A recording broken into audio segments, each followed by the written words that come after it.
Welcome, everybody, to the 40th day, apparently, of the Rumble stage here on the unofficial LPL English broadcast. All group ascend, and we'll be kicking our first series off here between Weibo Gaming and JDG Gaming.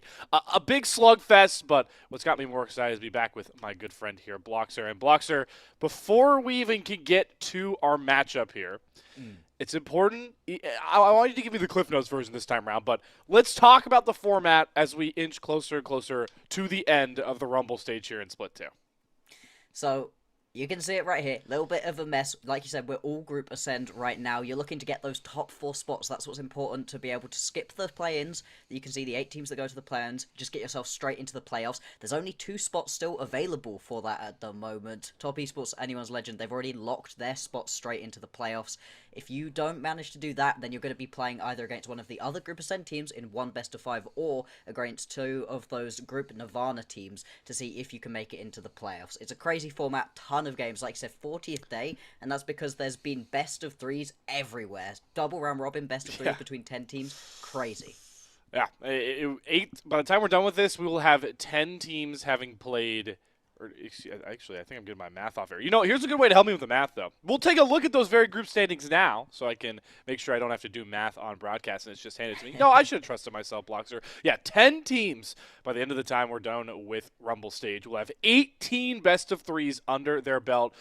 And I know you mentioned some of the play-in stuff. We'll have more further discussion about what the play-in picture will look like here for once we bring WE in for our second series. But right now, Blockster, just give me your immediate reaction to what to make of where JDG and Weibo, the teams we're going to watch face off, are currently sitting and where they're ideally hoping to finish with so few series left. Yeah, I mean, you're getting really towards the close right here. TES, AL, and even BLG, to be honest, they feel a little bit like they're away from everybody else. Those guys should be fine up at the top. Thunder Talk, and I'm going to be honest, I'm going to include NIP in that, are looking like they're not really going to be going anywhere. But that fourth spot available to get straight into the playoffs feels really open at the moment. IG and JDG, they're definitely front runners for it right now, but Weibo, FPX, WE, they're all sniffing at the edges. They all look like they could possibly make it in, and the fact that we've still got all of this fighting for one remaining spot makes it so exciting going forward.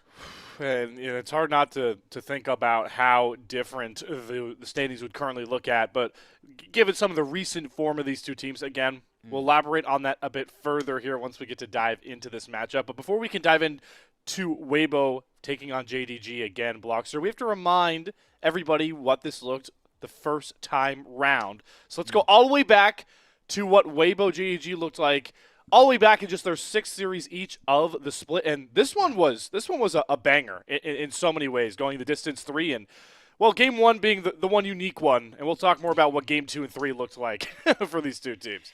Yeah, it was a really good, fun series. Great battles back and forth. You can see it right here. Crazy with just the amount of fighting that we got to see. And the amount of throws, to be honest, right? It wasn't necessarily clean gaming, but hey, it was fun. And then, so here's where game 2 and 3 get really intriguing because the opening, early game, early mid-game sort of rotations of this game looked very similar between game 2 and game 3. It was Weibo getting a lot of kills, but giving up a lot of gold across the map and keeping JDG close. They even were able to grab this Baron in game 2, and you would have thought, hey, Blockser, Weibo are in prime position to close this thing out 2-0, but it's the LPL, and how many times have we been wrong saying that about a series midway through Blockser? Exactly. Things can never be as simple as they first seem, and in the end of this one, I mean, it's back and forth, it's crazy, it's messy. Weibo do manage to pick up the series for themselves in the end, but they do not make it look easy. They try their best to throw this series pretty much at every available moment. There was no point in which I was watching this series, I was like, yeah, Weibo have definitely gotten this, because they just hadn't shown that they could close anything out cleanly, and they didn't. But the fact they were able to pick up this win, to be honest, at this point in the season, when they ended up building themselves back to 3-3, this was the point where we were like, okay, maybe Weibo are legit. Maybe they're actually going to be able to do something here. It hasn't really come to fruition in the following weeks since, but still, it was a great look from them to be able to at least pick up the victory. Yeah, but this game too, it was an absolute barn burner, and also a reminder. I felt like, especially this game too, and this really long fight, it was just really all up Hayes' alley. He ends up stealing away what would have been a Mountain Soul Drake, and then pumping out just so much damage, spacing perfectly, and reminding everybody why he is the most reliable AD carry. Something that we haven't really gotten to say much of very recent, but hey, this is why we remind people about last time round. Is to see what these teams look like not too long ago. Here's the game 3 I'm referring to here, Blockster. It's the same start, right? Like they race out, they go up 8-0. Yeah. But this may be the single game that forced so many players into trying to play Yorick because of how it ended. Yeah. The way that the Yorick just basically completely takes over this game, you have to shut him down early on. Plenty of teams, to be honest, have been doing that for themselves, right? They've just been bringing their Yorick along to all the team fights, not putting any gold into him, and, well, he's kind of useless in that situation. But in this situation here, where Weibo actually put some effort into getting the Yorick ahead, he completely takes over this game, and the second that he even sniffs a tower, it's just gone. Yeah, this game ends at 25 minutes. Grubs played a factor, but, it was... The Yorick that made that push possible, made it so the Weibo could not repeat their sins from game 2. Let's introduce the formally Blockster as we start getting into the present day matchup. Weibo Gaming in its current iteration here, sitting at 6-8 in the middle of the table, looking to get a miracle run of their own to try and force themselves out of the play-ins. Breathe on the top side, Tien, Jungle, Xiaohu in the mid lane, Light and Erha to round out a bottom lane that has had its highs and had its lows for this Weibo team, but as of recent, and as of week 6, kind of say that about everybody on the roster after an 0-3 week. Yeah, it was not exactly the most fun time we've seen for for Weibo in a while. They just sort of they've been stuttering, they've been stumbling a little bit recently, and the fact that they just lost to Thunder Talk, Yep. that's not good. That is really not good. Thunder Talk, they are locked down into those play-ins. They're going to have to face up against one of the other teams in Group Ascend in a best of 5. They're not straight into the playoffs. You know, this is not a quality opponent to be losing to. 2-0'd by NIP. You lose to AL, that's fine. 2-1 to Thunder Talk. Genuinely a horrific week, about as bad as you could possibly expect. And as we've been saying, right, with these middle-of-the-pack teams, they are close to being able to get themselves into this playoff spot, into getting that couple of weeks of rest. But that week really just shot any momentum they possibly had been able to formulate straight in the foot. Yeah, and some of these clips are going to roll through here. There's going to be one from each of those series losses, and the unfortunate returning theme is just this, like, a desync approach to fighting from Weibo. In Thunder Talk series, it was like this hesitancy. The same thing came across for AL. They're just completely off this. They were nowhere near the same page, Bloxer, in all three of these series. And you mentioned how different levels of competition they were in Group Ascent standings, but when you're this disjointed at team fighting in the LPL, like, you can lose to anybody. Yeah, you really need to step up your game as Weibo as a team, and this is not the sort of criticism we are usually leveraging at teams at this point, right? At this point, it should be, hey, you're together as a team, maybe the decision-making is wrong, but at least you're all making the same decision, at least you're playing together as a unit, but it just doesn't feel like Weibo are a team that's already played as many best-of-3s together as they have. Remember, there are so many games in this split too. These teams should be finding their rhythm at this point. This is the point at which you really need to be putting it all together, and it feels like Weibo, they have never really found that footing, they've never really put it together fully, but in the last week, things have just collapsed worse than ever. Yeah, and while they definitely had the worst sort of last week of games for the LPL, our other side of the matchup would definitely take the runner-up spot when you talk about expectations. We'll formally introduce them, of course, at JD Gaming in its current iteration. Allah in the top side, Shun, Jungle, Scout, mid lane, Pays, and Missing to round out a bot side that, well, at least for Pays' case, has been the most consistently performing bottom lane among a lot of the LPL crop, but that IG series, I can't believe I'm saying it, we did not get a good Pays performance for the first time in weeks, months? How long does it feel like, Bloxer? Yeah, genuinely, this has been one of the best bottom lanes that we've seen in a while. Missing's had some moments, let's say. You know, we've been memeing on him for pretty much the entirety of this year, especially since Split 2 placement started. Missing has been getting a little bit of memes added. And that's fine, you know, he's been having some big plays, some imp plays, but Pays has been consistent the whole way through, has always been looking great. And then all of a sudden, versus IG, forgot how to play video game. Just was getting caught constantly, stepping up in situations in which he just shouldn't.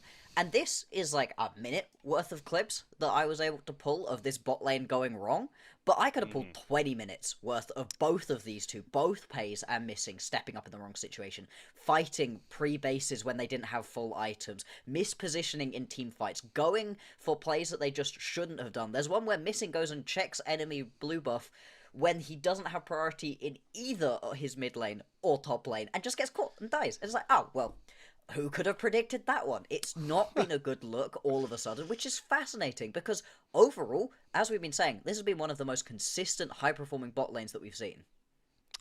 Without a doubt. And, you know, as we're going to talk about a lot, and we'll see with the Weibo series, JDG, you mentioned it a bit here, Blocks, are a team where Scout has gone caught a lot on the side lanes, giving up silly deaths. Allah had a pretty tragic death on the Cassante that kind of ended the game 2 against Top Esports. And as much as we, you know, give some, you know, criticism towards Weibo for going 0-3 in their last 3 matches, I was a part of that JDG WE series that was a week ago. Yeah. That series, if WE doesn't turbo throw some leads they have late in the game, that very well could have been a 2-0 for WE. Might have been should have been a 2-1 for WE. So both these teams have had absolute stinkers in the last week, and this is a big test to try and see who's just really more in form, which is sad to say knowing how on paper fun this matchup should be. Yeah, if you're looking at it overall, this should be great. This should be so exciting, and it would have been 2 weeks ago. Unfortunately, right now, all of a sudden, you're looking at it going, oh, okay, let's see how the performance is going to be on the day. Because if both these teams remember how to play League of Legends, they manage to get their feet back under them and really step up, this should be fascinating because it is such an important matchup. Because both of these teams really are just on the outside looking in, potentially in a situation where they can get themselves straight into the playoffs and not have to worry about it. Remember, playoffs is incredibly important, not just for this split, but it also puts you straight into the Group Ascend for next split. We once again have Group Ascend, Group Nirvana, and the way that is sorted is just the playoff teams from this split going to Group Ascend. That gets you so much extra when it comes to next splits, everything, pretty much. So being able to get yourself into those spots, so incredibly important right now, and not having to play a random best of 5 versus one of the other teams in Group Ascend, or potentially one of the Group Nirvana teams who've been looking good. These are all incredibly important things, so both of these teams really need to step it up. Focusing back in on the lanes that we were kind of hyping up, or at least hoping to hype up here for the JD side. As a AD carry player, it warms my heart that this is the head-to-head matchup that we are going to preview of our series here.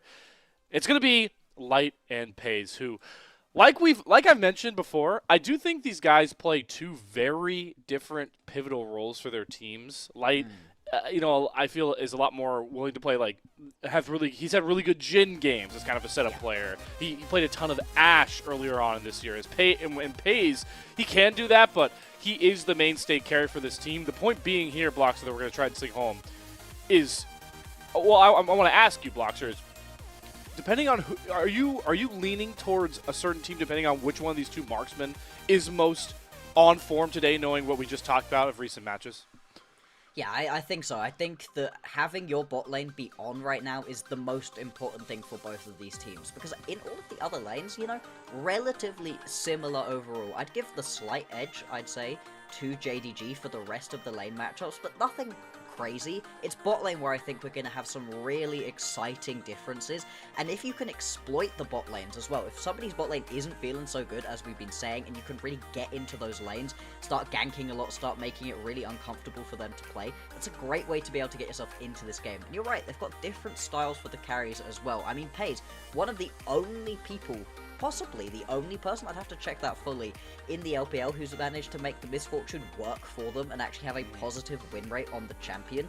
But also really liking things like the Callista as well, so not necessarily trying to put everything on his back. Needs a lot of setup from the rest of the team, but when you're able to do that and PES is on, he's been looking so good. And if JDG is actually able to exploit the way that Light's been playing not so well recently, get PES into a good spot, get him ahead finally, I mean, this team looks unlocked when that happens. The overall sentiment that we want to try and bring into this matchup is that it is going to be apparent very quickly in this opening game who is most on form, who is most prepared to play a matchup that is just so critical for that play-in versus playoff discussion. Because as we mentioned, bring up the groups, like you called it, Bloxer, that the BLG are still in this contention, but yeah, they really are separating themselves from the pack and decently close to locking one of those playoff spots. So we're going down to one playoff spot. That would be that would just be so hectic, as we do have both of our teams out on stage. The 1v1 draft already here as well, Bloxer. They beat me to the punch. We're getting an interesting one here for the first matchup. It is not a lane v lane that you're expecting, like mid laner v mid laner, top laner. It is Breathe taking on Scout for side selection that we know is ever so pivotal, and we're getting some pretty standard bans so far. Nothing too exciting coming off the board. Let's see if the Virus goes. If not, that one is always likely to be picked up.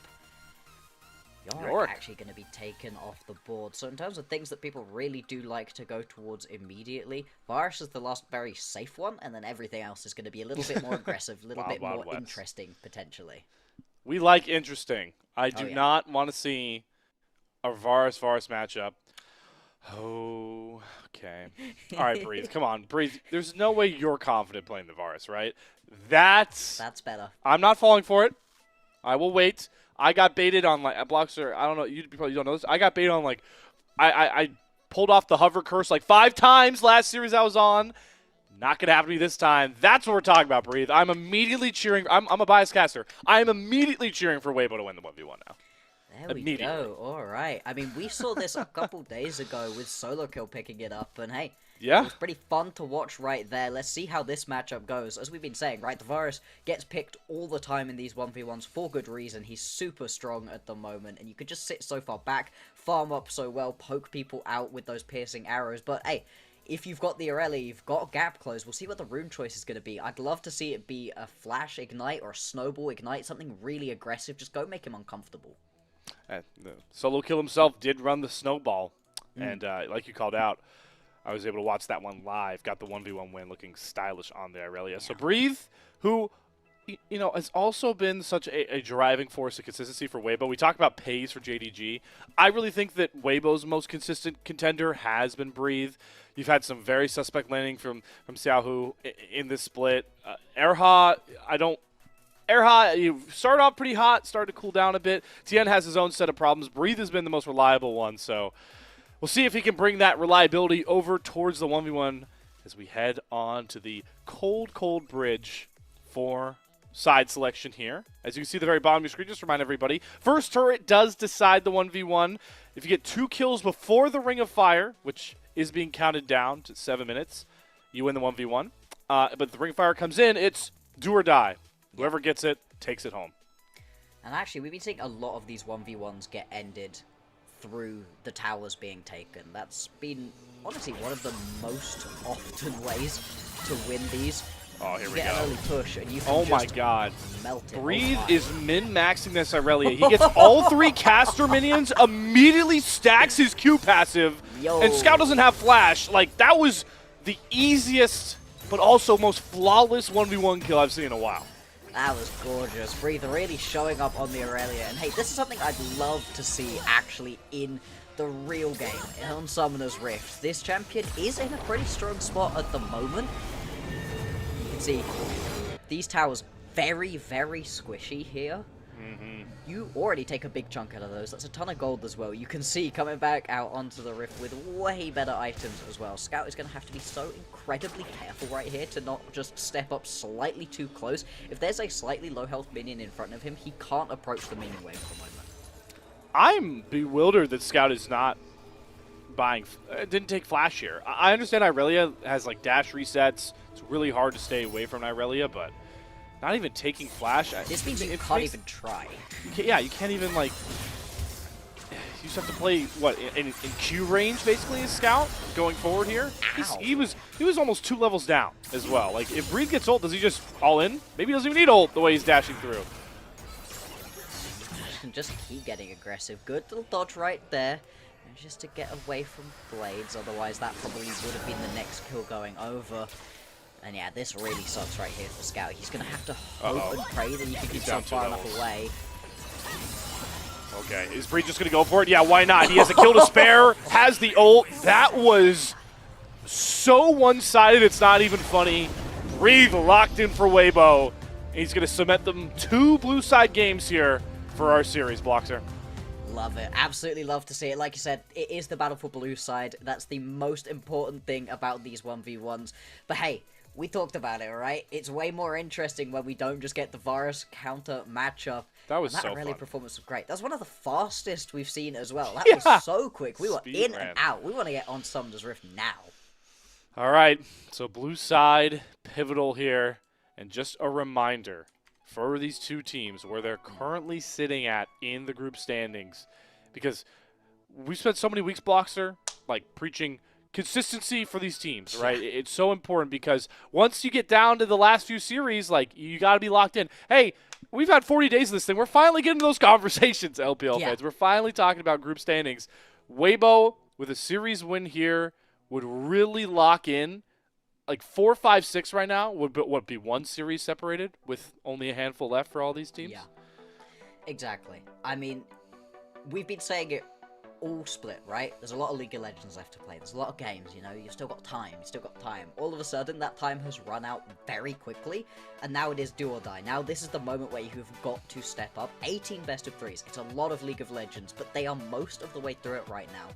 The split ends. The regular season of this split ends next Thursday. There is no time left to really be able to pull out these wins.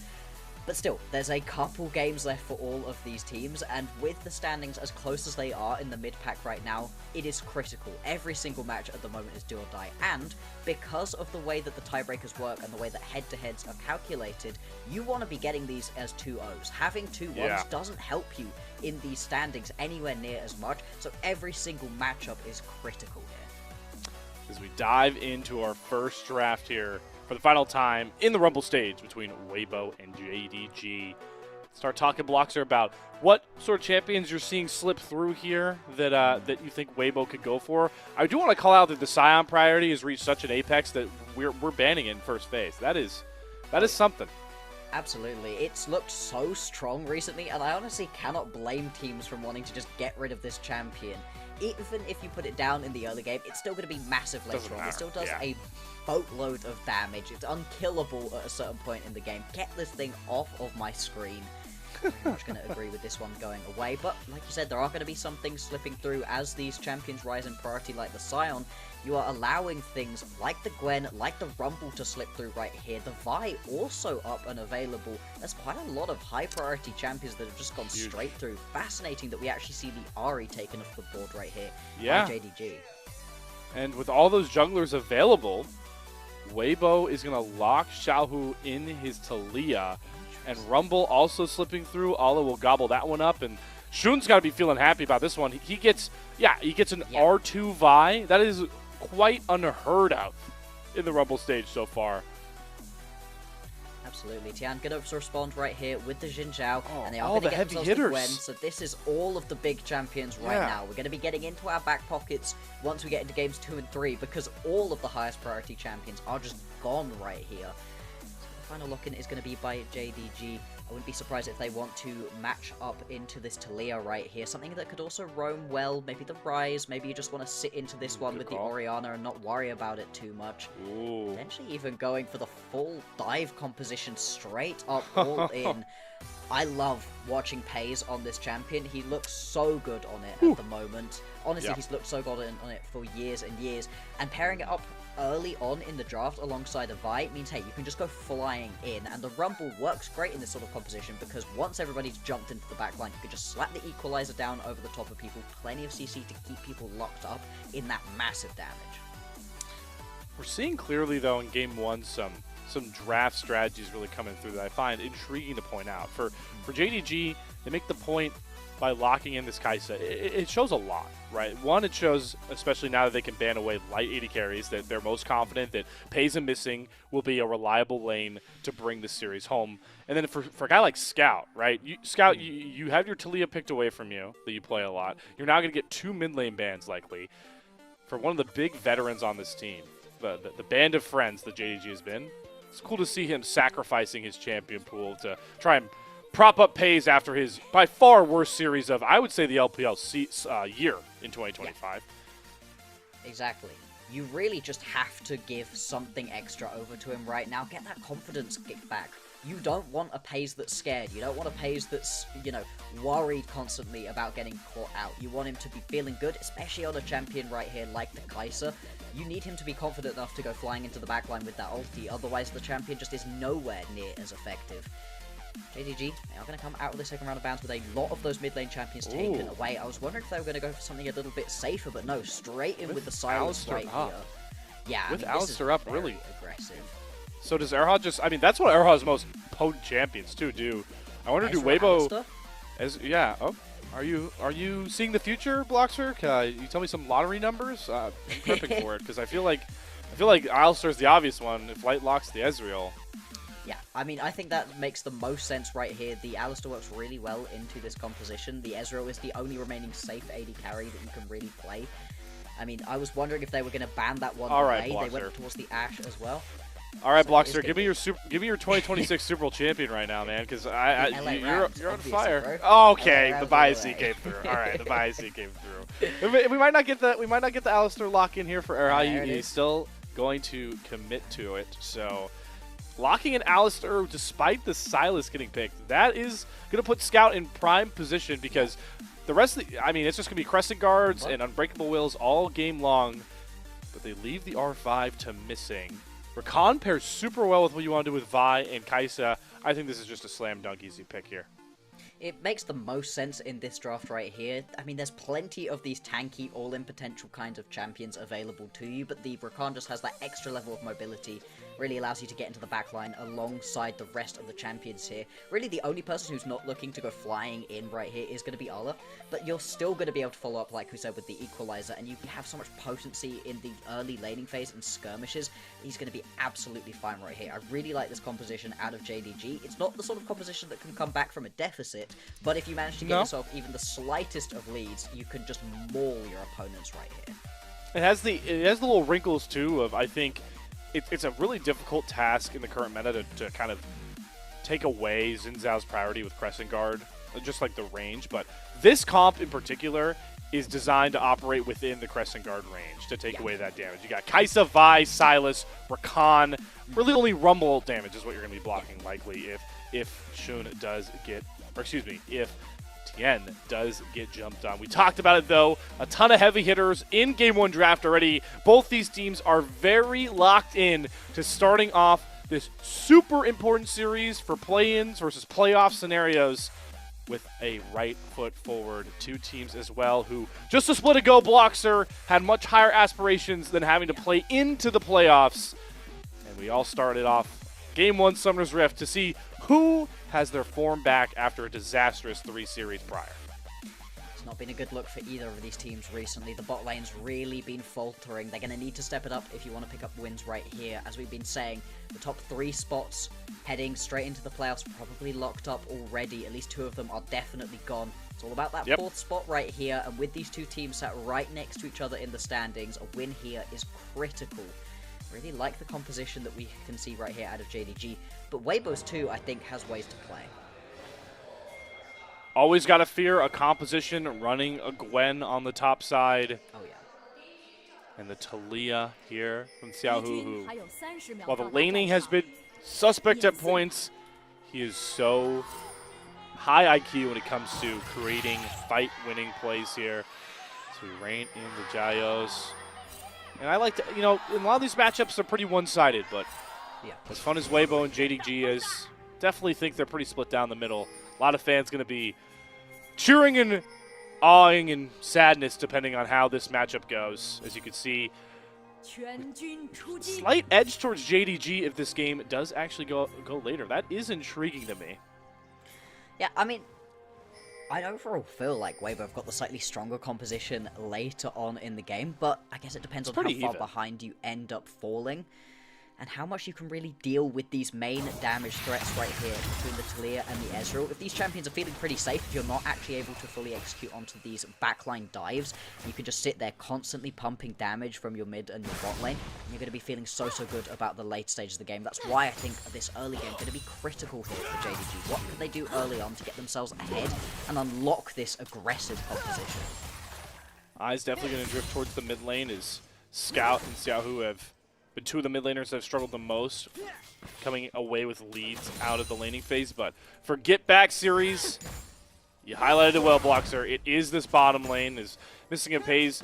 Should set themselves up for level 2 first. That is the nature of playing the Alistar lane if you are Erha. So Light and Erha will be a bit on the back foot and might be stuck in that rut for a bit, barring any skill expression, because both of our junglers are clearing bot to top.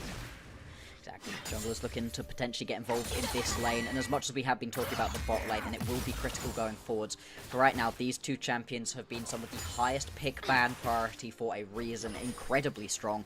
For a while, they were just completely on the ban table the whole way through.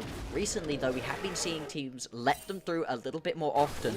This fascinating right here, Jun just heading straight towards topside. Breathe is so pushed up right now with no vision. Yeah, and that will allow for Tien on the backside to steal away these Raptors, so Jun is investing his own economy into making this play work. Breathe does not have the flash on the Gwen, drops the exhaust a bit early. Shun trying to buy space for all to re-step up as the slow start stacking, but Breathe is making this closer than maybe anticipated. Nonetheless, the first blood comes across. Allah gets a kill on his Rumble at the price of the sweet, sweet camps of his jungler. Gonna lose the chickens and the red buff here is lose the whole Shun, but quadrant, getting to be honest. involved up in the top lane is very important. Okay. Barrier traded for heal there. But Erha starting to make his mark on his patented Alistar that has been so potent ever since he joined in for Weibo.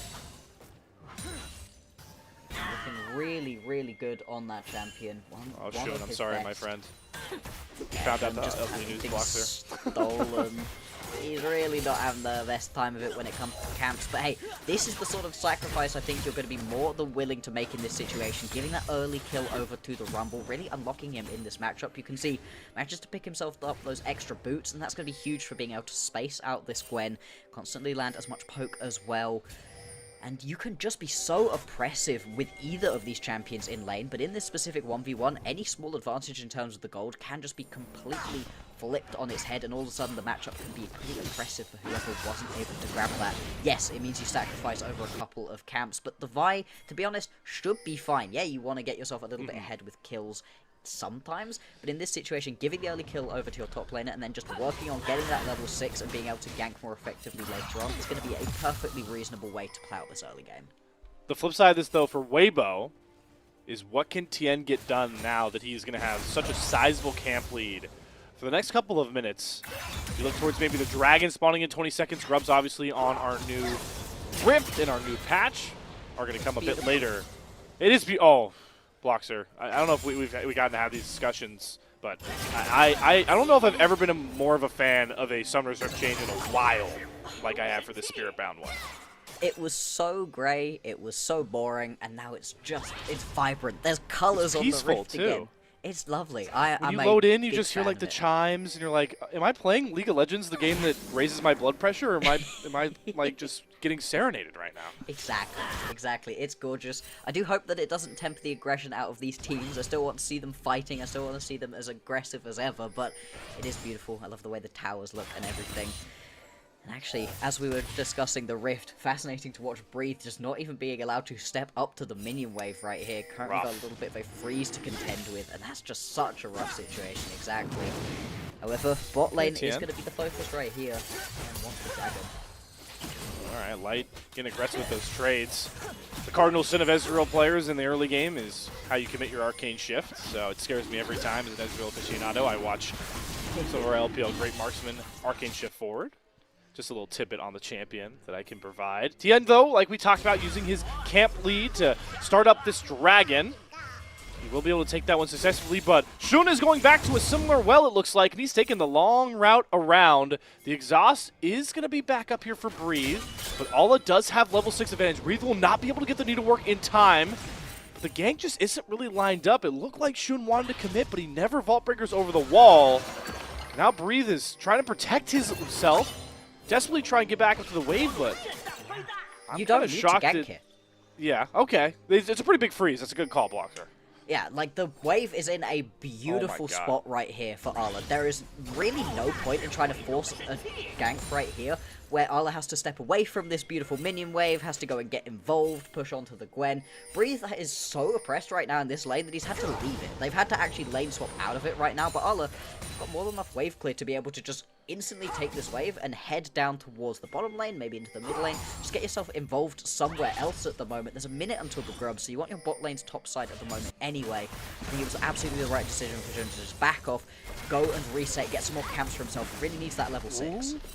Good sidestep pace. Like to see that we've got the clicks back in order in the early game so far. Stepping away from that seismic shove. Fancy feet indeed. It's always a fun thing to talk about, though, especially talking about the evolution of these lane swaps. Talking back to Split 1 where we were just, you know, playing roulette with who was going to end up in what lane off the rip. But I've always been a fan of how LPL teams have really prioritized sending their bottom lanes mid as like a transition period to set up for grubs and such. just makes the rotation for these objectives so much easier, and if things don't go as planned, if you don't actually manage to get yourself over towards these grubs as quickly as you otherwise would have wanted to, you're not out of position for the Drake as well. It was especially good when there were those 2 sets of grubs. Now that there's only 1 and there's a bigger gap between them and the first Drake spawning, second Drake spawning even, it's a little bit easier overall. The rotation has come through like we have said, and now bot lane actually, the matchup is going to be Breathe up against Scout. That's something much easier for Breathe to be able to navigate. Without a doubt. Ala sacrificing a bit of his lead that was building to stabilize this lane and still be a threat for the grubs, but Tien, as we talked about, in a bit more of a powerful position. He'll level up on Shun, is going to start these grubs. Has not smited one down yet, so doesn't have to sacrifice any of the grubs just yet, and JDG are just a little bit too late on this rotation. Really no way to stop this take. And Tien is going to earn himself and his squad Void Mites going forward in Game 1. I'm surprised that we didn't see any aggression right there out of JDG. You've got yourself that equalizer. Hoarding guy is already in the back pocket of Ala, so that would have done a decent chunk of damage, a good amount of slowing as well. With the Vault Breaker just about picked up Jun, they were in a position to be able to fight that if they really wanted to. Instead, more than happy to just sit back and allow those grubs to go over. But you've now given 3 grubs over to a team that includes look at a this Gwen. freeze. That's really scary. But look at this, it's happening again. My boy Breathe, he can't get away from this. He is at 53 CS at 10 minutes. I have gotten higher CS per minute in my Pislo NA server games than Breathe is currently sitting at. It's rough out here right now, and this is one of the highest priority champions, as we were saying. Such a strong champion, can completely take over in the laning phase and just get stronger and stronger the later into the game you get. But right now, just miserable at the moment for Breathe. Hasn't been allowed to play the game, and that's all thanks to Jun giving up a couple of camps early on, getting that advantage for Ala, and then Ala using it to great effect. Now, Tien Revenge of gets Jun. in his own jungle. Alright, gonna slow his roll. Definitely gonna use Missing's pressure to try and keep Tien out of his clear comfortably. Erhard shows in the mid lane trying to roam over. Weibo are not comfortable giving away this blue buff. We are teleporting everyone in. Cisa Sis immediately comes down as Shun tries to make the first mark. Crescent Guard's going to be the immediate response. Weaver's Ball from Xiaohu has to burn it just to get back out to safety, as there's limited vision and limited opportunities for Weibo to come in here until Erha breaks down the door, flies on in. Equalizer comes down as well. This is a messy, messy fight, but we have flashes to burn. Erha, popping the breakable will, flashes himself out. All 5 members of JDG showing up here just to earn a stolen blue buff. Flashes to burn, and burn they do. Everybody just getting rid of this back and forth. Ala now attempting to just run Light down. No ulti. Yeah, no equalizer. Light does have flash. Immediately no, answered. Ala thinks he's got enough damage. The barrier, should it be enough? Yes, Ala knows that it's a trade. But he gets both summoners out of that sneaky, sneaky Ezreal for the next couple of minutes. Man, more than worthwhile, though. I really thought he was going to just about have enough damage to be able to pick up that kill. Doesn't quite have that first item completed, otherwise that would have been 1 dead Ezreal. Ala now needs to be careful, doesn't want to get caught out here by Tien. Oh no, not the bush. Not the bush back. Alright, he's fine. He's all good. Without any ultis available to pretty much anybody in the game right now. That's a good point. No real worries on that one. But we've also now got a Drake spawning. This will be the second Drake picked up right here by Weibo. Tian can pick this one up. Junk is in the area, but no flash, no ulti makes it much harder to try to get involved right here on this fight. I will say though, JDG, they have their bottom lane ultimates. Oh, good dash there for Missing. They had hijack that Scout is yet to use. Yep. But a good vision setup here from Weibo is going to make it a pretty late call to try and contest it. The Shun'Xin angle after the fight. He has Missing pop the quickness. There's a great set of stones, though, that makes sure that Missing doesn't come through. So Xiaohu protects his jungler well. He gets an ult for free. And like you called out, the scaling, dragon stacking factor going to become a big win con going forward for Weibo. And this is the thing for Weibo, right? They're able to stack themselves up these objectives, they're getting themselves into an okay spot, they haven't fallen massively far behind in the early game, and this composition is pretty good when it comes to anti-dive. You've got relatively safe champions in the Ezreal and the Talia. You're going to get a lot of use right here out of that Unraveled Earth. And there's so much poke as well, that if you get yourself into these objective fights early on, set yourself up a good bit of vision, you're just going to be in such a strong position to be able to poke out JDG before they can step up and go for these all-in potential situations. As much as it's been funny watching Breathe really struggle in this game, the rest of the map looking absolutely fine right here for Weibo. And they've got the sort of composition that they can really pay it off with. I'm glad you made that point, though, about the anti-dive blocker, because something that we may have glossed over in draft that we can call back to now is that Xiaohu locked in the Taliyah V1. So already off the bat, they knew this was going to happen. So JDG really showing confidence that they can play around this Taliyah at the very least. And like you called out, the Alistar, such a pain point, the Crescent Guard. We'll see how well they can execute this dive comp. And maybe most of that comes from playing the side lanes and pick potential more, but again, that opens another avenue of conversation, Bloxer, in that side lane pickoffs have actually been the bane of a lot of JDG games recently. Yeah, that's where they've been really struggling a lot. Specifically, TES has been getting caught out quite badly, Scout as well. So again, they're fighting over red buff now? Buffs. Blue buff was first up. Red buff, all right, doesn't get the same action, but it's Shun stealing away another buff, so he's slowly working his way back in the camp differential, but it's still sizable. It is. 20 CS going to be the disadvantage right now for Jun, but still, it has paid off quite well because you put your top laner so far ahead to get yourself a pretty good advantage overall in this game. Now, looking to steal as much of this away as possible. Baze was also able to pick himself up that red buff as well, so he's going to be in a very strong position to just sit back, get himself as much farm as possible. As we can see, those first items are now coming through. Seems okay, just gonna have to jump over the wall. Does get a little bit delayed on his reset, which is not ideal because we've got 50 seconds here until the Herald's gonna be spawning. Do have some item breakpoints coming through, though. They're gonna be really integral, especially for the JDG side. With the Sundered Sky, the Liandry's done for Ulla, and the Yuntal, which is gonna be completed. I'm curious to see if Light gets the Trinity Force done here on this back. He does. Yeah. So that's pretty big for Light. Ezreal is talked about as a scaling champion a lot because his first two items are pretty expensive and integral to his damage output. So matching the Triforce with the Yuntal is pretty big for Weibo. Absolutely. Having that available to you, it's just so much extra damage that you can be putting through. As we've been saying, right, it's all about that poke before the team fight starts to stop that dive from looking anywhere near as juicy for JDG. Scout and Breathe both going to be in the bottom side. Both have got that teleport available to them if a big fight breaks out right here. Missing. Oh, it's just ever aggressive some of his positionings. Another pain point for JDG right there, just not respecting Xiaohu. And the seismic shove burns his flash, which isn't integral to the recon kit, but definitely always pivotal in major fights. Is we got a Brawl lock it down on the bot side here. We got a hijack need to work, a real need to work, an exhaust, so much action, but it's going to be Scout bodying the Breathe that's been starved of resources all games long. Yeah, unfortunately, Breathe just doesn't win those at the moment, and now you can go take that quick reset and teleport into this fight as Scout if you want to. He's going to be in a very strong position to be able to fight back. Okay, missing, gets away from that seismic shove. Shun starts up the Rift Herald, banking on the 5 versus 4 matchup, which they do get as Scout teleports himself in. Does not have the hijack available for the Unbreakable Will. Are Weibo willing to commit for this Rift Herald? A man down. Breathe does respawn to be able to teleport himself in, but missing once again. Caught out early by Xiaohu. Seismic shoves him nearly to death. Now Shun gets jumped in. He's alone in the pit, but he's going to smite home the Rift Herald. Don't think they're going to be able to collect the eye here as Scout and Shun gonna have to dash themselves out over the pit, but another great seismic shove. Xiaohu is setting up so many kills, but Scout is gonna be able to get over the wall thanks to that hijack finally coming up in the bane of time. That's such an odd decision, actually. I think Scout probably should have just gone and taken the death. Dash in, pick yourself up the Rift Herald. Otherwise, what were you wasting your time there for? Really, the only good thing about that play was that you were able to pick yourself up that kill in the bottom lane. Beyond that, you kind of just use that teleport, don't really get involved. The teleport does come out of Breathe, but now Weibo, they're going to have the fast track down towards this Drake. It's going to be their soul point picked up, and it's just melting through. I don't know that Jun's going to be able to get in to even try for a steal.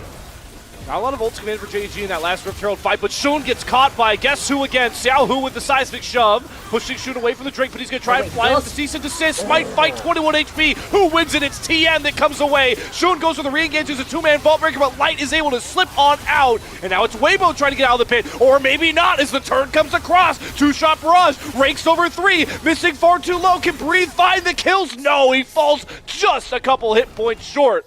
But still a resounding win for Weibo. They have Infernal Soul potential at just 22 minutes. Yeah, this has been incredibly accelerated when it comes to the Drakes. Well played from Weibo. It's a little bit of a mess. You called it out perfectly. Not a lot of those big ultis have been used during that initial fight. But even with this is the the big matchup I ultis, want. The Elder Statesman going blow for blow. Unfortunately, Scout is kind of making it easy on Xiaohu. He takes a turret shot. He's already about half HP, but you know the Silas can heal on up. Xiaohu, though, has just been so locked in as he lands another seismic shove. And the General claims an Elder Statesman of the LPL. Oh, that's such a bad death to give anywhere near that far in that situation. Have a look back at the replay of this one. It's paused up. Oh, 21 HP. Wow, that is, whew, as close of a margin as you are ever going to get there. Shot barrage also hitting its mark. Xiaohu, I don't know if this guy's missed a W yet in this game. It's really set up some of the, to burn some of those flashes, and also now starting to really claim the kills as he gets the Seraphs done. Going for some sort of combination of the Haunting guys as well. And Alla, well, all that was going on the bot side, will grab this top lane tier 1 turret. The first one for JDG, who definitely have a lot of ground to make up, despite how close the gold seems to be. Absolutely. Really need to get themselves ahead, right? Yes, you're very close when it comes to just the straight up gold when you look at it like that, but the extra stats that you're going to be getting through these Drakes, the fact that your composition very aggressive needs to be in a good spot. You need to have enough damage available to you that when you go diving in, you can just one-tap Xiaohu or Light or Tian or someone, You have to be able to just get that kill very quickly, because in these long, extended team fights, that's where you're really going to get a lot of use out of this Ezreal or this Talia. You don't want to allow that to happen. The burst potential, the dive threat for JDG. Blocks are, we're going to be 20 minutes in, and it's safe to say that that comp that they made clear they wanted to play through in their first 2 picks on red side, we really haven't seen it materialize yet. No, they haven't been anywhere near as aggressive. I think part of it is, as much as we've been praising Jung for his early pathing that has made Breeze's life pretty miserable during this game 1, has really put Arla and Scout in a good position overall from being able to freeze onto him. It put him so far behind that he wasn't really able to get himself that level 6 early enough to use it during the laning phase. He was never able to use that Vault Breaker onto these ganks, and it meant that you weren't able to get as far ahead in either your lanes or just in and of yourself for Jun. It's really not been the ideal early game for him so far. We'll see if he can turn it around now during these team fights, but it really is that ganking laning phase where the vibe really shows up. Gotta give more credit over, though, to Xiaohu, who's, hovering around about 50 CS up. He gets the Liandry's done in his own pocket as well. Clear item advantage over Scout. As JDG start to try and turn up the tempo a bit here by going for a sneaky Atakan. They've got Pays and Alla here alongside Shun, so those are the 2 main damage dealers, and Tien is on the wrong side of the map for this. Good read by JDG. Really well played. Going to be able to pick themselves up that Thorn-bound Atakan right here. And JDG, that's going to go a long ways towards putting themselves back into this game in terms of those just extra stats getting these objectives. Now you can see a big push going on, but there is a response from JDG. Oh, it's Xiaohu again. I mean, Missing doesn't even get to move. When he gets the quickness out, he's already 10 HP. Gets 0 value out of that recon. And now Xiaohu dropping the Waver's Wall, trying to provide more space for his team. Scout gonna hijack that Crescent Guard to block a lot of the projectile damage coming through. JD Gaming getting pushed around again in another skirmish. And there's 30 seconds to go. Point right here for Weibo. This is exactly what they want to do, and this is not the time to be dying right here as Missing. No, certainly not. As you look at the timers, we are 10 seconds away from this Infernal Drake that we've been hyping up. 22 minutes on the clock. Weibo are positioning themselves to play all out for this Infernal Soul. No cease and desist available. Hijack coming up in mere seconds. You don't have the Recon Charm. The JDG are just out-positioned right now. Yeah. Barely able to get vision in towards this Drake pit. I mean, do you start having discussions of sacking this? It sounds crazy, Bloxer, but how do you fight it? You're right. How do you fight it right now? You've got none of these big objectives available to you. You have to play for this one. Where's the ultis, though? What do you do? All right, Weibo, at the same time, we can't let ourselves get cornered here and let Shun just walk up for a 50-50. Are we really just going to gamble an Infernal Soul that will really change the game here? No, they're just going to jump on Tien and pop him. Oh! Shun slides in, secures the dragon, and starts the turn back for JDG. They've gotten all that they've wanted. They knocked down Tien. They find the Dragon. They stall the game out. There's no reason to push the luck any further. FaZe with an excellent flash right over Erha, who is dizzy with the plays from the JDG AD carry, and now all hell's breaking loose. Cease and desist down. Xiao, who cannot survive the equalizer, breathe next to fall. Here comes JDG Gaming. Sweep home an ace. This is what we wanted to see from the bot lane. FaZe feeling himself right there. Beautiful flash to be able to get himself in onto that one. They steal away the Dragon. They stop it from being sold point. JDG, they are back. Just like that, one fight. And I really want to look at a replay from this because things got so hectic when that Dragon got low, and I really want you blocks to take us through this. Watch Tien's decision-making here with the Dragon so low.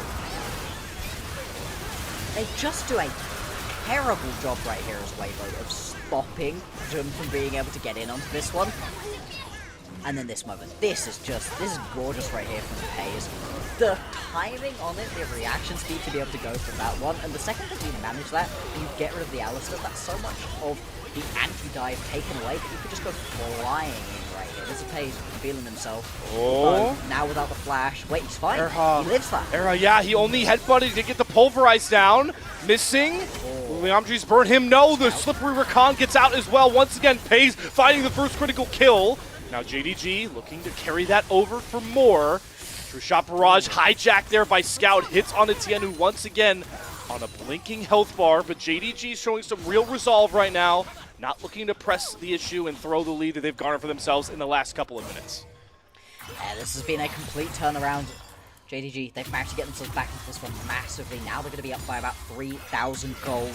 This is what we wanted to see, right? Better at this point than never. And to be honest, right here with those 2 items completed on some of these main carries, this is the point for JDG to be able to really pop off for themselves. We've now got the Baron spawning. Just 10 seconds until that one's going to be available on the map. And you're going to really need it to be able to crack open these towers. There is so much wave clear available on Weibo that if JDG want any hope of being able to do that one, please.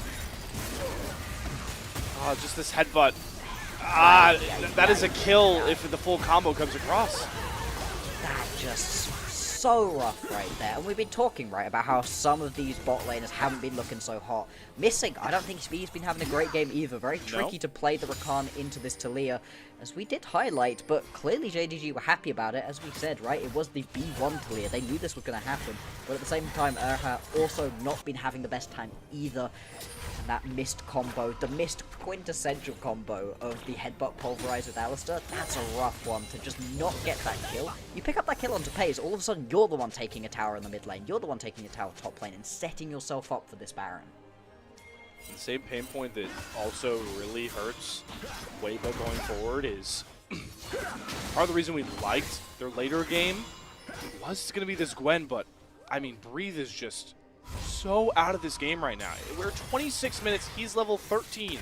It is just going to take these 2 items, but it's still a long road for this Gwen to be able to be the hyper carry to finish off a 35-40 minute fight. You need to still be respectful of this Gwen. Like I said, with the 2 items completed, if you step a little bit too close as FaZe or Ala, you do just instantly die. That is the point at which this Gwen has gotten to. But if you're able to space out even semi-okay during these team fights, it should be absolutely fine to just not have to really worry about what Breathe can do. It's been a really rough game for him. In Game 2, no matter who wins or loses, we're going to be looking toward the top lane to see if he's able to have a bit of a bounce-back performance. For right now, though, respect towards the Gwen, but don't worry about it too much. There's other members of Weibo that are going to be far more worrisome for JDG. They're going to be really looking towards Light and Xiaohu. Those 2 are hitting pretty hard at the moment. Got the Morlana done on the Israel. That's the big first jump. Definitely a good call out there, Bloxer, but we talked about the pain points for these 2 teams in the recent series. We already saw Weibo have some trouble with decision-making around that Soul Dragon, but here is where JDG have struggled. Inside lanes, getting picked off, but maybe they're going to get their ailment, the right medication, by just slamming their side lane picks themselves. All the teleports just in time and help Scout push that solo kill over the brink and threaten bot lane tier 2 with ease. This is exactly the timing that you want to play this one around. Like you said, you can go threaten onto that tier 2 top bot lane, but you've also got yourself the next Drake spawning up. JDG, they're going to have the fast track over towards this one. Do you want to fight for that soul as Weibo in a 4v5? I don't know if the answer is going to be yes for them. There's going to be no response whatsoever. This is now going to be 2 dragons in a row that you're going to be able to pick up as JDG. If they're able to keep going with this one, imagine the 4 Infernal Drake Soul for JDG here. That would be crazy. That would be awesome for us to see, terrifying for the Weibo fans watching along here. Really impressed by how JDG are taking these timers on these pick plays. Xiaohu setting up for the longest cease and desist you'll ever see, but it's okay because it's a dive comp with Kai'Sa's Pays. He flies in with the Killer Instinct with the Blast Cone mishaps, rearing their ugly head. Shun went for one hell of a roller coaster ride, and it ends with a gray screen, courtesy of a little Blast Cone. Oh, losing to Infernal Rift right there. That sucks. That really sucks not being able to get that kill off. If you manage to pick up that kill, that's a huge turnaround. And JDG, they can turn that one straight into a Baron. Instead, they're going to lose themselves mid lane tier 2 off the back of that play. They're lucky that they're not going to instantly lose the Baron, although Weibo, they are looking towards it. Shun, about 15 seconds till he respawns. Have the smite advantage. Tien's going to make the call. Weibo know this game is really faltered out of their control. Looking to even it up with the purple banner. Although going to commit the equalizer. Once again, Tien is the victim that goes down. Half HP already, but they do end up catching Scout, diving in a bit too early. The stasis going to buy him some time, but Breathe finds the shutdown. The timing for JDG just not there without their jungler, and it gives a big gold influx to that scary Gwen. They managed to stop the Baron from going on over, though. Get Jun back out onto the map. It does mean they've just got these disjointed timers at the moment. It's constantly 40 seconds without one of your key members. JDG, they haven't been clean recently. This game's been looking a lot better than it was across the course of the last week, at least. Oh, please be cinematic. Back at this one. I mean, please it's hilarious. Yeah! Yes! Look at the blast code. The blast code. Oh my god, Shun did it to himself! Yeah. Oh, alright. I don't feel as bad anymore. That's worse, right? Losing to Blast Code that you proc? Yep. Oh, it feels so rough on that one. Hilarious. One of the best moments that I've seen in a while. Really unfortunate for JDG, but it doesn't cost them the big purple worm. That's the big objective they would have been worried about losing right there. The towers already falling for those tier 1s, so getting those tier 2 down very much going to require the Baron. Weibo, they've got themselves the priority on towards this objective at the moment, got themselves all set up in the river, and now they're going to fight over the mid lane priority as well. Taking a look at some of these big items that will play a factor in the inevitable fight we're going to get. We have 4 golden modes, as I like to call them, available for both our top laners and mid laners. We'll see how those are used to really sway the fight. Got the armor pen coming through for light. This Ezreal gets the 3 items, but Pays still just so far ahead of the cut compared to anybody. Has the BF sword, maxing this full AD Kai'Sa. Interesting little wrinkle, but I like it given that there are 2 AP solo lanes. Yep. Not blue buff again. Where have I seen this before? Yeah, good call, Bloxer. Are we going to fight with a blue buff? All right, Tien smites it home this time. They do commit the Weaver's Wall to make sure JDG are a bit disjointed. Light trying to step up, use that Ezreal range. He's going to arcane shift after Pays. He's flashing after Pays. Light wants Pays' number, and he nearly finds it as the Essence Flux Mystic Shot connects and nearly cuts down Pays. The Kai'Sa with a blinking health bar and another window for Weibo to try their hand at Baron. Pays has to recall alongside missing. JDG again, they can't decide what they want to do. They don't have their AD carry. The equalizer comes down from Allah. Shun is going to have to steal it. Katie, get it? No! Tien secures the purple banner, and now they're fighting without their AD carry. Pace has to stay on the front end of the fight. Allah goes into the stasis, but Breathe has finally arrived. This Gwen started to do some serious work, but Scout buying so much time, his health bar just will not disintegrate, and just like that, Scout pops Weibo. Nice Baron. See you later, WBG. Ace again to JDG. And that time it was all Scout right there. The amount of healing that we were seeing out of the Sylas was crazy. Was just sat in a 3v1 for so long, buying time for FaZe and Jun to be able to pick up the kills on the backside of that fight. Managed to finally get through the Alistair with the Unbreakable, turn it around. This has been a real pop-off performance right here. The Sylas been looking great. Stolen ultis, so good. It's have a look back at this one, because Jun gets into the pit right here. He is available for this smite. It's a straight up 50-50 smite fight. Jun just knocked up, pushed around at that moment, isn't quite able to play this one, but just eyes on Scout. Look at him. Look at him. Stole away that Unbreakable and is just sat in amongst 3 people, healing so much resistance from the stolen ulti as well. And it buys more than enough time for the rest of the members to get involved. Like you said, Baron was picked up, but there's not going to be any Baron power play. And in fact, the next Drake goes over as well while we're in that replay. Yeah. There's no way to contest. contest. Now, point for both of these teams. Oh boy. Yeah, that's a little bit of a BM stat there, LPL. And he throws up the Baron power play stats, minus 218 gold. Never gonna feel good. And that's your Baron play. It's truthful. Just if Weibo, if that Baron play was the marker of who wins this grudge match game 1, yeah. Weibo, I mean, Pays was 100 HP before that Baron take came across. Yeah. The 4-item Kaisa, 100 HP, and you not can't even with win a ton Baron of fight. healing in the kit either. This isn't a BF No. sword. There's Kaisa. 0 lifesteal. Yeah. 0. And just is able to weave his way around the edges of that fight. As much as I'm going to say that was a well-played fight from Pays once he stopped getting chunked out, big question marks around Weibo. You can't be allowing a Kai'Sa that's that low health to still deal that much damage in that team fight. Yes, the Sylas is very tanky and is doing a decent amount of damage, but if you turn around and go try pick up the kills onto Jun or onto Pays there, then maybe you eventually win that 1v3 once you've got that Alistar ulti gone off of the Sylas. I think the teamfight decision-making from Weibo has just been really suspect recently, and you're seeing it come to fruition in this game. It's the real pain point. There's still ways back into this one.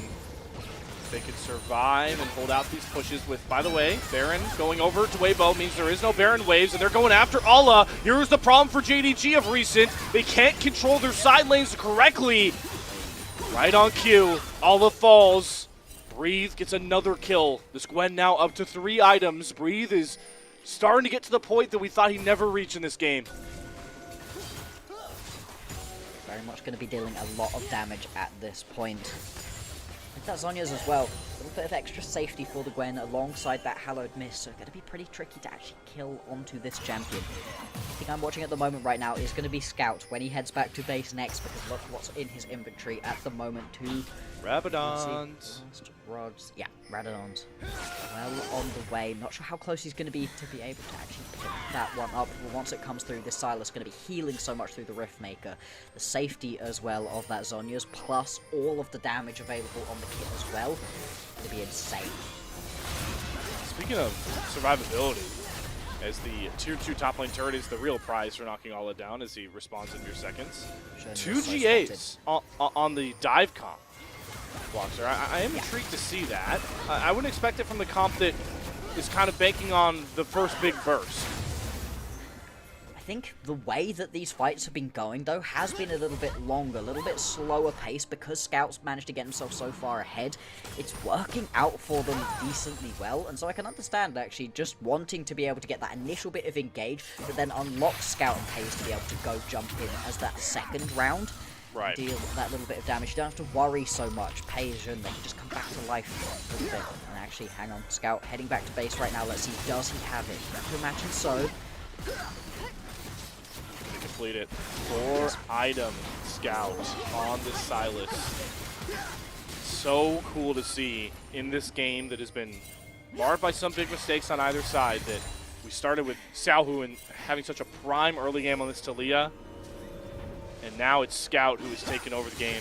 Like we talked about, the mid laners, the big selling point names on both of these teams who, on paper, face value, going into the LPL, thought we would expect them to be contending for titles, or at least forcing themselves into top 4 discussions. Yeah. These two guys have it now. But the 2 guys who are at the point of the spear for these 2 squads, having their moments at different points in this game, awesome. It bodes well for the rest of the series, because this is only game 1, folks. Plenty more of this coming up still. 45 seconds now until the Drake is going to spawn. That's going to be Soul for whoever's able to pick it up. It's going to also be 20 seconds until Baron. Big flank actually coming through potentially. Jun is on a mission right now. Holy. Erha's going to work behind, has an inkling that Shun could be going for a flank. They're trying to find out where the Vi is, the only person not accounted for in JD Gaming's repertoire. Xiaohu's going to face check though into Shun, gets the Banshee Seal out, here's the dive comp coming across, Xiaohu's down! The comp JDG drafted to pop the Talia, finds its mark in the biggest time, Pays flashing over the wall to get away from Breathe and Light. The fight is now split, Scout still holding on to the Unbreakable Will as Missing goes down first, Pays trying to get back to the rest of JDG, Erha's going to fall next. The will of the Alistair has been broken, and Soul Point for JDG is going to be theirs after Weibo had 3 chances. 3. It's like 3 shots to be able to Or pick 4, I yourself guess, up. but I'm not counting that last one. Yeah, Yeah. they have been just dismantled in that one. Scout Scouts? stepping up right here. He's feeling confident. And I mean, hey, why not? 4 Infernal Drake, Infernal Soul is a crazy amount of extra damage that you're going to have right here as JDG. They're going to be melting through their opponents. And I think actually in that fight, that's a really good show of why you pick yourself up the GA. Obviously, it doesn't actually end up getting popped right here by Jun, but you can be so much more aggressive in this situation. You don't have to worry so much about going for these crazy flanks, because even if you do get caught out right here, it's not a 1-for-1. You come back to life and you get to go again. I really like the way that Jun played this entire fight out. He's just buying time, keeps landing these key vault breakers again and again. He hits that one onto Erha. He hits another one that's key onto Erha right here to be able to fully pick up that kill for the team. And that's what secures them onto the Soul right there. I love it when you have your jungler on the massive flank. We go back to live though. This Baron is melting.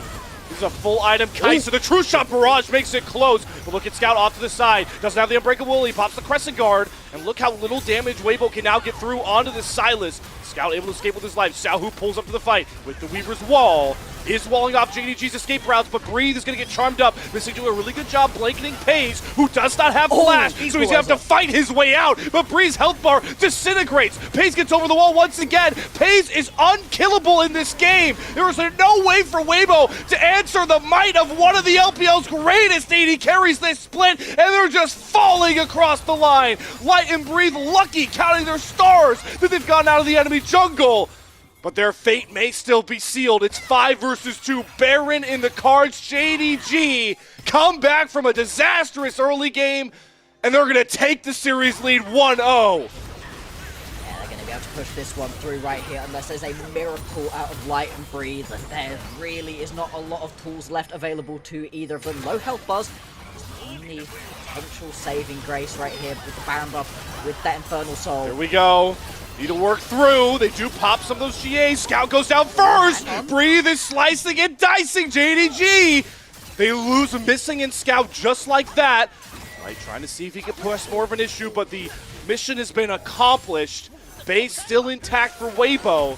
But they're still hunting. True Shot Barrage. Ola, the Scrap Vest is going to keep him safe. Breeze still chasing.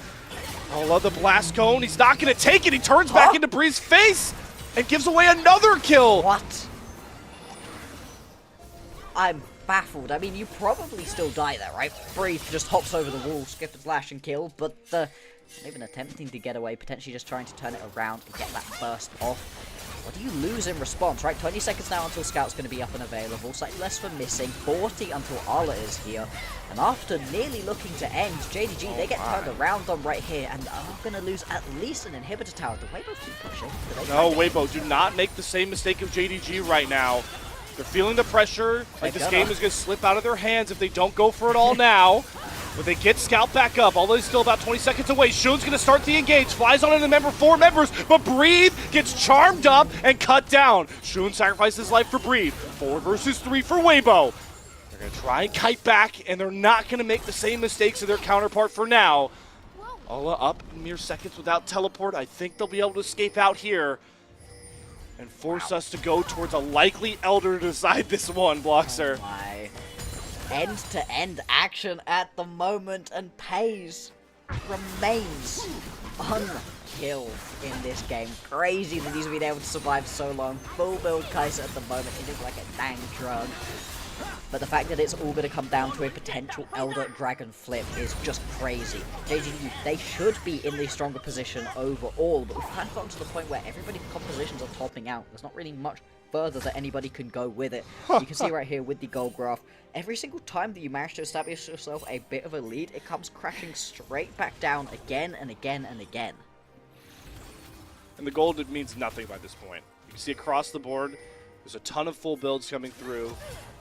3,000 gold at 42 minutes is the equivalent of the 500 gold lead that JDG tried to hold on to in the early game. Exactly.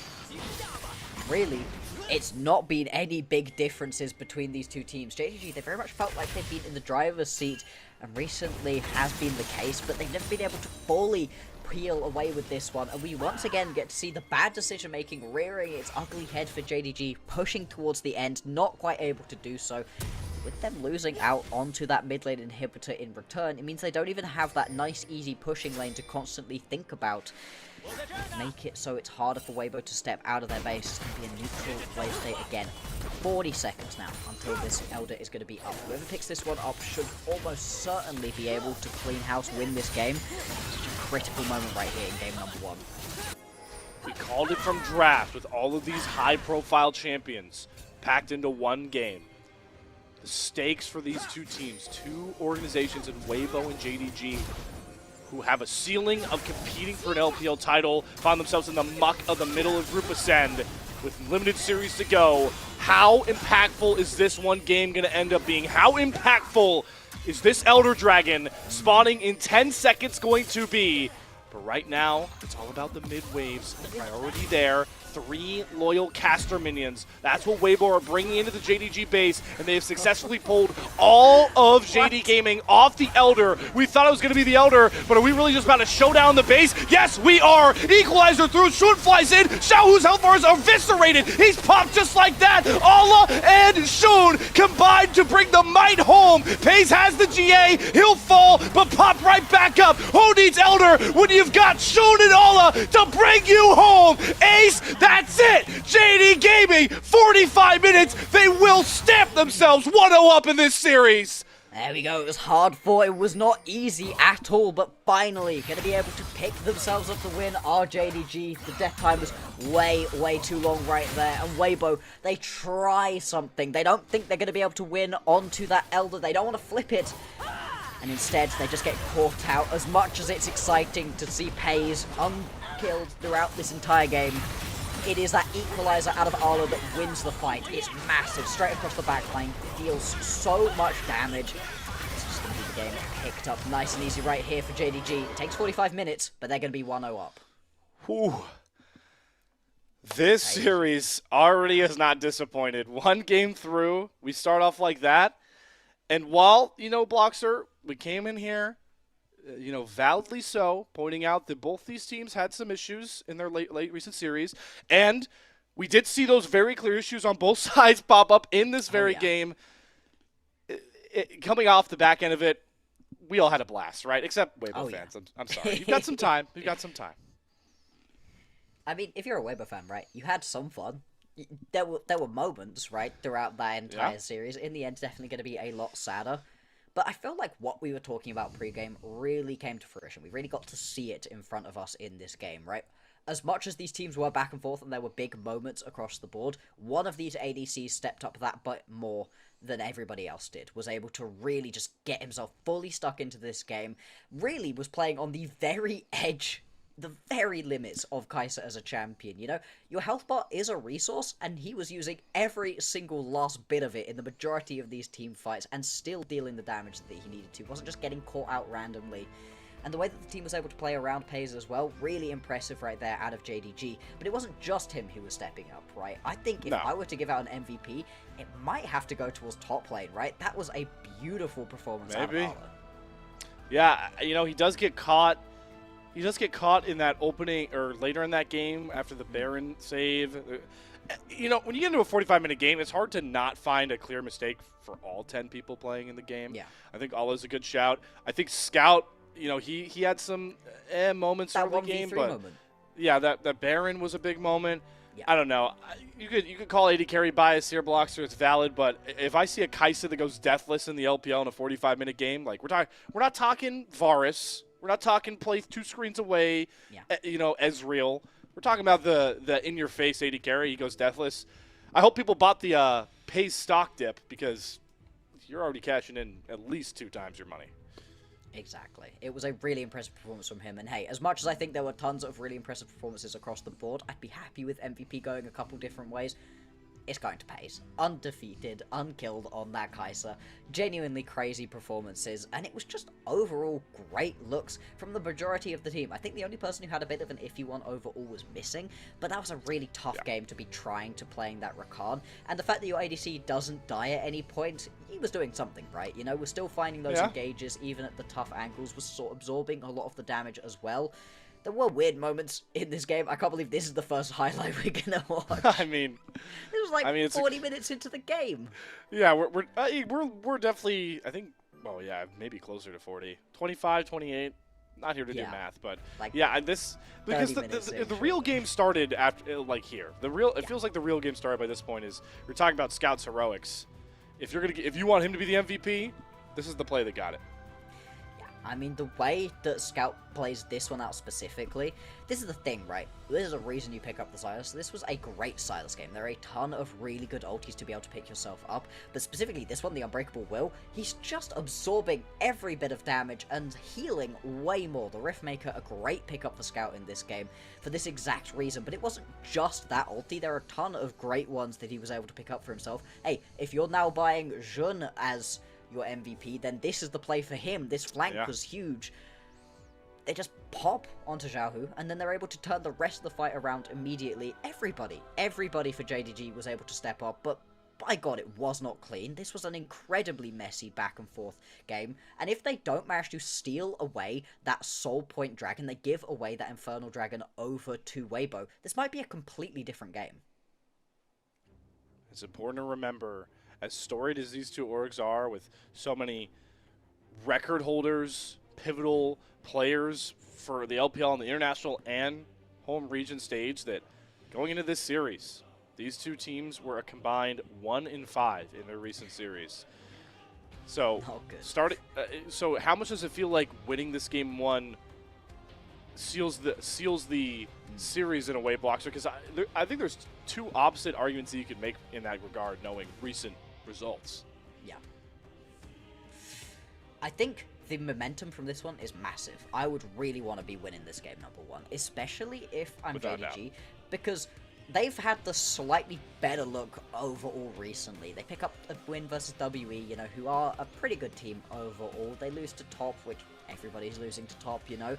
Whereas Weibo, the fact they just lost to Thunder Talk and then you beat them right here in a 45-minute banger where they totally could have won it, that's the sort of game that really can destroy mentals, and I think it is going to be pushing Weibo really hard. We're very much going to see what metal Weibo are made from in this series. If they are able to bounce this one back, amazing. If not, I do worry for their remaining games in this split.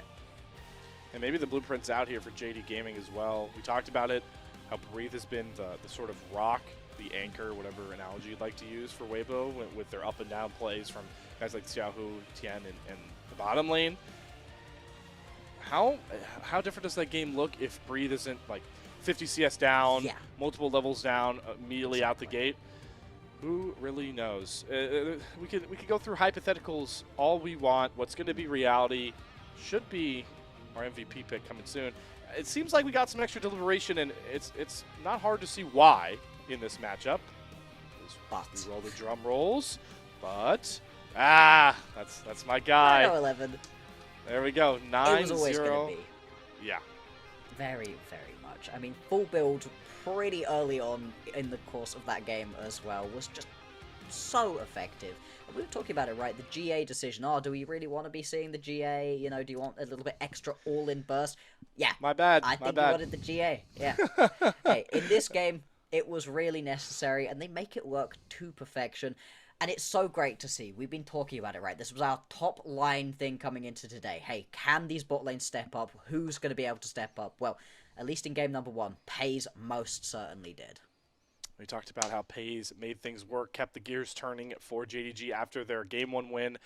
I have a sponsor to shout out here, some awesome people to keep the gears running here at the LPL English unofficial broadcast. We're extremely grateful to our coffee and YouTube subscribers who help level up the show you see in front of you. A lot of the initial payments go into upgrading the broadcast, but a huge bulk of it pays on-air talent like myself and Bloxer. And arguably, I would say more importantly, the content creators behind the scenes. Subscribe to our coffee. It is linked in the chat that you all are throwing your takes in currently to unlock perks like early access to content and the ability to ask interview questions for our unique on-site interviews. Shout out to Patty. So if you'd like to contribute, the links are available to you. I'll give you some time, not too much, to take a look at those if you would like to. On the other side, we're going to hear from one of our other sponsors and get into the Game 2 draft between Weibo and JDG.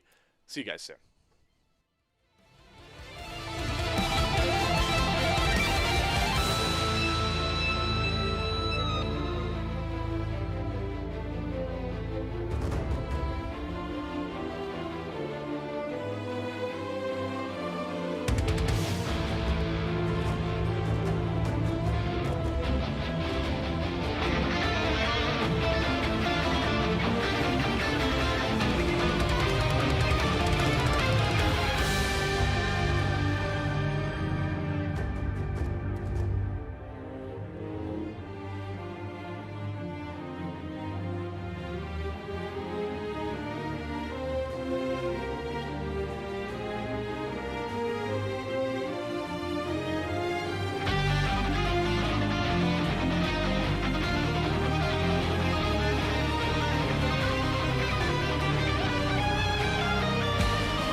Hello again, LPL English faithful. I got a question for you. Have you heard about MOBA Trainer, a new app that teaches you League of Legends with a series of puzzles? Just boot up the program and you work through the puzzles every day to improve your game knowledge. You can select a puzzle from the awesome map that they have. We'll get to show you that a bit later. You can answer the questions and you can unlock more features on the said map. We're going to do one right now while waiting for the Game 2 draft. We're going to do a random puzzle. So let's hop right in and see what we get here. Bloxer, I'm going to have you lead us through. As looks like we're doing, I believe, lane priority on the Galio mid.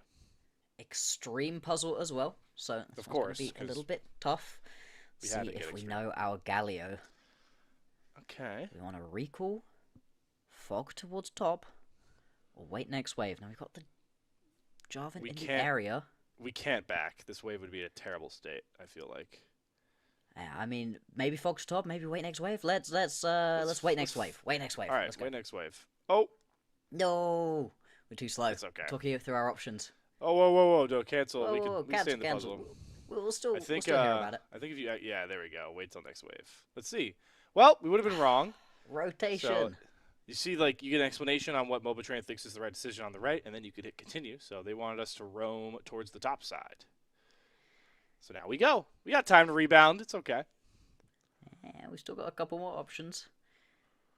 Fog Level towards 3 top side. Is he Galio. actually going to roam all the way towards top? Ooh. All right. Well, It works. Renekton has both summoners. Okay. Flash to finish Renekton. Play without flash. I feel like you just flash it here. Just go. I'm with you. Let's flash on top of this guy. Oh. Flash W doesn't work. Well, yo, flash and then E him. Surely. I guess they were charging up the W. All right, well, Blockster, we're not doing great for our stocks on the on the MOBA trainer, as we see Galio instead waits patiently. He doesn't even need it. Blocks Fair the enough. kill. Fair enough. All right.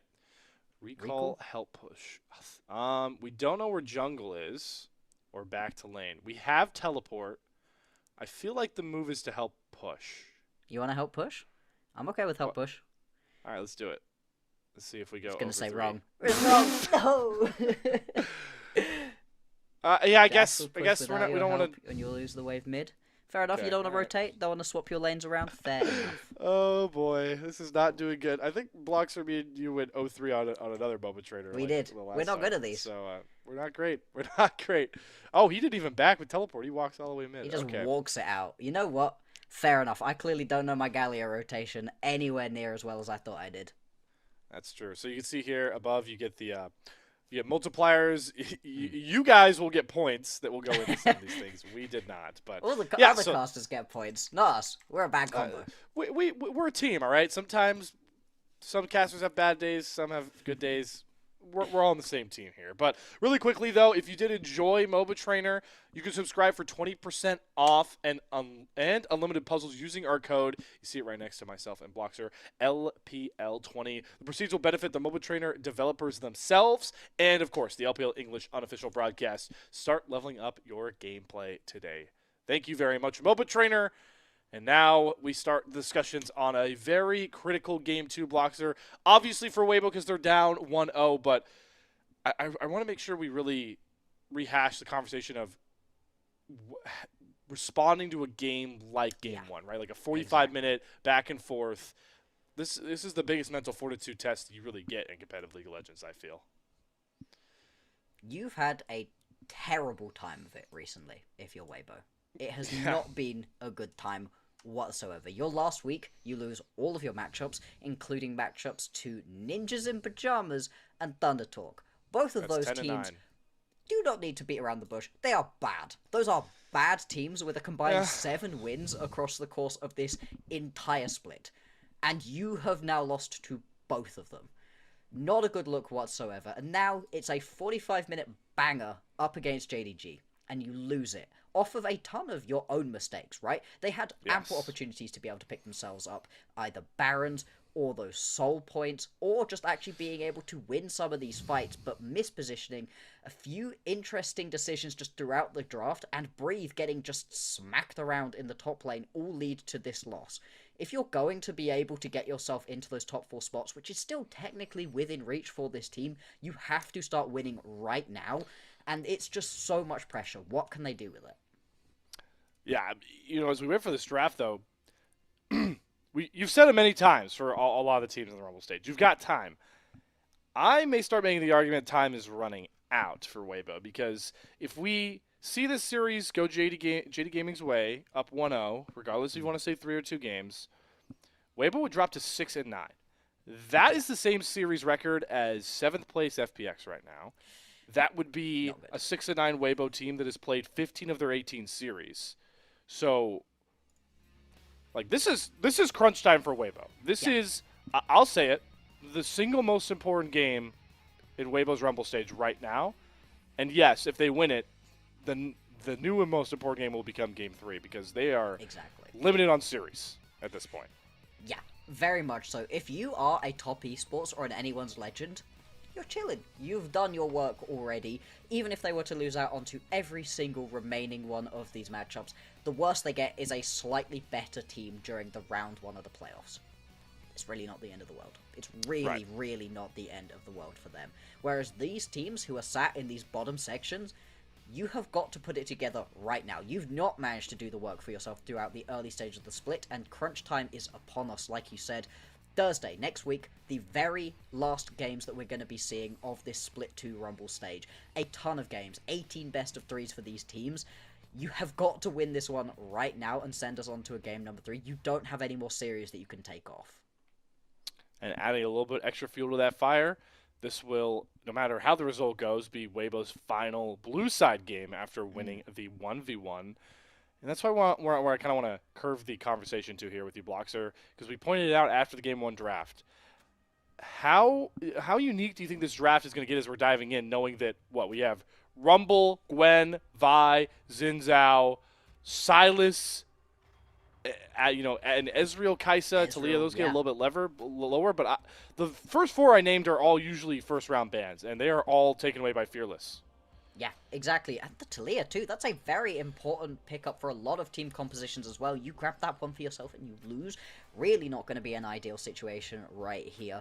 So, Weibo, what can you do to turn this one around? What can you do to really show up in this situation? They're going to ban away some standard things. They're not going to want to see the Silas. We were kind of expecting that one. The fact that Neferi and Azir to hit the ban table is a little bit more surprising. We really are running out of these highest priority of champions. Going to be interesting to see if the Yone is going to be taken away, because that was banned game number 1. Do JDG want to allow that one through? Because if you don't ban that one right here, then that is a potential either B1 for Weibo, or you can grab that and the Sejuani on R1 and 2, and that's a great combo to get yourself started. Yeah, I'm with you, Bloxer. I think Yone and Sejuani, or at least Sejuani, are going to be in this game too. I would be very shocked to see if both of them get all the way through the pick ban phase. But another jungler that was at the top of priority in Split 1 that has taken a bit of a dip thanks to some of those more carry-oriented champs is still very volatile. So Tien will lock in the Skarner. Do we just see the Sejuani swing Just do it. on R1, R2? Jun and Scout are a mid-jungle duo that have played it just like nearly everybody else in the LPL. Absolutely, it's very, very strong at the moment, and it's such a good start for a composition. It can work into a lot of different ways. Instead, they're just going to pivot straight up, and we were talking about this coming into the series today. Okay. Slam right here onto the Arla Yorick. And hey, Arla's been having a good series so far, and you really need him to pop off onto this one. They are going to grab themselves the Lilia as well, so we're not going to actually see the Sejuani. Maybe we'll still see the Yone, though. Still very high priority. Yeah, I might have to eat my words pretty quickly here, but we still have some pretty big marquee picks. I was going to spot out that the Varus definitely gets picked up by either of these two guys. So Tien, with the time running down, will lock that one for light. The stock standard top model of AD carry champions you can get in the LPL right now. Pretty easy slam dunk pick. My question is, do you blind Sauhu here, or do you pick for Erha?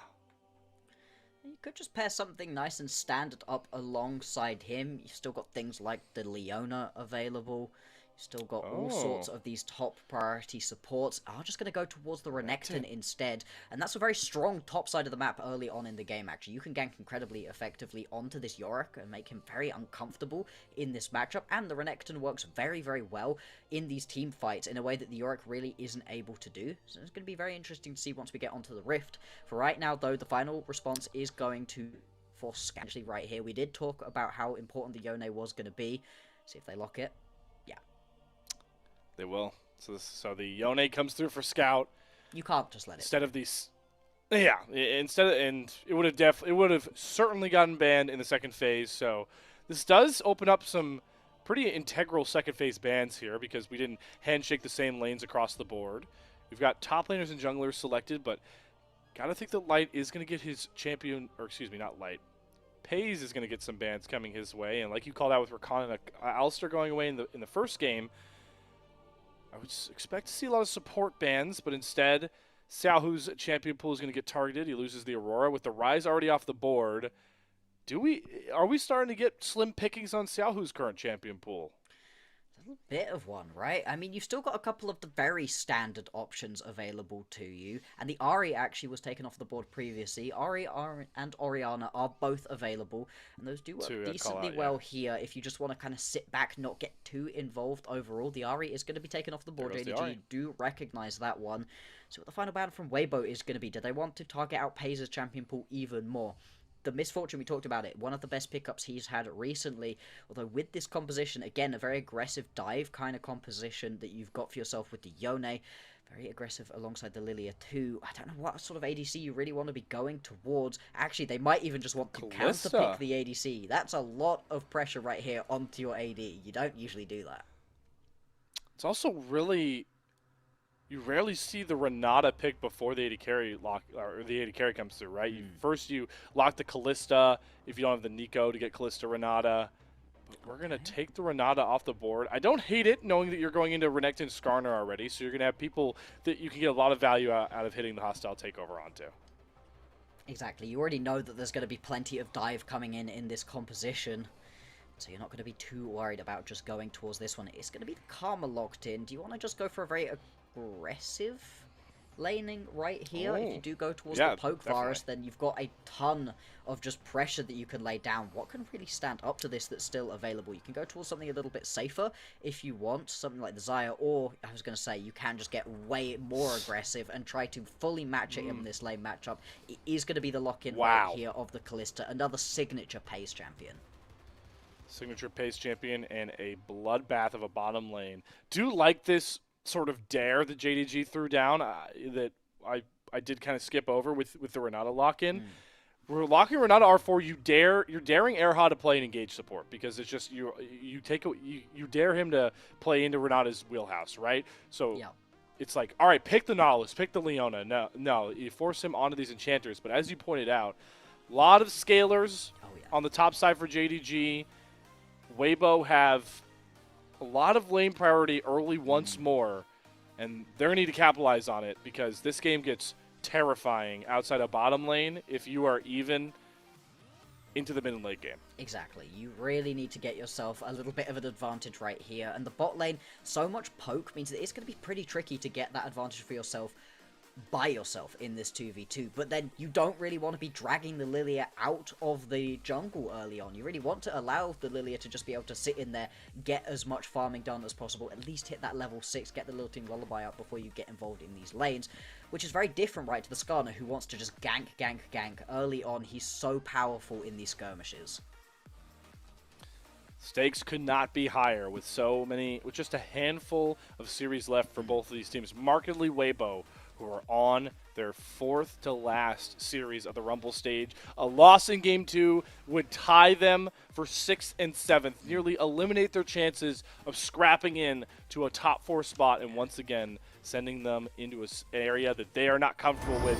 JD Gaming, with the most series left to play, trying to come back from 2 ugly series. It was a banger Game 1 that went 45 minutes long. Are we in store for another one? Are we in store for a distant series? We let the Gyos come in as we await the result. They want to snap a 4-game loss streak. They're going to try by just getting aggressive onto missing early on.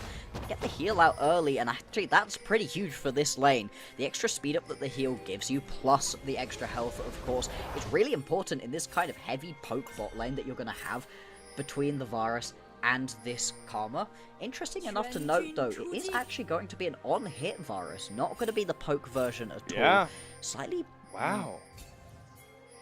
I'm baffled. I was about to try justify it, and then I really looked at all of the champions you're up against. The only person who you're kind of wanting to get slightly more aggressive on? Hang on. Oh boy. Xiaohu, is he fine? Alright. He's still good, I think. Should be able to walk his way out. Although... Okay, this is a mess. This is definitely a mess. And the first bottom lane that's going to get here is going to be Weibo. And Shun loses the smite and has to flash away. He does get to the level 2 off of the mid wave, though. Yeah, Shun got the smite onto the big chicken, but didn't pick up enough of the smaller ones to fully get the level 2 off of those camps. Look what it did to bottom lane. Yeah. this should be a push lane. This should be the lane that you're really pushing through, but all of a sudden, having to play a little bit more respectful, you should be able to step up as soon as the level 2 does hit this bottom side. And now there's action all across the map, as top lane is also going toe-to-toe. Breathe able to get that level 2 first, and in this matchup, that means he's very much just going to be able to fully get aggressive right here. Massive damage onto Arla. Wave's going to be pushed under the tower already. Yeah, Arla's going to play the waiting game for sure, but I'm continuing. I really want to continue the discussion around just this entire different approach to the bottom lane. We came into off of the draft expecting double Comet. We're not getting that. We are getting Erha and Light trying to index into scaling well, but this sort of Varus is so integral on being able to have, play against champions that are free autos, stack the lethal tempo, the Rage Blade. Yeah. There are no tanks to do that, and there's going to be a Lilia and a Yone flying at you in the face. I just don't have confidence that Light is going to be able to get the full potential out of this Varus, but what can solve that ailment is getting the Varus pretty far ahead. Is Xiaohu's going for a level 3 roam with stun available. Missing does have the flash, but doesn't have the heal, and Xiaohu dares him to flash first, and he fails that dare and gives first blood into the General's hands. This is exactly what we were saying with that heal, right? The extra little bit of speed up that popping the heal from Missing would have given them would have likely been enough for him to at least be able to get the flash off, probably enough to be able to survive in that situation. Instead, that's going to be a kill going down. Now Tian going to be hunting Jun in his jungle. Actually manages to get the stun off right here. This is a no flash has Lilia. no flash. Yep, exactly as you called it, Bloxer. Weibo coming out hungry. 2 opening kills, reading JDG like a book to find an early lead. We were talking about this composition being one that really needed to get itself ahead early for JDG. Well, it's that same thing here for Weibo. If they can get themselves a big lead early on. Oh my god, he stole the red buff. He blind stole the red buff. But he doesn't win this. He has nobody coming to help him, so he's just gift wrapped the red buff. Scout, what are you doing there? Feats of Warfare, 2 kills to Xiaohu. JDG? Oh my god, now Missing? What? We're flashing for handshakes, but they're still losing this trade. Light and Erha are more than healthy enough to keep up the scrap. Oh and my now lord, we're team the for a TP. flame. What is this early game? Hello? Scout is very, very tilted off of his death here. Shun trying to come over. Scout has the flash, but both flashes are available for Light and Erha. The handshake, though, really well placed from Missing. Do they have enough damage? Erha holding onto that flash, gets the Karma Shield. He doesn't even have to burn that Key Summoner. Look at the mid-wave. Look at the mid-wave What is that you're JDG losing doing? out for that one. I have literally no clue. The saving grace is just about that it's going to be a cannon wave, so at least you don't lose as many minions right here. It's still going to be able to pick up the majority of this. But that's your TP blown to just say hi to bot lane, force them onto a reset. Not even a particularly bad reset timer for Erha. Light's able to survive, keep pushing through this wave. He's not going to be worrying about it too much. Are we sure that the same JDG walked back out of the tunnel between games 1 and 2? Because this is insane. I'm not sure. I'm not sure. And all of these desperate plays and maybe just gross overestimates. We're 5 minutes into this game. Yeah, I guess I'm talking about the Scout TP, right? Like, that was probably desperate. But the point being is that they are now down about around 1,500 gold. Yeah. 5 minutes in. Weibo, game 1 was in control of theirs at points, but and you could definitely write off some of their mistakes to lose that one. If they've got to command this lead and bring this thing home, because even looking back to the first time these teams matched up, Weibo struggled in game 2 of all things to lock down and convert a lead. As we get more interesting teleport hijinks coming out from JDG. This is wild. Okay, so you're going to get the full lane swap, vertical map play, not even vertical jungling, just straight up vertical map play. Teleport going to come in from Breathe to get him into this bottom lane. Xiaohu also going to head down towards the bottom side of the map. The Drake does get picked up here for JDG. I really like this out of Xiaohu. He needed to respond, although might get caught here. Uh-oh. Doesn't have the flash available to him, gets trapped in the Yorick pit, but Breathe is here with dominance, pops it, but he doesn't have his Xiaohu next to him. Timbers is trying to get some work done. Holy cola, the Meek. Breathe just healed about 200 HP, but guess what's better? The Rend comes through for Pays. And we continue to have a messy, messy series on our hands, Bloxer. And all of a sudden, this is not worthwhile at all for Weibo. They end up losing out on a ton of gold. All of that advantage that they'd been able to pick up for themselves just gets erased. I liked the roam out of Xiaohu because the dive was coming onto Breathe bottom lane pretty much guaranteed, and you were recognizing that as Weibo and heading down towards that lane. Now they're going to try to collapse here onto Scout. He has flash again, though. He should be okay. All right. He's thinking his lucky stars, but Light isn't level 6, let me tell you. This is a crazy early game. We're 7.5 minutes into this one, and I don't feel like I've had a second to breathe. Every single moment of this has been fights or roams or things going back and forth, and now Missing potentially looking for another play onto a flash with Xiaohu, although Erha arriving should spell the end of this one. Yeah, this has stun though. Should. Level 4 Missing. Should be just fine as we see the bot lane rotating the mid once more here for JDG. Shun has showed up, level 6 here, hits the Swirl Seed.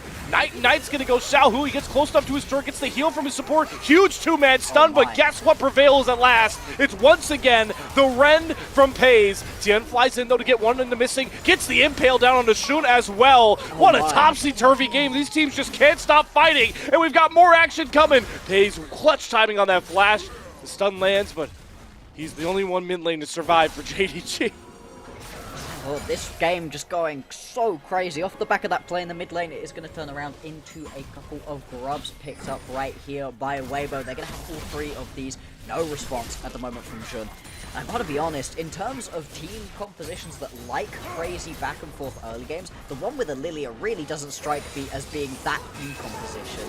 Yeah, you get a little lullaby here onto one person, and at least you're able to pick up the kill onto Xiaohu just about with that Ren, but everything here then turns around and goes wrong, and this is where the Skarner's going to be at his best.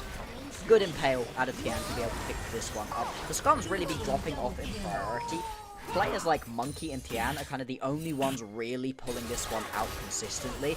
He has been making it look good. Erha getting jumped. Erha has flash. Another summoner comes across. All we care about is fighting in this game. Holy moly, how does... Scout is backing on a pink ward. He doesn't expect anyone to pull up. Tien says, why not? I'll throw down. This is Scrapfest 2025 at this point. Shun won't even be able to create out Tien though, who has 2 Giants belts to his name, and for once, nobody dies every minute in this game. Not from lack of trying though, and now we're going to have a teleport straight back in from Scout. At least he's not going to get insta-dove onto this one again. Dragon went over to JDG, 3 grubs went over to Weibo, and that's critical, right? And we very much have to highlight, even though the early game's been crazy, getting to take away the 3 grubs from the team that has got the Yorick, that's going to be massive, but the fighting continues. Oh, Missing. Doesn't have hostile takeover. He has flash, but there's no point in burning it. He still does. Gets Breathe to trade his, but Missing mispositions, continuing for another game. Hey, look. Slayer, I think you got this one. I don't think the color's particularly necessary in this game right now. I might have a nap. I need you to make sense of this, Bloxer. What am I supposed to say about this? I don't know what to say. It's crazy, right? There is just so much aggression happening early on. And the thing that's fascinating is that so much of it's coming from JDG. Composition with Lilia usually wants to sit back and farm up and not get things so insane early on. With a Yorick as well, this champion not particularly strong early on. You want to get him a couple of items before he can really start mauling through these towers. But instead, JDG, they've been very happy to scrap. They're only down by about 1,000 gold. It's kind of working. Bloxer, you've been given only 30 seconds to talk, as we have Chains of Corruption immediately coming out after that. Playing Erha. Just stat checking Pays. He'll be safe for now. I do like the Yorick point. I think the one guy that actually does benefit out of the chaos for JDG in this game is Alla, who's kind of just got to take turret plates and just scale up, because the Yorick needs time, and he only has 2 assists to his name. He's part of that one big fight for JDG. Outside of that, he's been kind of just cruising, and even Caster Curse can't ruin that. Full combo from Xiaohu, not enough. Although, that being Tibbers said, versus Maiden. Dive. The dive is about to come through. With Maiden up, he's got a lot of healing to his name. Needs to be careful to not get stunned up against the wall though, or impale. Shun is close by as well. He's going to flash back towards his teammate. Impale available for Tien. He takes a couple of turret shots. Lilting Lullaby comes across. There's the hostile takeover. Really well positioned from Missing, and it collapses the dive. Alla survives, and that's not the headline. Guess what the real one is? 3-0. JDG once again. Read the Weibo minds. There we go. It was a very telegraphed dive. The second that you get that much damage down onto Arla, you know that Weibo's going to be heading towards this bottom lane, wants to pull off the dive. Even though he was hit by that H-Tower's impact and the Impale, still, Arla able to survive. Like you said, he's really been benefiting by just getting a lot of free time. Well, now he has to pull out the fancy feet, get himself involved in this one, but it's the hostile takeover more than anything that completely turns this one around. Beautiful look right here to just about get it off before he gets pulled in. Oh my god. I was so confused what was happening there. It's like, is Tibbers? Oh my god. Oh my god. Bloxer, that was a mind-infected Tibbers that just killed Annie. Yeah. Oh my god. Unfortunately, hostile takeover it's quite the buff. It's quite the ultimate. God. And that's why you pick it up, right? We saw that the Granat was picked up pretty early on in this game. And it was very specifically for this sort of situation where you've got multiple champions sprinting at you. And this is the way that you very much want to be playing the game as Weibo. You've got yourself a Renekton, a Skarner, an Annie. All of those champions want to be going in, flashing in even potentially. If you can hit those big ultis off onto the people right here is missing, that's going to be huge. Ooh. Bot tower's dead, folks. by the way. Alec just melts this. Oh, yeah. I don't think the teleport matters. I don't even know if this is advised. He has Dominus. Okay. He could have just taken the turret. Just take it. Fascinating that he doesn't want it. I guess you want the dive? But this is a Renekton with Dominus. Yeah. You also lose first turret. Yeah, that is feats of strength. Baffled by that. I do not know why he didn't just take that proc. You know you've got your support coming down. You know Jun's in the area as well. You can just take that tower. Alright, well, this is what they wanted. And Breathe not going to be able to sidestep the handshake. Pops the Dominus, but this is 1 versus 3, and he's putting the playpen. Yorick dictates it. Ala gets another kill. The turret does go down. So while you give up the upgraded boots, overall gold-wise is a bigger win for JDG on the cross map. But, I mean, upgraded boots are pretty good on a lot of members of JDG right here.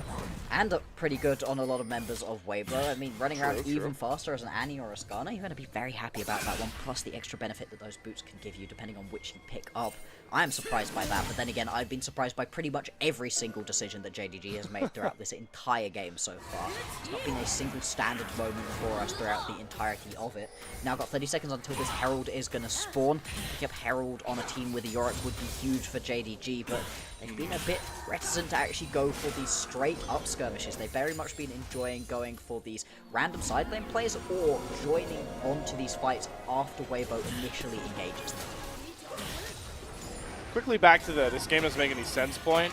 I have a fun request for our lovely LPL English mods and the chat. How many times, my loyal chatters, have you facepalmed in this game? We're 15 minutes in. If the mods can get some numbers back to me, it'd be appreciated. It's not needed, but I will say I'll start off the count here, Bloxer, for everybody at home. I have facepalmed about once every 3 minutes, so 5 times in this game already. I was going to say, I've had 4 solid face palms, you know? Okay, so we got 9 as the cast. Little, like, but 4 solid ones so far. Tian picking this one up, very much not going to be a face palm. Weibo enjoy having that one. Can use it to crack the mid lane tower open, potentially. It's still pretty healthy at the moment. Now got a minute 30 until the next Drake is going to spawn. Before then, though, we might have another couple of aggressive plays. I think Breed recognizes that he's in danger, cannot step up for this minion wave, and is just going to head back to base at the moment. Things do slow down just a little bit. There's a lack of objectives to try to fight around. There's a lack of people in lanes to try to dive or gank as well. But I think we really do need to, once again, focus in onto the fact that we've got a Yorick in this game who's 3-0-3, already got that Trinity Force completed, and so is just going to be mauling through towers at this point. You read my mind, and for the main struggle we've talked about recently with JD Gaming getting caught on side lanes, not respecting, map plays in this phase of the game, how powerful would it be for JDG, who, mind you, they have the most series left of all the majority of Group Ascent teams, for them to kind of get that monkey off their back of getting picked off in sides with an Ala Yorick masterclass into a 2-0, the first one they've had in a while, really would bode well for the JDG side of this discussion. Absolutely it would. And as we've been highlighting, right, that individual game score so important for deciding between these teams once all is said and done. How much can we wanting to get this as a 2-0? Missing still very aggressive at the moment. But I'm happy to, and so far has been playing a great game here on the Renata. Although a little bit of pressure right here. Herald also going to be popped from Weibo. They just want to take down this mid lane tier 1. They have 4 members strong here. Scout's going to TP in. Alla's still busy with the top lane tier 1. Turret's going to go down. Tien looking for a potential impale angle, but Shun is being really skittish about getting too close. So Scout TPs for very little. The turret goes down nonetheless. The dragon is up. And Alla is trying to cancel Xiaohu's base with both of them holding on to teleport. Oh, Maiden. Sweet No. Maiden. Walk away. Is this the distraction, though? Xiaohu is way more content going for the main, and here comes the play for Pays and Missing. They use the Fate's Call to go after Erha. Pays is trying to hop around, but he's got a croc right in front of his face, so he flashes forward. Erha escapes. There's no red coming across. They commit so much just to knock down the Weibo support, but Shun is running wild in the back of this fight. Clutch impale from Tien might have just saved Xiaohu. He flashes over the swirl seed. He gets the X-Stall's impact. Shun thought he had a double kill. He's having to work for just one of the kills, but the Lilia is just so hard to outpace. On the flip side of this fight, Breathe gets 1 kill done, but all is way too far accelerated. The Yorick is going to send another one to the grave with the spade. Smacks him down. A messy fight, so accurately potent for this game too, but it's JDG barely coming out on top. So many moments there where that fight could have swung either way. Like you said, the red not quite coming through that allows Erha to survive a bit longer, draw Jun in a little bit too far. Alla in the back line, and we didn't even see what ended up happening with a couple of the other members in this fight. So many different places where this one could have gone wrong or well, depending on who you're supporting in this one. Jun. Oh my! Smite! Yep. Oh, Erha. That was huge. That stopped Soul Point. Did Jun smite the Crux? I don't know that we'll get a replay of that. He has it now. I'll watch for it. Take us through it. Have a look back at what this was. So Erha just about survives into this one, but that's the bit we were watching. We'll watch the backside of this fight. Smite's there. Breathe teleports in. That's where the smite comes in. Breathe buys some space, buys some time. I think is able to pick up the kill onto Missing at the end of this one. So Missing does well for himself. Yeah, at the very end of this one, but I feel like Breathe just isn't able to get anywhere near as much priority from this team fight as he would have hoped for.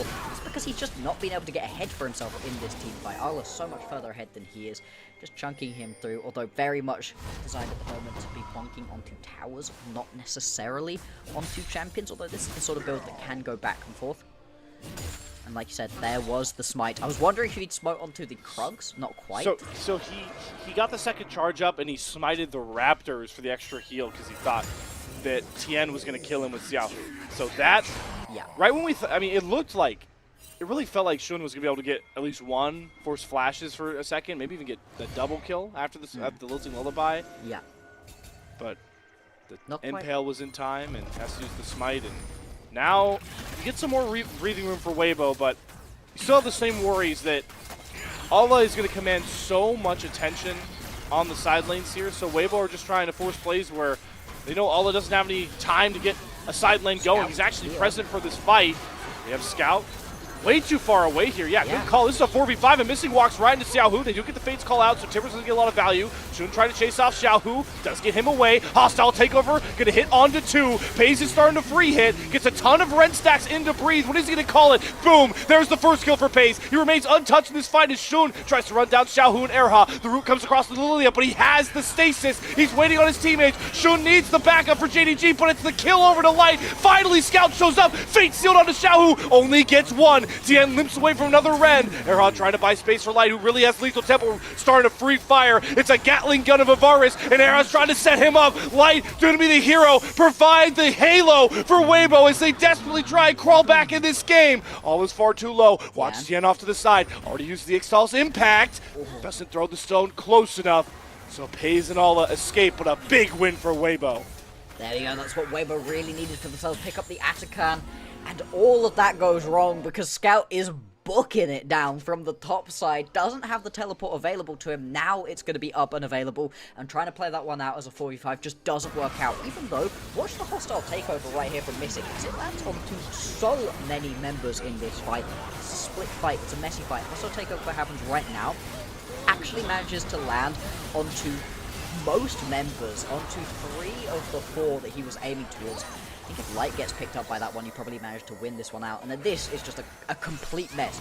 Look at the fact that you're still trying to get involved in this fight right here as Scout. And Scout's contribution is an ult, a kill onto Annie, and an immediate death. That's not good. No. Question that will really scratch the minds of JDG is, even with Scout kind of behind, he only has 1 item. He gives for the QSS, which has been a common build into the Annie when we see Yone versus Annie, but with that hostile takeover, you know, with the Lilting Lullaby, what does Fate Sealed add to that? Question that JDG really need to make sure to not burrow down into, as this game is almost as even as it could possibly come. Kills are 1 separated apart. Gold, near 100 pieces of shillings separating these 2 teams. Yeah. And once again, Bloxer, it is who steps up most in this game, or on the flip side, who makes the least amount of mistakes that really could come out on top. As we have a catch onto Tien. Very tanky Skarner, gets 2-man impale, but Erha's nearby. He has to flash over the wall to save him. The hostile takeover hits onto him and Tien. Where's the rest of Weibo? Because Tien is buying so much space. Erha finally falls. Breathes about half HP. Here's the Fate Seal from Scout, though, and he hits the X Factor ult. We were waiting for it in the last fight. Scout just made sure to send a pre-order through to the LPL English fans, because once the big product came, boy, did it hit for JD Gaming. There we go. They're just going to be able to push through onto this bottom lane tower as well, pick themselves up even more gold, reset, spend it as well, and head back out onto the map to pick themselves up another one of these Drakes. Brilliant fight right there. And Weibo just getting caught out in their own jungle. They don't recognize that you can't be stepping up in that situation. And you called it, right? Very tanky Skarner. This is a Skarner with a lot of health available to you through the Heartsteel. It's got that unending as well, so survives for a very long time, but I think that's a problem in this situation. If he insta-dies, the rest of Weibo's members don't think they can maybe save him. We get a replay, watch what ends up happening between the 2 ADCs, because Pays just annihilates Light on the back end of that fight. Scout has had a ton of criticism levied his way for a lot of mistakes at different points of this Group Ascent stage, mostly in his side laning, and his laning in general, Including but in this game, just 5 minutes previous. In last game as well, he had points, but a guy that has played in so many big-time games internationally in the LPL stage, one thing he's been reliable on in JDG wins is that one big critical fight. And could this be the one for JDG? We'll have to see. Watch Pays right here. Watch what he does to Erha. Sorry, I thought he'd annihilated Light at the start. It was Erha who he just insta-kills, and that completely stops Light from being able to get in. And then this is what you're talking about with Scout. Beautiful Fate Seal to be able to get that one up. Nobody ends up dying in that situation as well. Back out onto the map we go. While all the replays and everything were happening, we did also see that Drake go down, so JDG now going to put themselves onto Soul Point. Soul Point they should have already had, to be honest. That should very much have been Soul picked up for them. But now, all eyes onto the big purple worm Baron up and available, and actually started up right here by Weibo. This is a bit of a desperation play for them right here. Reeve has teleport, but he's walking his way up, so JDG are going to try and force their way in. Scout off to the side. Baron below 4K. Are we going to 50-50 this? Who's going to come out on top? Hostile takeover, impale. Tien impales the jungler, then hits the smite. Can they win the fight off the back end? Because Pays is running wild. Everyone on top of each other. Breathe finally shows up, but Pays with another clutch flash. He gets in, finds 2 kills, gets out. Pays is a superstar for JDG, and he might just push them over the edge to get the sweep home. It's just Shun and Erha. Shun is going to chase down Tien and Erha. They're looking for the knockout blow here, Bloxer. They won't let this Karma and Skarner escape until they just barely get back to their Tier 2 turret. Just about going to be able to squeak away, but still the fight very much won right here for JDG. There is going to be 2 Barons available for Weibo, but they've lost 500 gold off the back of it. And remember, that counter includes the 1,500 gold you get for simply picking up the objective. this game very much falling away from Weibo. They may well be on a 5-game losing streak when all is said and done at the end of today. JDG, what a set of plays so far today. One singular death for PES. Remarkable. Can't say the same for Alla, who is deathless, No, but he is so dead. Oh, TP? No way. Oh my god! Alla! Oh! Oh. He's deathless still in this game. Weibo fans, I'm so sorry. You don't deserve this. Oh, that's good. 5-0-11 right here on the Yorick. We were surprised when we saw the Yorick locked in as one of the first pickups. R1 Yorick. Very early on to be seeing this champion locked in right here, but hey, he's paying it back. So Bloxer, we made the joke, right? Because the funniest part about this is that Breathe had an immaculate Yorick game the first time round these two teams matched up, and we made the joke, how many extra Yorick games did that buy in the LPL? How many additional Yorick games do you feel like Alla might have just bought the LPL? That's the big question right now. Six more that we're going to have to watch. Yeah. How many of those are, like, good, though? Like bad. I think all but one of them is going to be bad. Wow. Most likely.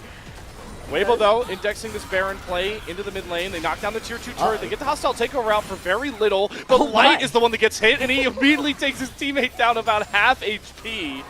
So that might kind of stall out the Baron play. And they also have to worry about Alla off to the top lane. There you go. This is exactly what you want to be seeing right here. You now need to win out onto this 4v5. I love this from Scout, actually.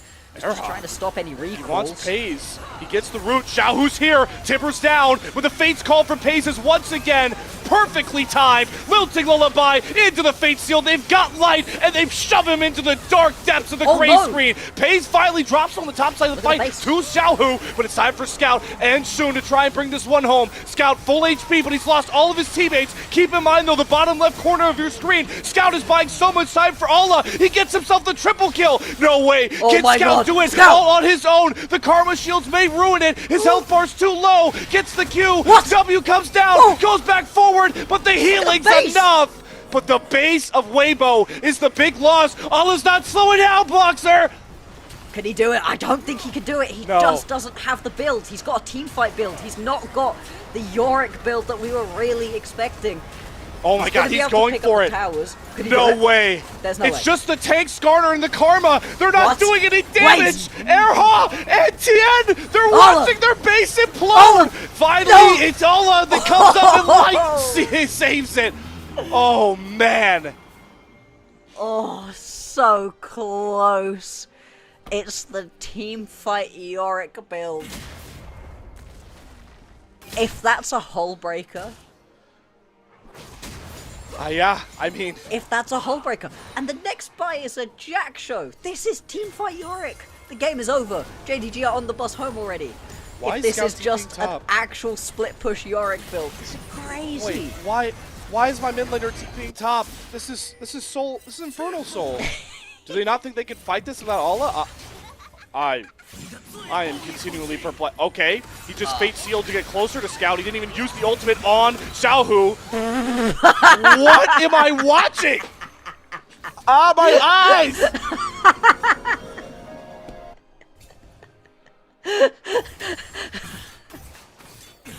I wish we had the facepalm counter. Yeah, plus 10 million to the facepalm counter.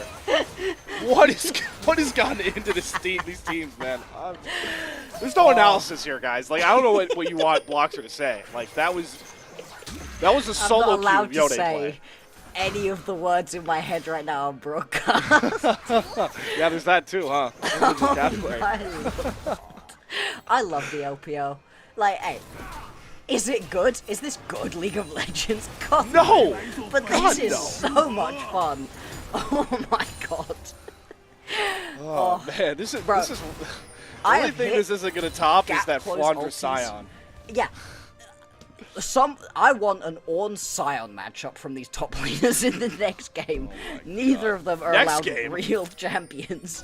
Are we going next game? I mean, I guess anything's possible. Anything is possible. JDG's still very much going to be in the lead of this one, but only by 3k, you know? Yeah, there's no Nexus towers or anything, but Weibo, they're kind of still fighting this one back. Come back. And if Scout wants to just, like, int again, it's possible. Oh, man. Yeah, breathe, buddy. Don't get close to the nade. You don't compete. You don't win that. Oh, All right. all right. Baron's up, Bloxer. Like I said, Again. Baron. Let's see if Weibo in this series, fun fact for all the statisticians out there, they are negative 2k gold on their 2 Baron power plays in this series. Do not show the blast cone, you crazy observers, I swear. If this was an actual tower-orientated Yorick build, I think he goes for it, right? And you just, like, 3-tap the tower. Unfortunately, again, this Yorick does damage to champions and lives for a long time in and amongst the team fight, but doesn't actually do very much to the towers. I don't love the build, I still don't love the build, but it is part of the reason he's 5-1 on 11, right? He's been very much involved in the actual team fights of these games. Right now, Split pushing, going to be pushing in onto Breathe at the moment. Does have the teleport available, as does Breathe though, so both of those are going to be able to rejoin with the team at the moment. Light and the rest of Weibo are going to have the priority on towards this Baron at the moment, although we've seen plenty of crazy steals so far in this series. Here they go, starting the Baron. Redemption's going to spot them out. 4v4 for now.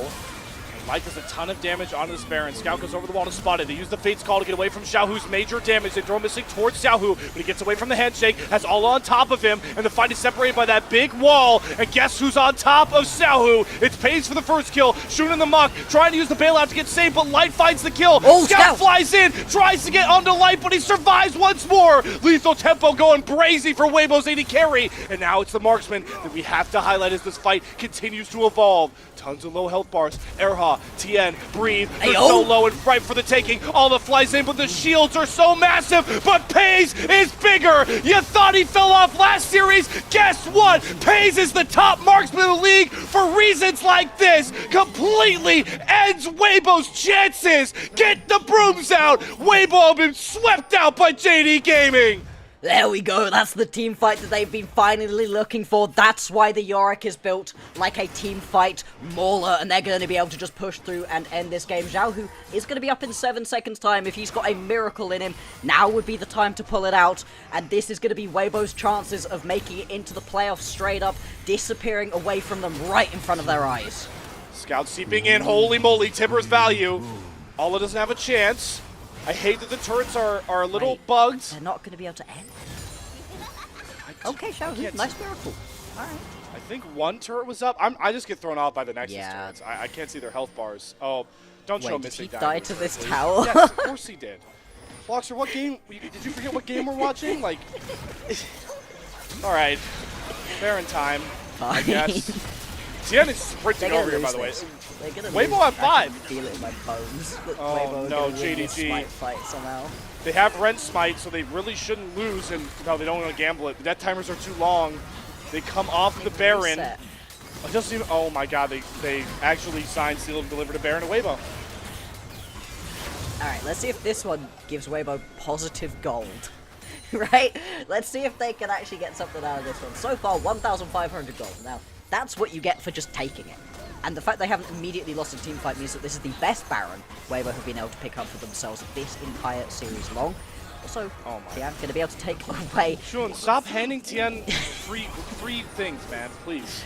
Oh, can you feel game number 3? It's looming. No, not with that Tibbers from Xiaohu. He just whipped his entire combo. Scout gets out. They're going to lose the Infernal Drake for this, the No Soul. But Pays is hunting. Pays. Fate's Call once more. Pays is in front of all of Weibo. Who can finally shut down this Callista? He's dashing all around the bailout. It comes through. How does Pays do it? He's a miracle worker. This guy is an absolute wizard. And he's decimating Weibo again. This time, it's finally over. I'll say it. It's Pays is at the top of the LPL. And he's trying to rip JDG up with him. Oh my lord, that is one of the sexiest plays I've seen in a while. Pays using every bit of his health bar, every bit of the bailout as well from missing. Just so gorgeous. And this finally is going to be the end. This is going to be the 2-0 for JDG, the momentum they needed to carry on. They want to get themselves into that top 4. That was one of the single greatest Callista games I've ever seen in my casting career. My God. That's one of the best series I've watched from an ADC in years. He Can we dies skip to no MVP times now? game one. Like, just throw MVP up right now. Like, Yo. we don't need to. What are we going to deliberate about? Like, hello? I guess they consider giving it to Arla because he also had a pretty good game, but that was gorgeous. I mean, in terms of champions to do it on, Kallista's one of the hardest ADCs in the entire game. The amount of movement that you have to be thinking about with this champion, I don't know how his wrist hasn't fallen off, because that was crazy. Pays, you beautiful, beautiful man. I mean, I am completely speechless. So he ends up with 2 deaths across the series, maybe two, and he was playing Kaisa Callista. Yeah. What are? I mean, it's I have a bunch of overreactions popping in my head. I'm like, can Navi move over? We have our real MVP. Like, yeah. Somebody's got to stop me. Hey. Mickey might have to cut my mic the way I'm ready to cat for this guy. Holy moly. We will temper this slightly. Okay. By saying I'll calm down. he looked terrible versus IG. It was a real rough series for Pays versus IG. We came into today really highlighting these bot lanes as needing turnarounds. One of these bot lanes most certainly did turn it around. What I need to see now from Pays is another series of him looking solid, right? Because that was a great performance here up against Weibo. It was terrible up against IG. I want to see what his middle ground is, right? How the consistency is looking. Yeah. What we'd been talking about before the IG series was that Pays was one of the most consistent players. Now all of a sudden he's looking volatile, but hey, the highs are gorgeous. We may need a moment of silence when we get that last fight back on replay. Well, moment of silence for Weibo because they just got torched by one man. All right, I'll stop blocks. Let's talk about the stakes now that we know the result of this series, because Weibo are now locked in at 6-9. Yeah. That is off. Actually, with game score off this series loss, they're 7th.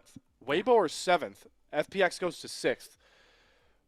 How soon are you willing to, like, are we locking Weibo as a play-in team at this point? Like, it is such a difficult road back up. I would be locking them as a play-ins team right here, because their next game is against TES, so that sucks for them. Oh, lovely. Then they have FPX and WE. If I'm being generous right here to Weibo, maybe they go 2-1 in their next set of series to round out this season. You know, maybe they're able to pick up wins versus WE and FPX, and that puts them slightly higher. I really just don't see it. I very much think that right now, the battle is going to be between IG and JDG for who gets that 4th spot straight into the playoffs. Yeah, I'm glad you brought up JDG as we get some of the post-game stats from this game too. JDG now go 8-6. That actually moves them into 4th because they have, or it might get a little bit murky because they do have less series played than IG, but they are locked in 8 wins, contesting for that 4th spot. What a series for JDG. They get their get back. Weibo beat them all the way back in week 2 of this very Rumble stage. And oh, wow.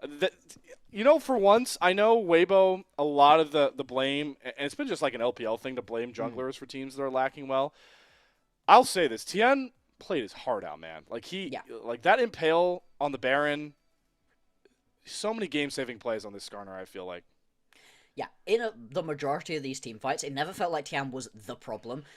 Maybe you can criticize him for not finding any of those 3-man impales, but they're so tricky, and if your opponents just position well, correctly around these team fights, it's not going to happen anyway. You can't will your opponents to all stand on top of each other to yoink 3 of them with the impale.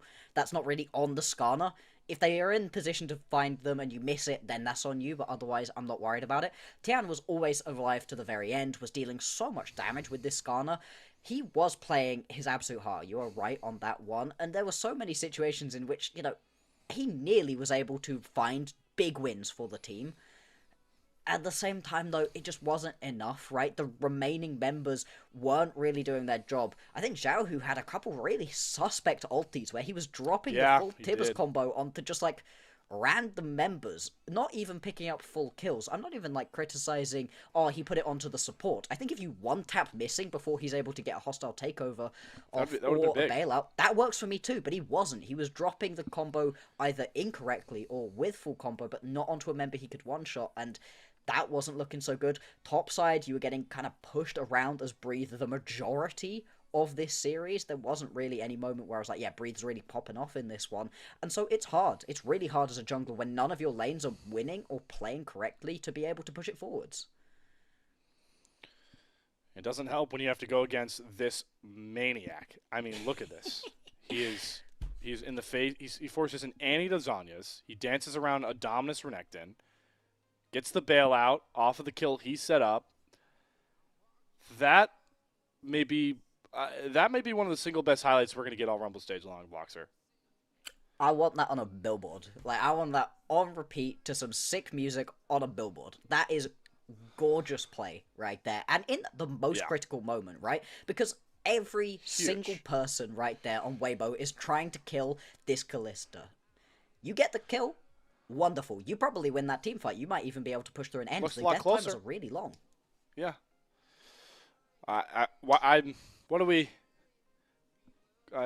Guys, this better be unanimous, by the way.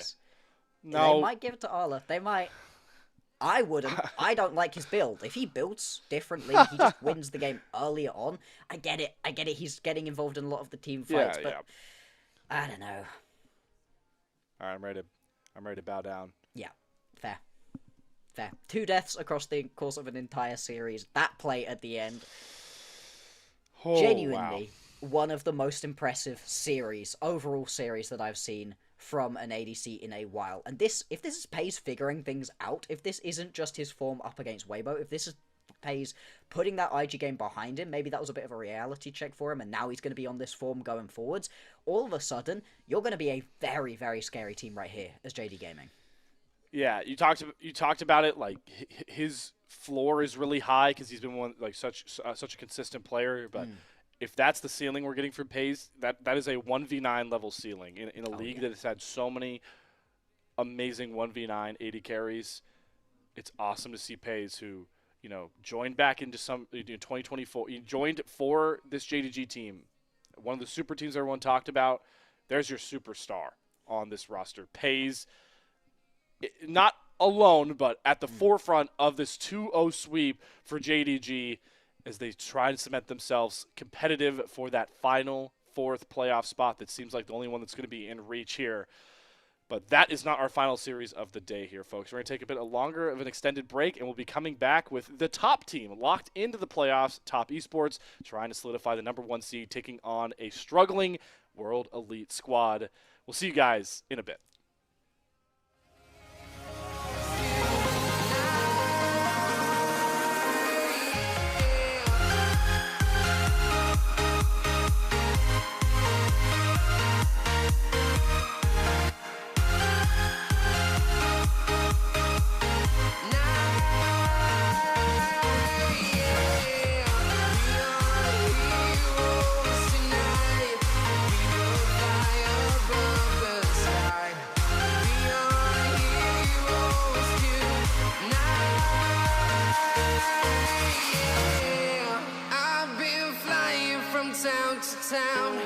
From London to Taiwan, I've been all around the globe trying to protect your soul.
Welcome back, everybody, to the LPL English unofficial broadcast as we move on in to our second series of the night after a banger 2 games from Weibo and JD Gaming. But now, Blockster, is time to focus on, after 2 teams that were pretty close in the standings in the meat and potatoes group ascend, 2 on the polar opposites.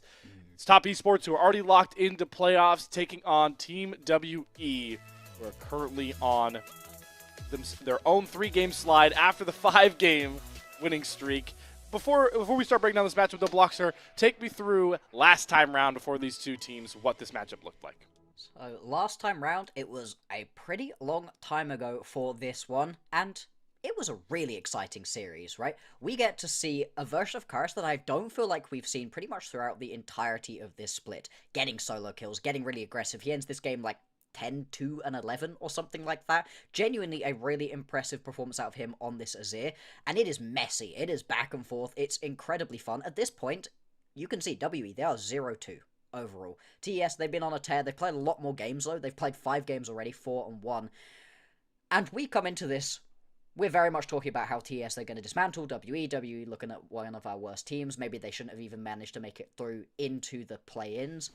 True. And all of a sudden, look at this. It's going to be a victory right here for WE off the back of, yes, it's a really impressive performance out of Karis, but Taeun and Monkey, they step up in this situation. It's Monkey on his signature Skarner. We've been talking about it, right? The Skarner, not picked up by that many people at the moment. Monkey loves it then, loves it now as well, and they grab game 1.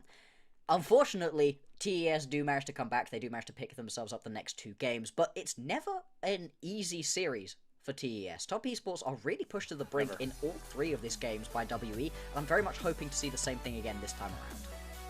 Yeah, and that's been the big question, right? Top Esports, there isn't a lot to critique outside if you still want to pull on the, like, oh, what are they going to look like in international? That's a discussion for another day. They're 12-2 for a reason, but they have played near. I don't know if the stat still holds up as the most single games played by this point. It's close. It's insane. They're 25-12 in terms of games at the moment. Yeah, so 37, it looks like the closest behind them are like 34, 35, so still holding that marker. And it's because they have struggled to really close out series. But the interesting point to bring up here now is that Top Esports are coming off of their 2-0 sweep of JDG just to end out Week 6. So that is going to be a intriguing question. Are we finally going to see Top Esports kind of just roll over competition with a lot of the pressure off their back, knowing that they are locked for playoffs? At the moment, it seems like the only team that really has Top's number is AL.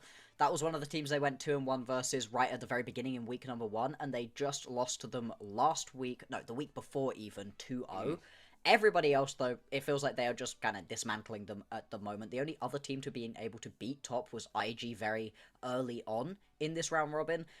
Not been anybody else really stepping up to them at the moment. You would very much expect this to just be a WE dismantling, right? Nothing that WE can really do for themselves. And indeed, the slide that WE have been on recently has not been a great look for them either, right? They just lost to BLG, IG, JDG. Those are decent teams to lose to, but still, those are the teams you're really competing up against for those top 4 spots. Not ideal for them. Still, though, WE, they don't go down in their games easily. No, and that does stink that you listed, including this matchup, the 3 top teams right now in Group Ascent. So it's a tough rough schedule. Rough part of the schedule nonetheless. Let's introduce the top team that they'll be after taking on here, Top Esports in their current iteration as the top dogs in the LPL defending champions. All of that going for them. It's partly thanks to of recent guys like 369 on the top side. They're front-running MVP candidate of Split 2 in the jungle, Kanavi. Cream rounds out the mid lane, and Jackie Levin Crisp down bot side. This has been a very complete squad overall. I've not really been looking at any of these members of Top Esports and going, yeah, massive weakness right here. Everybody has their days. Everybody's been popping off at different points. Specifically, Kanavi has been on an absolute tear recently. He has been just dismantling the competition left, right, and center. It hasn't really felt like anybody's actually able to step to him in terms of being that same level of player that we've got here in Split number 2. His Xin Zhao has been incredible. His Skarner, his Sejuani Vi, all of those top champions have been great. Recently, though, the thing he's been playing a lot has been the Pantheon. 4-0 on that champion at the moment. That's going to be something to really watch going forward. That's going to be fun for conversations later because the other guy that I think loves the Pantheon right now is Tarzan. So, discussion for another day nonetheless. Here's I want to show some recent clips here. This is twofold. A lot of this I want to give love over to 369 in the recent series wins because he earns, week 6 top laner. He's the top laner pick for the All-Pro team of week 6. Saving fights on a Scion when you lose your 2 carries like this. And he had the disgusting Gwen game later on as well. 369 has been hitting the 9 marker on his game rankings as of late. He's been looking really, really good. Cream's been pretty consistent, though. I'm not thinking that Cream's necessarily been as high tier as some of the other mid laners we've had in the LPL recently, but he's never really putting a foot wrong. He's not going to be the issue in the majority of these team fights, and even when they do end up losing on these individual games, it's never that he gets completely dismantled in the lanes. The other person we got to mention, though, of course, is going to be Jackie Love. He's been having a very interesting split so far. I think he has been hitting some incredible highs. There was one Kai'Sa game that I remember from him a couple of weeks ago that was just insane. Was able to completely take over the game. He's been a little bit less consistent, though. The bot lane has had a couple moments where you're having a few question mark pings towards them. But still, everybody from Top Esports has been doing their part. And they're going to need to make sure to bring that sort of mojo throughout the series here as we continue to talk about Top Esports as a team that likes to play series to 3 and play on the edge. But Team WE themselves are teetering on the edge of a pretty big collapse in Group Ascend after their 5-game win streak. Currently sitting 8th. This is Team World Elite. Cube in the top side, Monkey jungle, Karis mid lane, Taeyun and Vampire to round out your bottom lane. A team that is just the definition of high highs and low lows. If you look at their win streak and loss streaks. They only pick up wins and losses in bunches for themselves at the moment, right? They lose, 6 games in a row to start out their split. Then they pick themselves up 5 wins in a row. Now they've lost 3 in a row again. Let's see if it's going to be a win or a loss streak to close things out. They are still at 5 and 9 within touching distance of being able to be that 4th place team. They would very much need a collapse out of both IG and JDG and to go perfect in their remaining games to be able to make that work for themselves. They have given themselves a little bit of a tough road, already 3 series behind IG and JDG. It's possible. They can still technically do it, but it is going to be tough. And the thing with this team is that they're so much fun to watch. I really like watching WE. It has been the monkey show pretty much throughout the entirety of both of these splits. Like, he's just so much fun. Wherever he's at, I love watching Monkey. And he's really been trying to put the team on his back throughout this most recent split. And even from, inside Team WE since he ever joined the team, Future Ma, their coach has talked about it a bit. There's been a lot of insight from sources that this really is Monkey's team, and he's playing with the confidence that it is his squad, and like you mentioned, definitely been, I would say, just like the floor raiser, because you still get great, we know Taeyun was like the most consistent guy, but I'm really impressed how Monkey has enabled, big Karis games. A lot of people talk about how Vampire's now unleashed. It just, he has brought a vibe to this squad and a consistent identity that is such a hard thing to accomplish as a single player. Absolutely. The way that him and Vampire have been moving around together recently has been incredibly impressive. The thing that Monkey suffers from sometimes is doing too much, trying a little bit too hard to carry his team. But unfortunately, when you're on a team that just overall doesn't have the same level of quality as some of these top tier squads here in the LPL, you've got to try it, because when it works, when he is able to put the team on his back and carry them through, it's incredible. And other times it looks a little bit int, but he's just constantly looking for those plays. I could never dare to accuse him of being an inactive jungler. He just doesn't know the word. It does not indeed. About to get active, though, on the old Howlin' Abyss here, Bloxer, as we've already got our 2 teams back in front of their PCs. And our 1v1 will be a bit more standard this time round. It is going to be Cream taking on Karis for side selection that is ever so important unless you are Weibo Gaming, who lost 2 red side games. Sorry, Weibo fans, had to point that one out. Doesn't happen very often, all right? It doesn't happen very often. It's such a strong side. You really want to be having yourself that blue side if at all possible, but yeah, unfortunately, it wasn't quite going to be ideal right there. Cream versus Kara, so let's see if we're going to get a little bit of a precursor matchup, or if we're just going to see something completely wacky. I want it to be as fast as the Breathe v Scout that we saw. I want this to just be snappy. Let's get going, people. Let's move. I guarantee you, Blockster, we won't get that. If there's been one lane that has been willing to play double marksman matchups, it's been the mid laners. So I would not be shocked if that's where we go, especially because they're probably just going to ban mirror matchup. No, I think that if this was ever a time to get Corky Varus, it's now, and it would make me sad. Hey, Corky ban. All right, let's go. All right. One. I would love an Orianna ban, I'd love a Varus ban, I'd love an Azir ban. Let's get rid of all of the most boring champions that we can possibly think to play. I want to see Irelia versus Jax, right? I want something crazy. Irelia Jax. I want Yasuo Yone. It'll never happen. That too. That'd be great. But let's get some lore accurate 1v1s. What if for one, I keep just thinking of these silly creative ways to play 1v1s. And I caveat it again by pointing out that they're too important to actually add any of these things, but like maybe for Blockster, do you remember the OG All-Star games where like they had the fun 1v1s and all that stuff? Like you could bring those back and add a mode where you could only do 1v1s that are lore accurate. That'd be fun. Okay. Oi! Okay. Better. It's all not right. great. Once again, I am bias caster in the 1v1. Let's go, Cream. Let's go, Cream. Supreme Anybody who display picks of an talents. interesting champion immediately gets our undying love in these. Yes, 1v1s. every time. I am a Let's see. shill for fun champions. Absolutely. All right, so all right. We've seen let's this see if, matchup quite often, actually. yeah, let's see if I was going to point out really quickly. Let's see if Karis passes the check that Scout didn't, and hopefully takes Flash on the marksman into an assassin. Yeah. Let's make sure that happens. That's step one. Very much. And yeah, you very much don't want to just immediately be getting jumped, insta-flashed. I'm going to once again be interested to see if it is going to be a Flash Ignite, Snowball Ignite, kind of look for the Kiana. Do you want to get really aggressive with it, or are you going to play a little bit more standard? The Flash obviously gives you a few more options.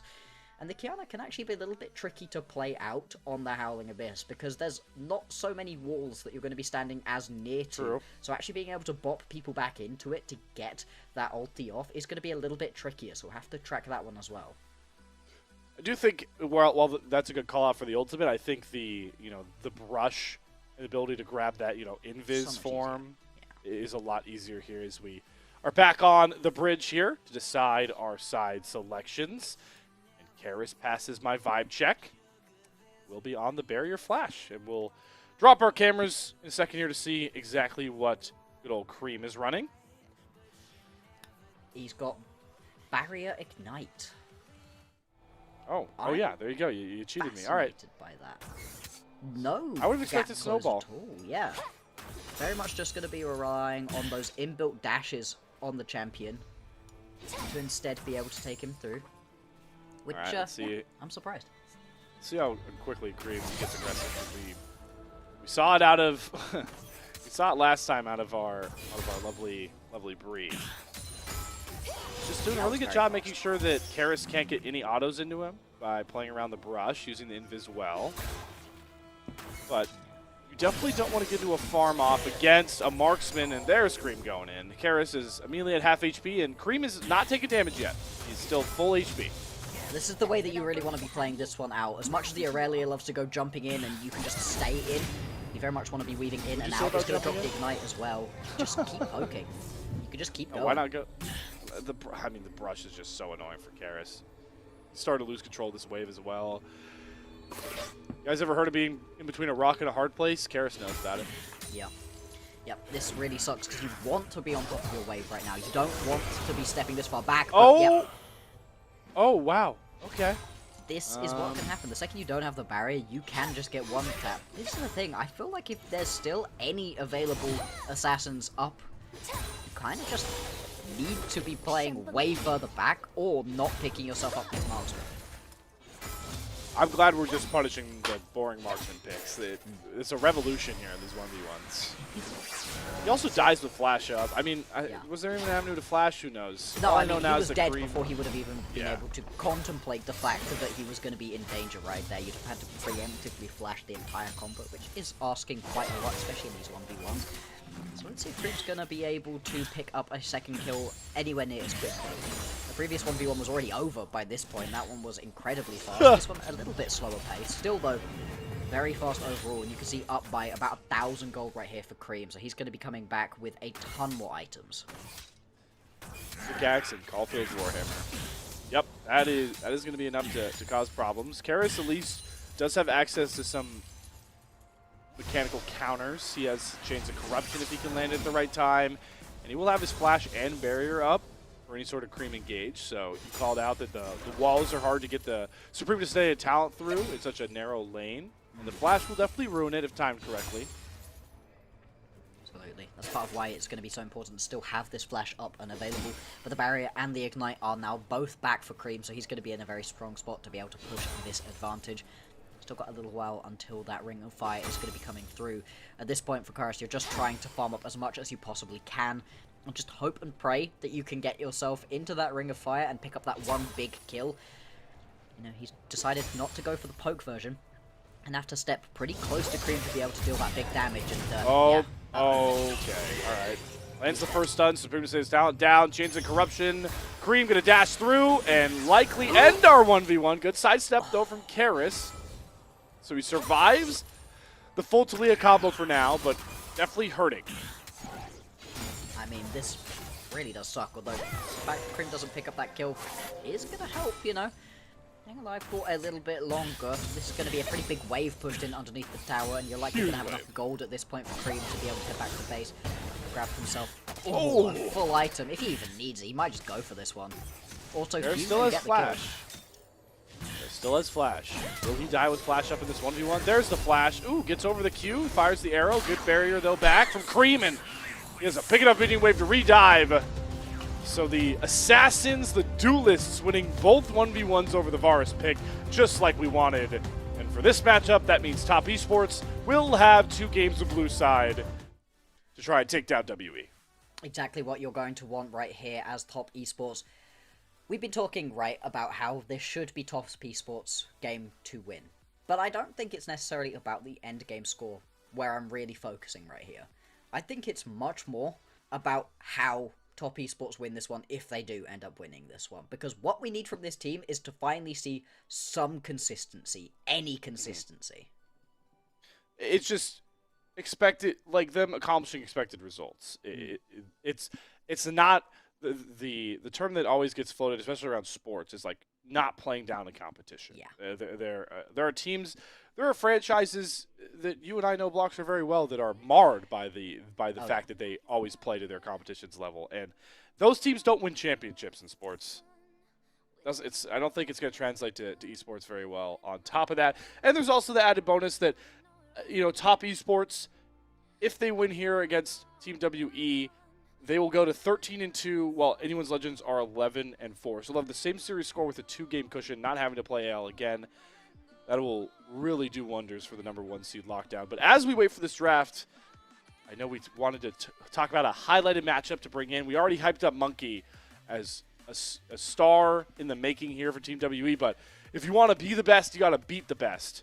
And there is nobody under that description like Kanavi right now. Absolutely. Just has been so strong recently. Has just looked brilliant.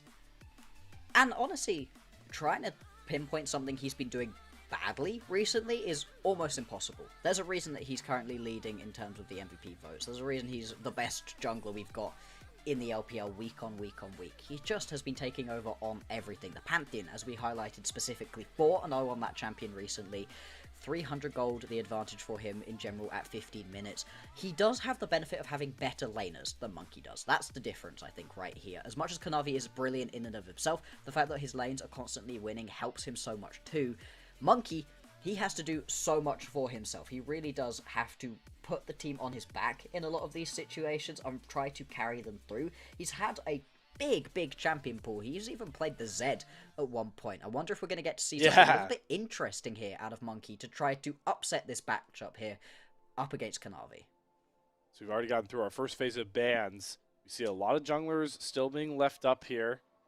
Galio, the Gwen all get priority, Zir and Rumble, but you left up the Scion, and 369 is one of the best on this champion that Boxer you've already highlighted is just so broken and it feels like almost uncounterable no matter what you try and do to slow him down. The sign is just inevitable. Absolutely. We are still going to see the opportunity to go towards that Yone and Sejuani if you want it. You can also just pick yourself up this Pantheon right here. It's not been so good for Monkey as Kanavi has been, but it's a great takeaway, and it gives you the opportunity to go for one of these dive-based compositions, very aggressive. If you want to grab yourself a very overall dive-orientated composition, you could go towards the Kai'Sa. The Varus did also slip through, usually going to be one of those first picks that we've been seeing, is going to be locked in here for WE, so I think they're going to be pretty happy with the champions they've been able to get away with right here on that red side. There we go. So the Varus comes through, like you called out. The Fury for Kanavi would be such a great pick for this matchup because there are few highlight level junglers right now like the Nefiri. And it feels like TES just in general are getting everything they want. This is a comp we've seen them play so many times. You get Cream on the rise, 369 on a Fortress of Solitude, Scion, and Kanavi getting to run wild next to Cream. I am a big fan of these three picks for any team on a blue side draft, Bloxer, but the defending champs 12-2 Yeah. adds a little bit of extra sprinkles on top of that ice cream. Absolutely. It's just going to look like a very solid overall composition at the moment. A lot of map movement for them as well. The response is going to be the Ahri. Can roam pretty decently too. There's going to be a lot of map movement overall for both of these teams. We need to see if we're going to have a situation where our ADCs are getting left a little bit alone, left behind a bit for themselves. I wonder if we're going to get to see a ban onto the Xayah and the Ezreal right here for WE, or for TES, honestly. Both of these champions would be decent to just take off of the board. You really don't want to allow some safety going over to Jackie Love. If he can just jump away from the Charm, from the Chains of Corruption, or just from the Pantheon in general, that's going to give him a lot of extra safety and survivability in this game. I don't take away 80 carries, though, if you're Team WE, so they get rid of the Ezreal and the Nico. Nico, interesting to see that that champion slips through the first phase of picks, knowing how much brand prio has been thrown down onto it. Kind of takes away some other more aggressive bottom lane pairings for Crisp and Jackie Love. On the flip side, it's just trying to set up 369 for some safer options into the Scion. I really like the Shen ban because Shen is one of the few champions I think does cause problems for Scion trying to play the weak side map. Can stand up to Shen and Ornn. Yeah, right. And Ornn as well, another one where you can randomly pick yourself up solo kills. Also, he just absorbs so much pressure and will always be useful later on in the game. It's going to be the Alistar locked in right here, so it's a good 2v2 with the Varus, but you also work very well as another bit of aggressive engage right here. Can also try to punt away the Nefiri if he's trying to get a little bit too close to his Kanavi. We just saw a brilliant pace performance on it. It is going to be this Kalista locked in right here alongside the Renata. It's one of those classic pairings we've been seeing a lot, and having the Renata into this very aggressive composition from WE means you're going to have a lot of prio right here with that hostile takeover, and actually we're going to get to see this one again. All right, Bloxer, so you called it after last game. You thought that you aptly pointed out that Alla may have bought many other top laners of the LPL 6 more Yorick games. Here's one of them. You said 5 of them would be bad. Yeah. I'm going to make you call your shot now. Are we already getting the one good Yorick game? No. Or no, okay. No. Unfortunately, right. I don't think so in this situation. The Yorick's absolutely fine into the Scion. There shouldn't be a particularly interesting top lane matchup in and of itself, but both of these junglers very good on the ganks, very aggressive early on, especially this Pantheon. I'm going to be really interested to see what Monkey can do, because I think in this game, more than almost any other, they have drafted around him. He needs to get himself ahead, because the Pantheon really does fall off later into the game, and the Nefiri, if you give even a little bit to this dog, they will rip away from you everything. It's a good shout. I think the main takeaway here is that TES have the ability to play proactively in the early game with the bottom lane combo, that Kalista and Renata bring to 2v2 lanes. They have the Nefiri that can snowball, but you have the Rise and Scion and Leon scaling. It's a really holistic composition, whereas, as you pointed out, even with the Pantheon, but a likely lethality, Varus, and an Ahri, there is not reliable scaling damage for Team WE. So the underdogs are going to have to come out swinging in this game one, Bloxer. Absolutely, they are. There is a lot of pressure right now on WE. They need to stop the slide. They need to get themselves back into a strong position if they even want any hope of being able to challenge for those top spots. Even if they don't, every position you slide up means you're going to get a worse opponent going on forwards. These wins are all critical. Back on the Summer Swift we go for our second series of day 40 of the Rumble stage. Two teams on much different trajectories, but one with a much louder fan base. The Navi signs are out, the Jayos. I'm sorry, World Elite fans, a lot more are signaling for the defending champs. Absolutely no real surprises there, TES. They've had themselves a pretty good year so far. The only blip really being that international performance.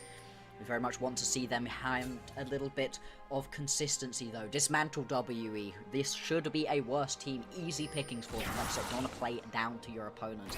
This is a recipe for success right here. Early game, nothing too explosive going to happen. A few people staring at each other, but nothing too much going to go on.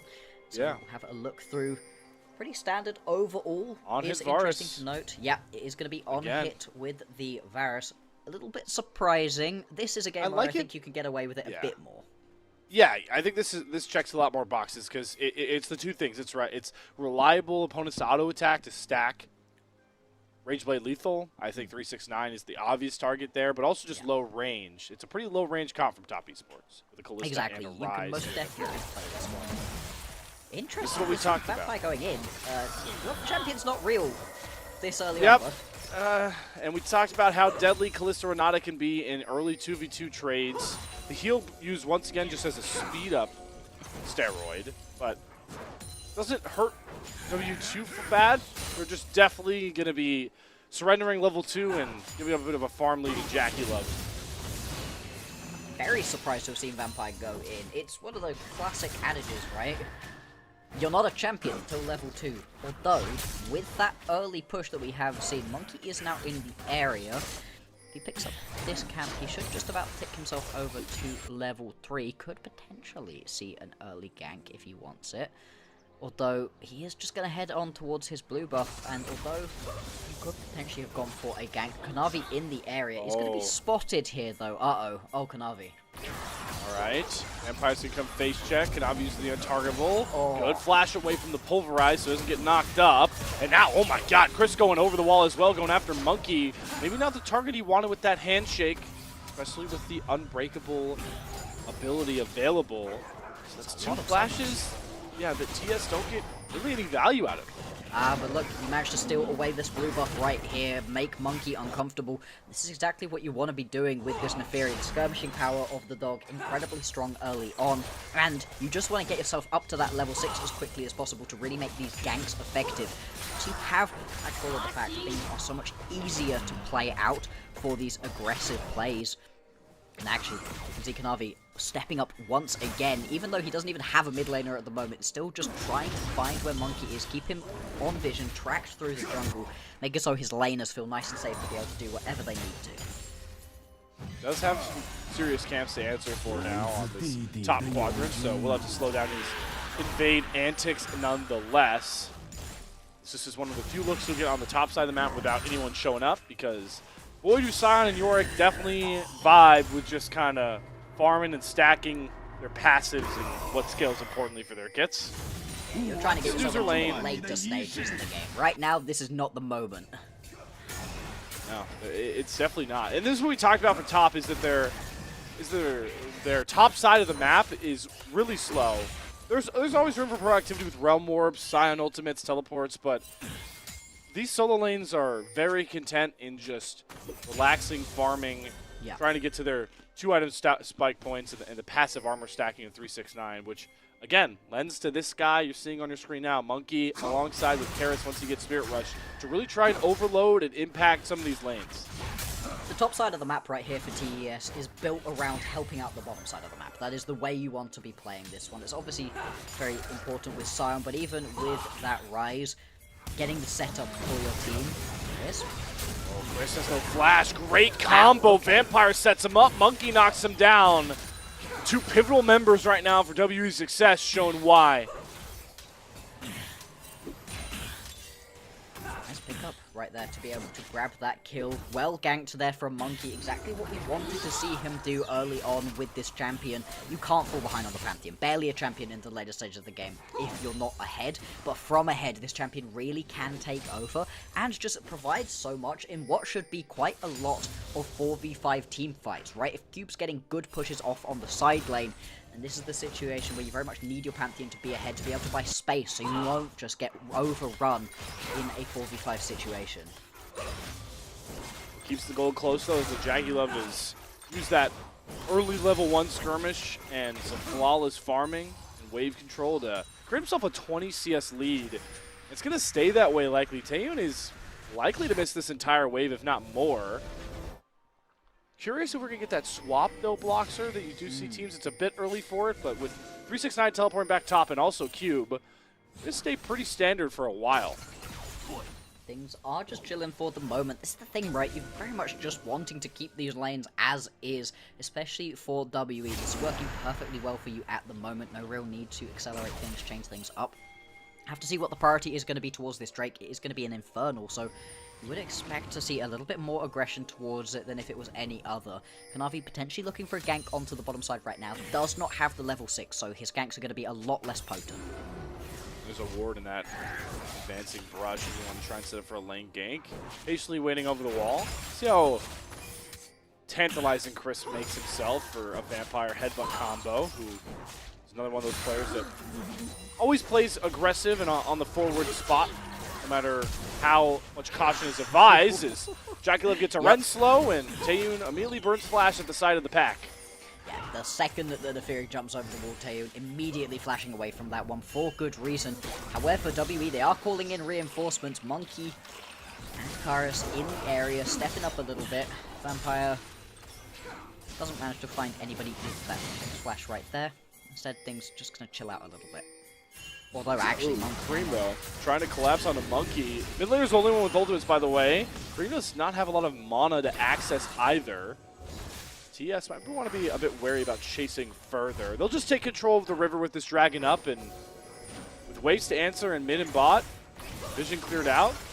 Navi certainly could solo this dragon, but WE are on the move on their own, bringing themselves back down. Grand Starfall from Monkey. He has ultimate. Kanavi does not.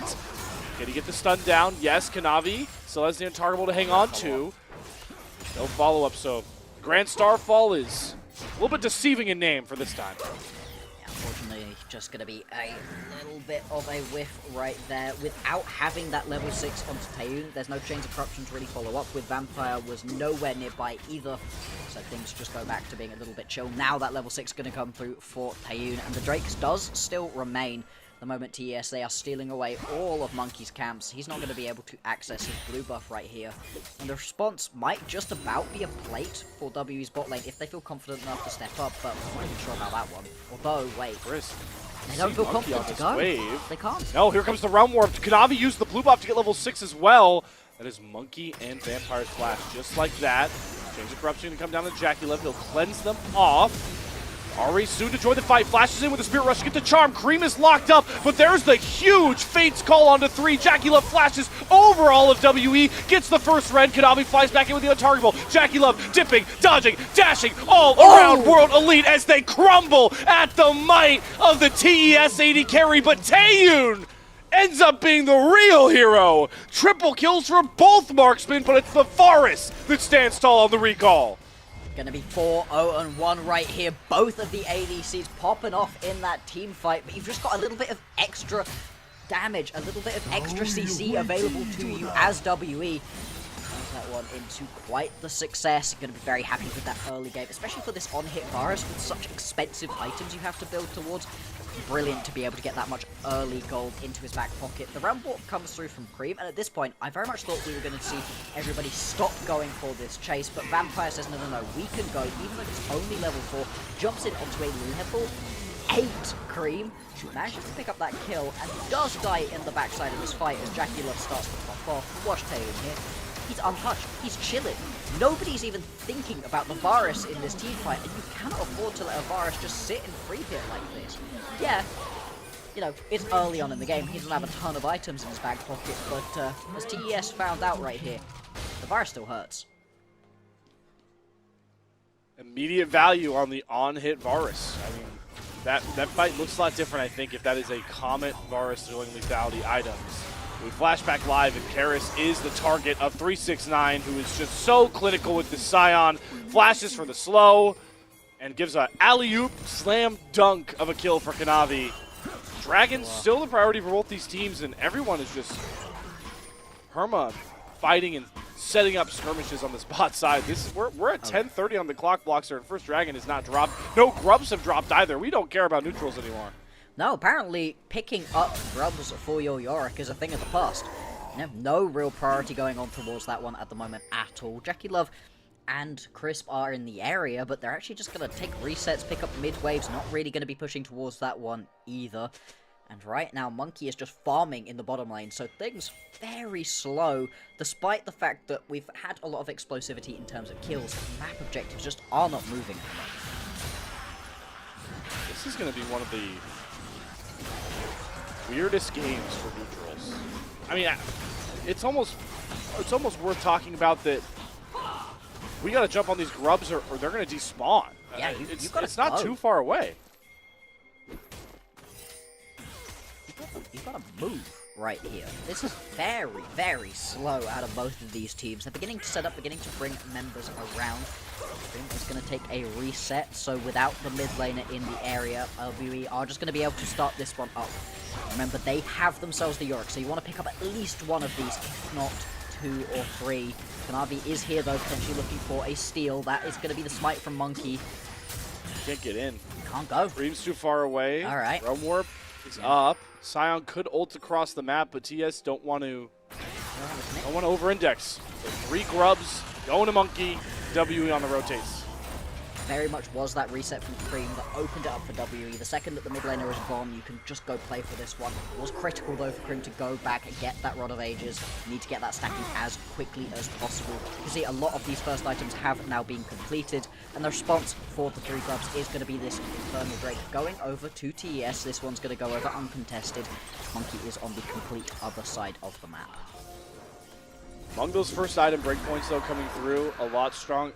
Most of the stronger ones are on the side of WE, markedly in mid-jungle. Malignance and Sundered Sky, at this point in the game, are a ton more valuable for fights than a Shojin and a Roa with 1 stack on it. Exactly. Exactly. These items are going to allow you to just pop off right here as WE if you can find these skirmishes.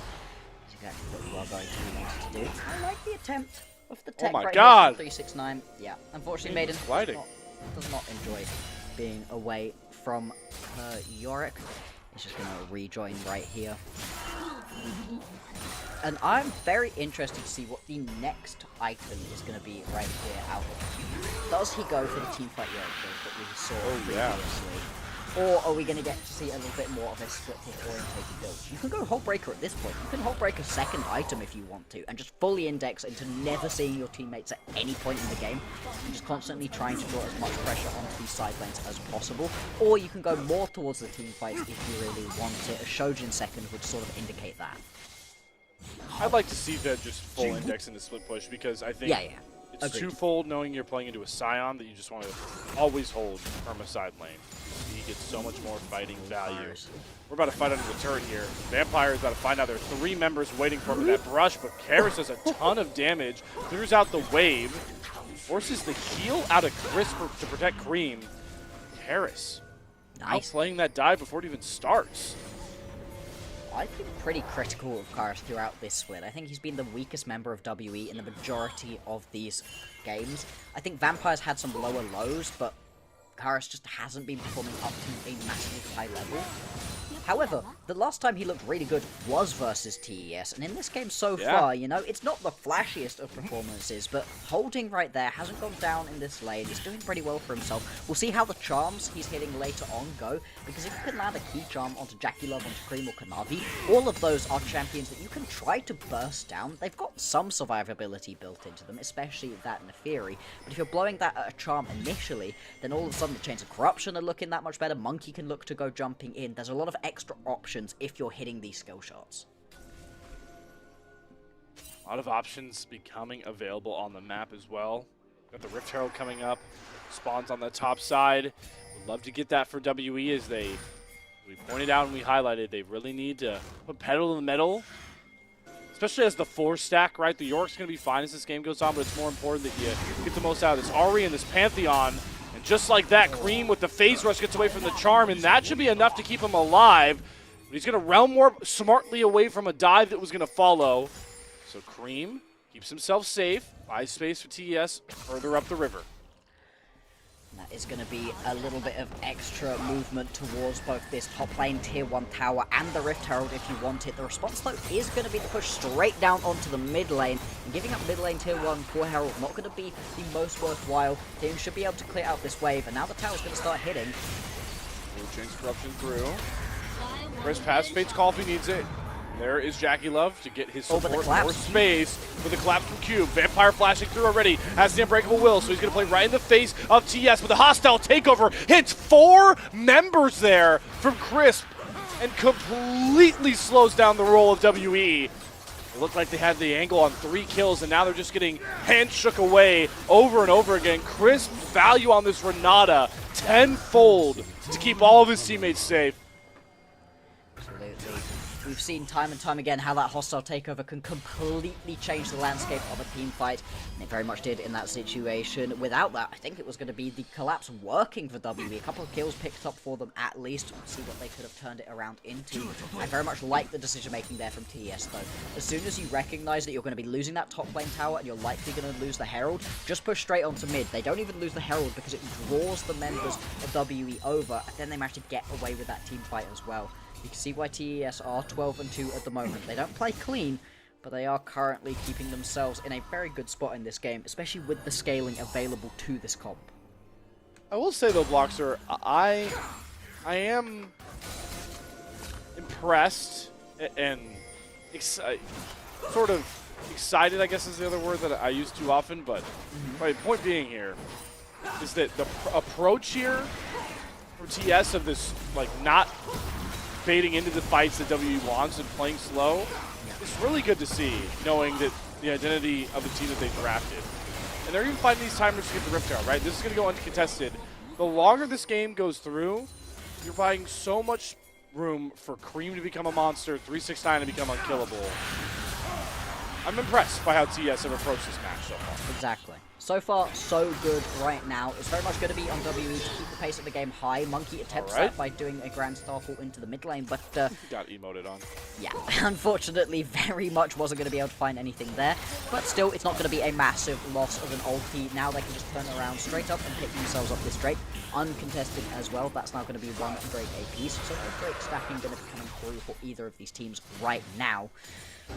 Monkey 1-1-4 at the moment. He's been okay so far on this Pantheon, but hasn't really been reaching the same height that Kanavi's able to on this same champ. Oh boy. All right, here's the cross map, but this is right up 369's alley. He's already pretty tanky. He has 9.5 under him. It's just impossible to dive Scion. And TES, they're willing to sacrifice very mildly enticing neutral objectives. They trade the Dragon to get 1 turret. Now Kanavi crashes the Herald into another. Cream there. Should be able to get this tier 2 turret because WE indexed so much into trying to dive the Scion. They have 3 members on the bot side. All of the right moves, all the right reads coming through for top esports, and WE don't have an answer. No, WE are just bleeding map gold at the moment. No, it's not coming from kills, but they're still going to be down by 2,000 gold, and it's all because of these towers falling, the map plays, the rotations from TES. The macro has always been so good. WE, they're going to respond by teleporting into the mid lane, just trying to bully down this tier 1 tower in the mid lane. He pops in. Chris, flash, hostile takeover. He's inciting a riot onto WE. Karis has to dash way out of the fight. Taeyun is fighting a 1v1 with Kanavi, but they need him over on the main fight because 369 is selling albums in Knockup City right now. Monkey flies up. Cube is next. See you later, Karis. 369 is flashing after the Ari. One more decimating smash. 369 Scion is unplayable against right now. It was last week and it is now. TES break open this game 1. Yeah, they completely take over off of another proactive, aggressive play out of WE. They try to just snap pull, force down the mid lane tier 1 tower, but the response from TES is instantaneous. Even though the realm warp doesn't even come through, that gets stopped by Vampire, you're still able to just keep stepping up, keep the pressure up right here as TES. picking up the kills to boot as well. Jackie Love grabs a couple more, as does Kanavi. This is a great fight on the backside for Kanavi, whilst on the front of this fight, watch 369. Look at his man. Look at the amount of damage he is taking. Everybody is hitting him right now, and he does not care. He gets a little bit low. He just keeps on walking forwards, landing big knock-up after big knock-up, and one last decimating smash right here to pick himself up the kill on Lucaris. I mean, the amount of damage that he's doing is crazy for a tank. And if you're getting all these members to hit onto a Scion, who are you ignoring? The Fury, Callista, and Ryze. More map pressure being soaked up by TES and WE gamble stacking to try and cover their turrets. Here comes the unstoppable onslaught. Drive-by. There's some good drifting there from 369. He is going to be fine and dandy walking through some of these turrets. Oh my god, wait. Grand Starfall? Monkey's chasing him. Hello? Monkey, there's no way, dude. Monkey keep in mind, he's kill bringing him, Cube but, over. Yeah. Between Cube and Karis, they eventually kill him. Although they lose this Faust, minion is that wave. you? Faust, is that you, man? Look at he pulls 3 members top and creates an Otacon. You get Atacon, you get bot lane tier 1 tower. You know, that's actually a lot of gold going over again. I think there was a small shutdown that you do give over, so not exactly going to be the ideal play for TES, but still, they're going to be more than happy with that one. 4,000 gold, 4,500 gold actually the advantage for TES at the moment. And a lot of that right now is sat in the mid and the bot lane, exactly the lanes you want to be ahead. You can see right here, this is a Ryze build that comes on quite late into the game, right? The Roa into Sarah, it gives you so much later on, so much survivability too. Right Yeah, now, but though, Dream already just has does it. enough. He's already he's at the mark. He's got those 2 scaling items done, and Paris just completely out of position. Yeah, completely caught out, and I was just praising Karis for a much better game for him overall. Unfortunately, that Hey, I've seen this before. Ideal. It's going to be a teleport out, not what you want to be using your teleport for right here on the Ola, is that you? manage to take a tower. It was almost the same spot that Ola TP'd away from a Yeah. gank as well. It's just funny things that you keep track of when you cast 2 series. But yeah, overall sentiment you shared. This is, you know, a prevailing point for these 2 teams. Obviously, you've got the standings difference, but what I really want to focus on and what's showing in this game 1 is just experience difference, right? WE, a young team who have found their identity, but are still prone to falling behind, dropping waves, you know, reacting to what a team does, not looking to be as proactive. And that's what TS is just taking advantage of right now. Yeah, and when WE do go aggressive and try to be proactive, they're a little bit telegraphed with it. They're kind of flinging themselves at the most obvious objective every single time. Right now, though, everybody going to be well aware of what the play is. Got a Drake coming up right here. Chemtech Soul, so not exactly the best soul to pick up. It's not the one that everybody loves the most. Still, good stats for anybody who's able to grab it. And right now, TS, they've got themselves the fast track into the pit right here. I don't even know if there's going to be any response from WE whatsoever. Yeah, they just have constant waves to answer. It's not valuable to drop these to stop a 3rd Drake of the game at 24 minutes. But again, the resolve, calm approach here from TS is even smarter. It adds another extra layer, knowing that the best way to counter a Yorick pick is short lanes. And where does Cube confidently feel like he can push out? Nowhere. Oh, Here comes WE looking for another proactive play. Karis TP's behind. We got 369's flash out of the play pit that Yorick can throw down.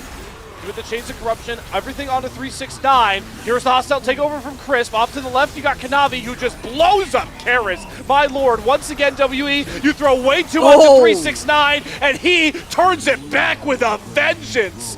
You blink and you miss it. The ace comes down, and TS might just be going for one of the quickest games in the LPL. Yeah, they might be able to close this one out pre-Baron right now. 24.5 minutes into this game. The death timers, they're pretty short, but 20 seconds in the future is still an age right here for WE. Looks like they're going to just drop down 0-1 in this series. TES, they want to close this one. Just at the 25-minute mark, a surgical start to this series for TES. Exactly. We're starting to show now through 3 straight games that they are done playing with their food. Domination, by definition there. Oh, wow. That is a stark difference to the 2 games we opened this day with, Bloxer. Absolutely. 45-minute banger to open up this day, and that one pre-Baron able to spawn 24 minutes, 50 seconds or something. That's crazy. An incredibly fast game, and this is what we wanted to see out of Top Esports, like we said. They are currently sat at the top of the table. They are the best team in the LPL right now, but they just haven't been winning cleanly. They haven't been dismantling opponents in the same way. In that game, they had one mistaken team fight where you give a couple of extra kills over to Tae in the bottom lane, and that was the only real issue in the entire game. They need to be beating teams they're better than convincingly. This is a good start. Great start, nonetheless. Yeah. I mean, there isn't too much to try and take away from this game. I will say, like, some of the sentiments we were sharing during the game is that TES, I feel like the reason they played a lot of long series, Bloxer, is because they, you know, maybe it's a little bit of disrespect when they had leads. Maybe it was overeagerness to fight, overeagerness to chase. This was the antithesis game of all of that. There was never a moment where I felt like any member of TES was over-pushing or over-chasing. They knew exactly when to punch. They knew exactly when to play slow. It was one of the most all-around games for Top Esports, and I do understand that this was a 5-9 Team WE, but it's the LPL where anyone's been able to beat everyone. The circle of suck exists for a reason, so to see this game just against whoever from Top Esports bodes very well for the closing of the Rumble stage for them. Exactly. You've got yourself a composition that really comes online a little bit later on into the game. You play around your bottom lane in the early game, you allow time for your mid lane and your top lane to scale, and at 17 minutes into the game, at the point at which your composition comes online, you turn around and you beat WE into the floor. The gold draft reflects exactly what I would have wanted them to do if we'd have predicted it before the game came through, and it was great overall. For WE, they need to go back to the drawing board. This is the same sort of composition that I think they look best on, where you've got something very aggressive for Monkey to try to be proactive with, and he was trying. He was constantly popping that ulti looking for those plays, but I think he just needed a couple more winning lanes to really be able to play around. Yeah. Top lane was very neutral, mid lane very neutral, kind of by definition in the Ryze v Ahri matchup. It was only bottom lane that could be explosive, and it worked for them at the very beginning, but you were never really able to translate that into overall teamfight wins or into objective control for the squad. It was WE really daring Top Esports to fight them on those level 6 timers, and they were willing to sack dragons, they sacked grubs, they just did not play this game the way WE ever even wanted them to in the slightest. And like you mentioned, by the time we get into some of these fights, this is the point where your Scion's 2 items, is a ton of his passive stacked up, he just burns health with ease like gasoline in a F-150 truck, and everybody sits behind the Scion. Speaking of the Scion, I think 369 has, without a shadow of a doubt in my mind, earned himself another Scion player of the game. Yes. I think those last 2 fights, the game sealing fights, are won by him, soaking up damage and then finding the CC chains he needs. The amount of damage he was taking was crazy. This was the Oh! huge 3-man into that decimating smash as well. And I mean, what more could you possibly ask for from your Scion player? I would agree with that one. I think more than just a series MVP, I think 369 has earned himself permabans on this champion. I don't think you can be giving it over to him at this point. I think if you're blue side, you can take it B1 or you ban it, and if you're red side, sorry, you just have to ban it. There's nothing you can pick into it that's going to be strong enough to take over, put him in a bad enough position that he won't just get into the game at some point at least.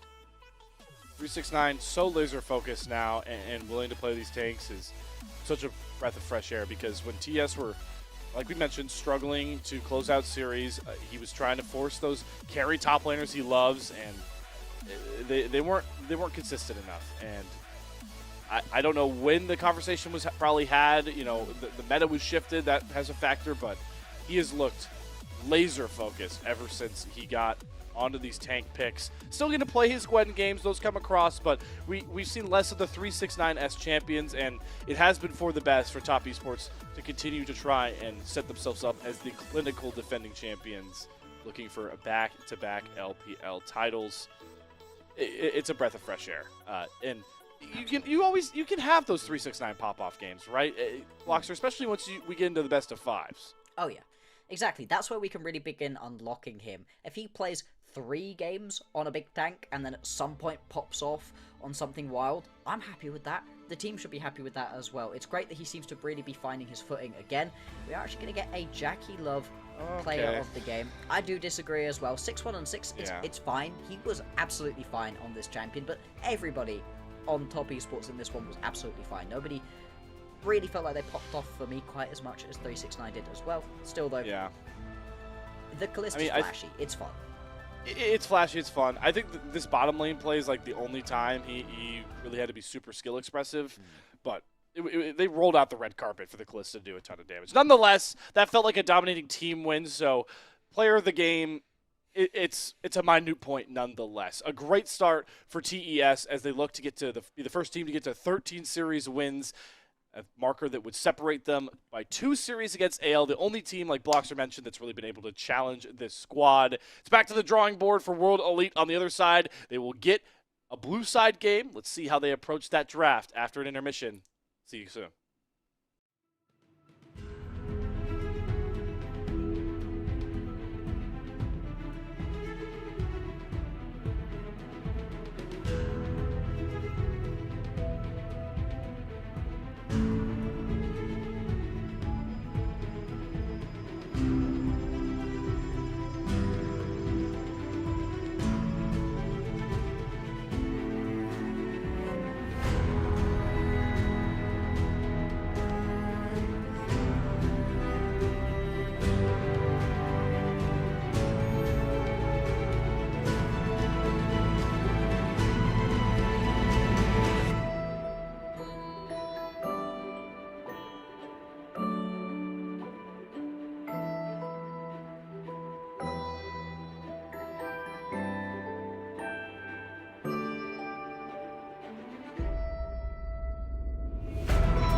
Nice to see you all back here with us on the LPL English unofficial broadcast for day 40 of the Rumble stage. I gotta keep pointing that one out. It's such an absurd number.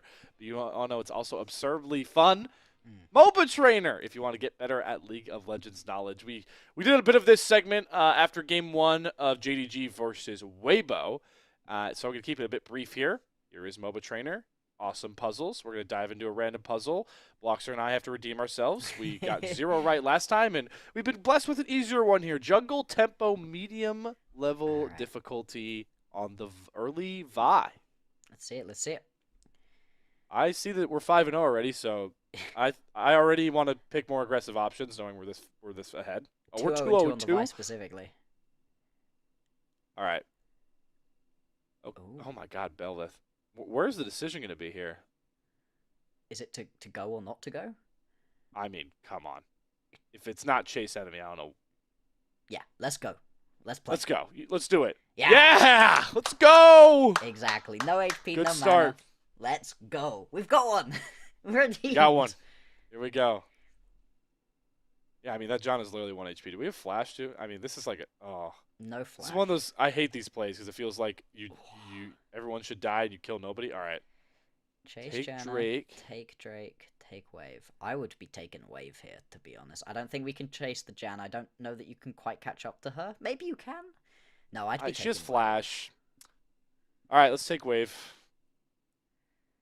Don't have the tempo to take Wave? We're wrong. Interesting. Was the option to solo Drake? I wouldn't have hated soloing Drake, by the way. You're okay with soloing Drake? Okay, fair.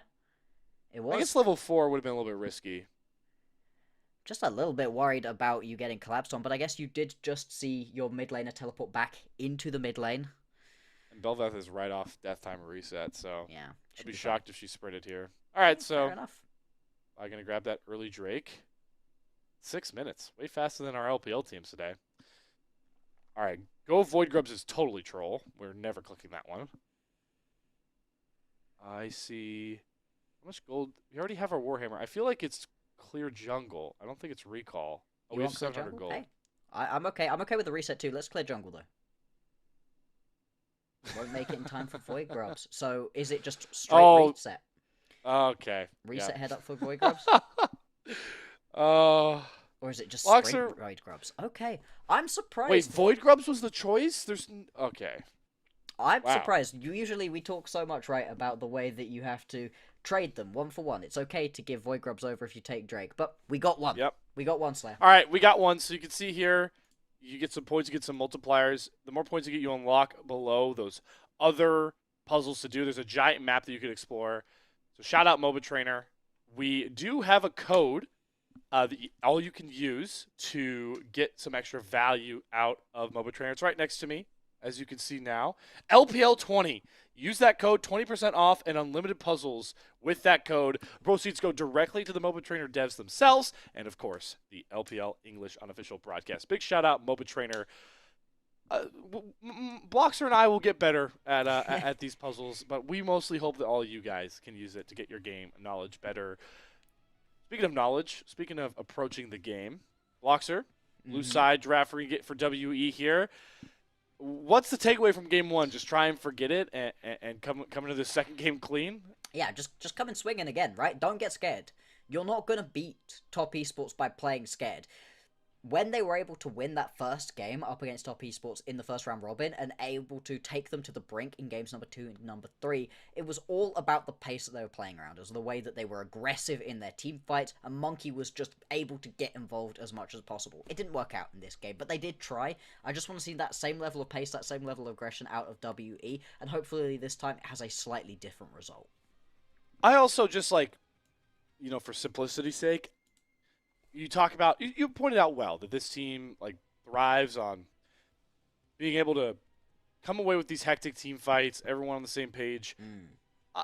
I didn't like putting Cube on the Yorick and then sort of signaling that, hey, we're going to try and fight without all 5 of us. It feels like not the W identity that they had when they won 5 games in a row. So yeah. I would like to see them approach this draft. They don't have to pick a team fighting comp, but at least pick a comp that wants to all activate at the same time and accomplish the same goal. Let's keep it simplistic. Yeah, I'd be happy with something that's not necessarily as aggressive as long as they play it more as a unit. I would prefer it's aggressive overall. I think that's the way that WE Yeah. look best for themselves. But the way that that team composition was, it was a little bit split, a little bit disjointed. There wasn't really a place to fully try to play around unless you got really far ahead in the bottom lane, which is unlikely into a Kalista and Renata lane. The Renata just so good at stopping anything like that in its tracks. Right. And top esports, their players are too good to get caught out by some funky plays just straight up in your 2v2 lanes with a gank like that. You have to be taking even more to them at this point. I also wasn't such a fan of the Ahri either. I was a slightly better early game, I think, overall out of Karis, but I just think that they look a lot better when they can really just take the fight to their opponents. I will say, all of this we're saying, it is still such a tough task because right now, top esports are playing some of their best single games of League that they have all split long, which is scary to say for a team that is won 12 of their 14 series in the Rumble stage. Exactly. This team has, it's not been a good time for WE very recently. After it was a great time for WE, I was loving the storyline. I was really enjoying getting to talk about this team as they were, on their way up. Win after win after win. When they got that win up against FPX, snapped their winning streak, kept theirs going into 4 games in a row, won. I was so excited for WE and thinking, hey, maybe they could be one of those top teams. Remember, this is incredibly important right here for both of these teams. Top esports, they're already locked in our top 4. For WE, they'd need other people to mess up to be able to make it into that top 4, but seeding is still incredibly important. If things were to end right now, we'll take IG as being in the top 4, pushing JDG down. JDG and Weibo, they would have matchups up against the teams from Group Nirvana, and then everybody else is up against each other in that best of 5. So seeding here gets you a much worse opponent. For WE, if you can jump Fun plus Phoenix, all of a sudden you have Thunder Talk that you have to deal with in the best of 5. That feels much better for them. Really shows how impactful this series is and the ones going forward for W, who we have mentioned after this top esports series will have played 3 of the 4 top teams in the standings right now, so they'll have a lot of control over who they're going to have to play and likely a preview for who they'll face in that play-in. But let's focus our scope back in on this draft here as we're in the Game 2 draft. Will be the only blue side game for Team WE. We see Gwen, Yone, Rumble, Talia. So good split between mids and top laners. Vi gets a ban, so Kanavi doesn't get that. I am intrigued by the blue side Vi ban. You don't normally see that. Not that often. Jinzhao has gone through right here. That's a pretty good pickup for Monkey if you want to grab it for yourself early on. The Azir was banned out last time during that round 1, and this has been Karis' best look. This is his favorite champion to be able to play at the moment. He's looked best on it up against TES specifically, and also just in general. See what the response is going to be from Cream. Don't hover the Ahri. You can't play that. Yeah, he hovered Ahri and Ryze. Shout out to were we on that? We cast were on it. when, Who was it? Yeah, it was 369. He Was it R5 369? locked in a Jace after the game prior. There was a Jace played, and they had to reboot the whole draft. That was a funny little haha moment. never bad to blind the Ezreal into the bottom lane. Jackie Love makes it a point that he wants to play the Ezreal, who is really hard to stop from playing his sort of game style, so that will be fun to see. And with the priority towards Karis on the Azir, Kanavi lands the Xin Zhao, probably the best jungler left up right now. Absolutely, the Kanavi Jinzhao has been incredibly strong recently, and it's just overall is one of the best sub-jungles that we've got for ourselves at the moment. See what the response is going to be. Monkey going to grab that signature pickup for himself, and I really like it alongside the Azir. I think those 2 champions already have a good bit of synergy between them. You can really begin to build on that as well. What's the next pickup going to be? Do you want to blind yourself a top laner right now, or do you want to just take yourself away an ADC? Taeyun, he's had some good performances on the Kai'Sa. This is the kind of aggressive game for WE that I was hoping for. Yeah, I would be a bit wary about the Kai'Sa into this comp that really wants to play very front to back. Azir's front to back, Skarner's just grabbing over and getting in the front. So you get Ashe, you get a good setup for pick potential alongside this Skarner. And Taeyun also lost out on his favorite AD carry. That's partly why the Ezreal also must have gone away. But with the Ashe, the Skarner already picked up. I like this a lot from Cream because not only you get good ults to steal, now you deny you deny a lot of other champions coming through, even with the Alistair off the plate because of Fearless. Yeah, exactly. I'd say you've got some great ultis to be able to steal away. The Enchanted Crystal Arrow is the worst, but that's still a pretty free stun if you're in a melee range battle with somebody. You can just chuck that one out, gives you a little bit extra. The Impale, massive if you can pull it through. And there's often situations where the Silas does more damage with that Azir ulti than the Azir is able to. True. Because we haven't got any of our supports locked in at the moment, we are going to see a couple of those taken off of the board. I love the Braum ban right here. Braum can stop a lot of what Ezreal wants to do and pairs so well with the Ashe. I think it could Ashe have also scary. potentially been an attractive option for TES as well, though. Seraphine going to draw a ban as well, setting up just trying to shut down all those line drive CC combos. That's a bit of respect over towards Vampire. I wonder what... There is a lot of options for Chris to go. I don't necessarily think he has to play engage support. I think Karma next to Ezreal is one of Ezreal's best lane additions. So yeah, you can just really poke out and take over the lane. That is what Jack 11 Chris made a point to do last time round, but you do have some engage support still left up. TS are kind of relying on a engage support here, like a Nautilus to come through. Nautilus and Rel still available. I think the Rel could work really well for WE if Vampire particularly wants to go towards it. He does love himself the Nautilus, though. Has been one of his highest priority champions recently as well. See what the decision is going to be. As you highlighted, the Karma worked great alongside the Ezreal with all the poke it can lay down. And Ashe, a pretty short-range champion when she's not hitting you with those volleys, does make it a potentially fun option in this bottom lane. WE hovering a bunch of troll at the moment. Yeah. It's gonna be Nautilus. It's gonna be the Nautilus. Nautilus. We could have put some real money on that one. It's just been Vampire's most played for a reason. He loves that champion. I'll put money on a pick here. I think R5 is the easiest Orange Slam ever. Yeah, I think you think we it's are just getting straight take on. Yeah, and Renekton too. I think this is just Ornn. Well, it's so wrong because 369 is a weird guy who likes weird picks. I think Ornn would be great here, you're right. It gives you that extra level of scaling later on. Works so well into the Renekton. Currently, though, he's looking towards that little bit more skill-expressive of a matchup with the Gnar. Are you a god? Are you also a prophet? I think this is the easiest window to go for the Ornn. Like you mentioned, it checks so many boxes. Yeah, love it. This is 369's new flavor of the week right now for Rumble Stage. Is he's having so much fun just nullifying top lanes, and he did it against the Yorick. Ornn is really hard for Renekton to really break through, and the Ornn Horn value is there. You mentioned the scaling. Slam dunk R5 pick for top esports. I am continually impressed by how laser focused they are from draft and making off game one, just the execution. Absolutely. It was one of the cleanest games that we've been able to see out of TES in a while. They've been pretty all over the place in a lot of their games. We needed to see them pick things up a little bit cleanly. Of course, we don't want to be looking too far in the future. We've still got playoffs to do. We've still got tons. But, of course, last time they went to an international, they got kind of embarrassed. They're currently on top of the LPL once again, so we'll see. You know, I'm not saying anything specific at this point, but it's just something to bear in mind that every time TES dismantles a worse opponent cleanly, it just makes me feel a little bit better about the LPL's chances going forward.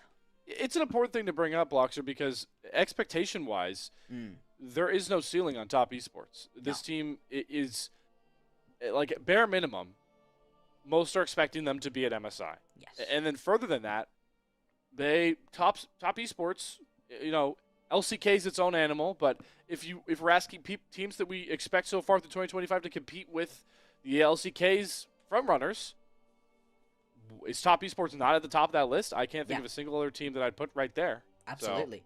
Them and AL right now are battling out at the very top of the standings for good reason. They're both brilliant teams. You're right, there are so many expectations right now sat on the back of TES. They really need to step up. What they need here is to just dismantle WE, clean 2-0, and assuage some of our worries. Time to find out. Game 2s have been the bane of TES. A lot of their 3-game series have been extended at this very point. Looking to get a bit fruity with this start. Maybe trying to bait in a late invade on the bot side, as they do send 369 down there, but now he's going to recall and rush back up towards the top side. Cube get himself his own scouting ward down. So just information gain, nothing too crazy. Is Vampire going to spot out that ward from 369? And don't think Monkey showed there, or Karis, but should be enough to have Jackie Love and Chris slow their roll. Nonetheless, the dredge line does land. Chris immediately flashes. Taeyun pops the ghost. They're trying to stack the slows. Ixtal's impact down. The late invade bears very pivotal fruit. Monkey grabbing the kill there. Just going to be able to pick up that one, and it's so rough right there as Chris losing out onto that flash and the heal. We've talked a lot about how the heal speed up is kind of critical in these bottom lane 2v2s used for both the aggressive and defensive plays, and without that one, it's going to make it that much harder to really be able to play this one out. Jackie Love also now caught. He has flash and cleanse. I mean, he's going to try and trade on a Vampire. Good flash Q to make sure that nobody can block it, but that is still a win for WE and Taeyun. He now gets freedom on the level 1 wave. Yeah. And this is the thing, right? Yes, you get the kill back. That's a little bit of gold. And once you get back into this lane, actually, you're going to have a small advantage for yourself in terms of the items. Longsword compared to no longsword at this point until Taeyun heads back to base. But the XP disadvantage, the amount of gold you're going to miss out onto as well. Let's see what he misses out onto. Didn't get anything for that. Just about now, right. yeah. So he gets the XP off of that minion. Not the end of the world in terms of just straight up XP lost, only ended up losing the XP off of a couple melee creeps. Not the end of the world. At the same time though, Navi now potentially looking for a gank top lane. Completely unspotted. Cube. When are we going to look for that flash here? 3-point strike. Going to get the knockup. I don't even think he commits it. He just surrenders. Yeah. The kill over to Kanavi. Clinical with all the chaos bot side that he speeds up his clear to get here. And your prediction of the Ornn already bearing fruit with this one. Kanavi going to be able to pick up the kill. See what that turns into. Just going to be able to grab himself a Ruby Crystal and a Longsword. So already going to be in a very strong skirmishing position. 2 for 2 in terms of the kills overall hasn't resulted in too much of a gold lead. With both these teams having some decent scaling options, at the end of the world really, the way that things have been happening early on. Monkey now looking to pay things back a little bit topside too. 369 does have the flash. Yeah, he's going to burn it here. The stun still lands, and they stun lock together so well. Monkey's patented Skarner is matching Kanavi across the map right now. Monkey on his Skarner just looks so good. It gives him that extra level of ability to get involved in these fights, constantly being aggressive. Skarner's fallen off. He's nowhere near as strong as he was during Split 1, where he got banned, what was it, 98 games in a row? 100% win rate pretty much throughout Split 1. It was genuinely crazy how strong the Skarner was in the LPL. And even when it began falling off, began being less and less of a priority pickup, Monkey still held it in very high regard. Right now, going to be trying to steal away a couple of these chickens from Kanavi. Is at least going to grab a couple of small ones. He's going to be able to grab the big one. Smite bite. Kanavi Nope, wins. Kanavi wins it. Gets the big one. Gets all of them. Flashes after Monkey. He wants to try to get the 3-point strike knockup, but Monkey with the Ixtal's impact just traverses all the walls. He's so slippery. Yeah, and Kanavi burns his flash. He tries to go for the late invade. He's spotted. 369 looking for a collapse angle, but Kanavi's flash is likely just to net him some stolen camps. Monkey's sticking around, though. He's got Cube roaming down. Neither mid laner is buzzed away from their wave. There's Monkey again with another stun coming across, but maybe a little bit too far forward. He has to flash over the wall. Wind becomes lightning. Will it connect on the Monkey? Yes, it will. Kanavi pierces Monkey through the body of Cube and says, why not make it a double? On the bot side, though, it's still Taeyun and Vampire running things. Time to block some Mystic shots once more. Vampire, Taeyun doubles up. Immediate response on the cross map for WE. This game is complete mess right now. It's going to be a split map at the moment. The bottom side, like you said, run by Taeyun and Vampire. 3-0-1 right now on this Cull Ashe. This isn't even an Ashe that's particularly looking to get aggressive early on. Still going to be working out more than well enough at the moment. Another big wave going to be pushed under the tower. Couple more minions getting lost right here. Jackie Love falling behind in terms of XP, in terms of gold, just not in a strong position at the moment.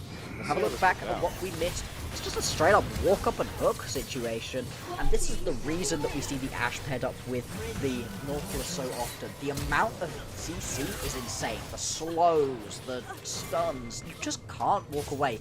Once WE decides you're in a fight with them, you'd better have enough damage to be able to win it. I always love when those Ezreal 2v1s come out and it's just standing in the line. It's like waiting for Jin curtain call shots. It's like, don't move. Don't I'm move. here to tank everything. Why, when I'm in solo queue, does the person always move? Every single Because, yeah, I mean, we start comparing decisions made by professional LPL teams in solo queue. We may go crazy, Boxer. That's true. That's fair. But look, to be fair, I have seen people make that mistake in competitive as well. True. Rarely. But it happens. Lot rarer. Monkey gonna go for a take number 2 onto these Go. chickens. Is gonna be able to take these ones away. Unfortunately, Kanavi taking a much larger chicken down in the bottom lane. Actually peels away from picking up that Drake. Doesn't think he necessarily can take it. Which is interesting considering he's got vision of where Monkey was. Push in the mid lane and push in the bottom lane. Now they're going to turn around and potentially take this one. We're just trying to play it a little bit slower. Good work there for Cube, getting that big trade in, and then pops the Dominus, or gets over level 6, so the dive threat's there, and he really takes a ton of creeps away from 369. He has to walk his sorry behind all the way back to this lane. He's got another wave crashing. This is going to be about double-digit minions 369 is going to lose out on right now. Yeah. Kind of sucks, but at the same time it is on Ornn, so not really going to be too much of a problem. The Ornn, the best feature of a champion that's overall very strong is that you are always useful. You're always going to have something to give to your team, whether it be the ornaments or just that Ornn horn in and amongst these team fights. TES are going to be able to pick this Drake up for themselves right now. Monkey is in the area, does have vision of it, but doesn't really want to go in for the potential steal right now. Level 6 has come through for Kanavi at this point. Monkey still waiting on grabbing his. Once he does have that Impale, we really need to be watching what Monkey can do. He needs to keep the pace of the game high, and he can potentially play around this very strong bottom lane for the minute. Ooh. Oh! Dream hijacked Shreeman soldiers, but Karis one-ups him, throws him under his own turret. So some rebellious Shreeman soldiers come out, but it's just the hijack and the flash out of Karis nonetheless. Got him, duck falls a bit short, but I don't think Cream would have been happy about that trade, knowing that Monkey is so close by. Doesn't get spotted on the Scryers. Does his Cream walks through the brush. He called out Impales available here for Monkey. No ultimate for Cream. 369 first with topside to come through. Cube, it has to reset. He has teleport, and he's going to go for a flank TP. So WE are looking to fight here with the Grub slowly being whittled down. Will Lead have to be patient. They need to set up Cube here. But it's 369 looking to make the first push onto Karis, who does not have flash. Beautiful setup from 369. The solo lanes flourishing here, and that shuts down any hope of a WE flank play. That's going to be all 3 of these grubs being picked up right here by TES. Team composition that's pretty short-ranged overall is very much going to enjoy having these grubs to be able to knock down these towers that little bit faster. And I love the aggressive flank from Cube, but it takes him so long to be able to rejoin up with the rest of the team. The TES have a very easy decision to just go flying in onto the members they can see. Pick themselves up that kill. 3-0-0 right now for Kanavi. He is balling out right now. The leader in terms of MVPs, and for good reason. He's been incredible so far in Split number 2. Split 2 front runner for MVP overall as well. As you aptly mentioned, in prime position. The one thing you can't be said for TES about their bot side is done a decent job stifling, slowing down the bleeding, but yeah. The reason the gold is close, Taeyun is 1,000 up over his counterpart, Jackie Love. Didn't think you'd be hearing that today, did you? No, very surprising. But Taeyun has been one of the better members of WE. And he's given enough resources, can carry. Pretty tricky to do on Ashe. We'll see what he's able to. 17 away from being able to cash in that cull. Turn that one around into even more items. Should be completing that first item actually very soon for himself as well. And it's just been a pretty decent early game overall for both of these teams. Either WE or TES are going to be too mad about the way that this one has played out. The next most important thing is going to be a Drake spawning in 2 minutes and 15 seconds. It is going to be a Chemtech Drake, so not the most exciting of Drakes, but it does mean we've got a pretty exciting soul coming up. Yeah, different soul.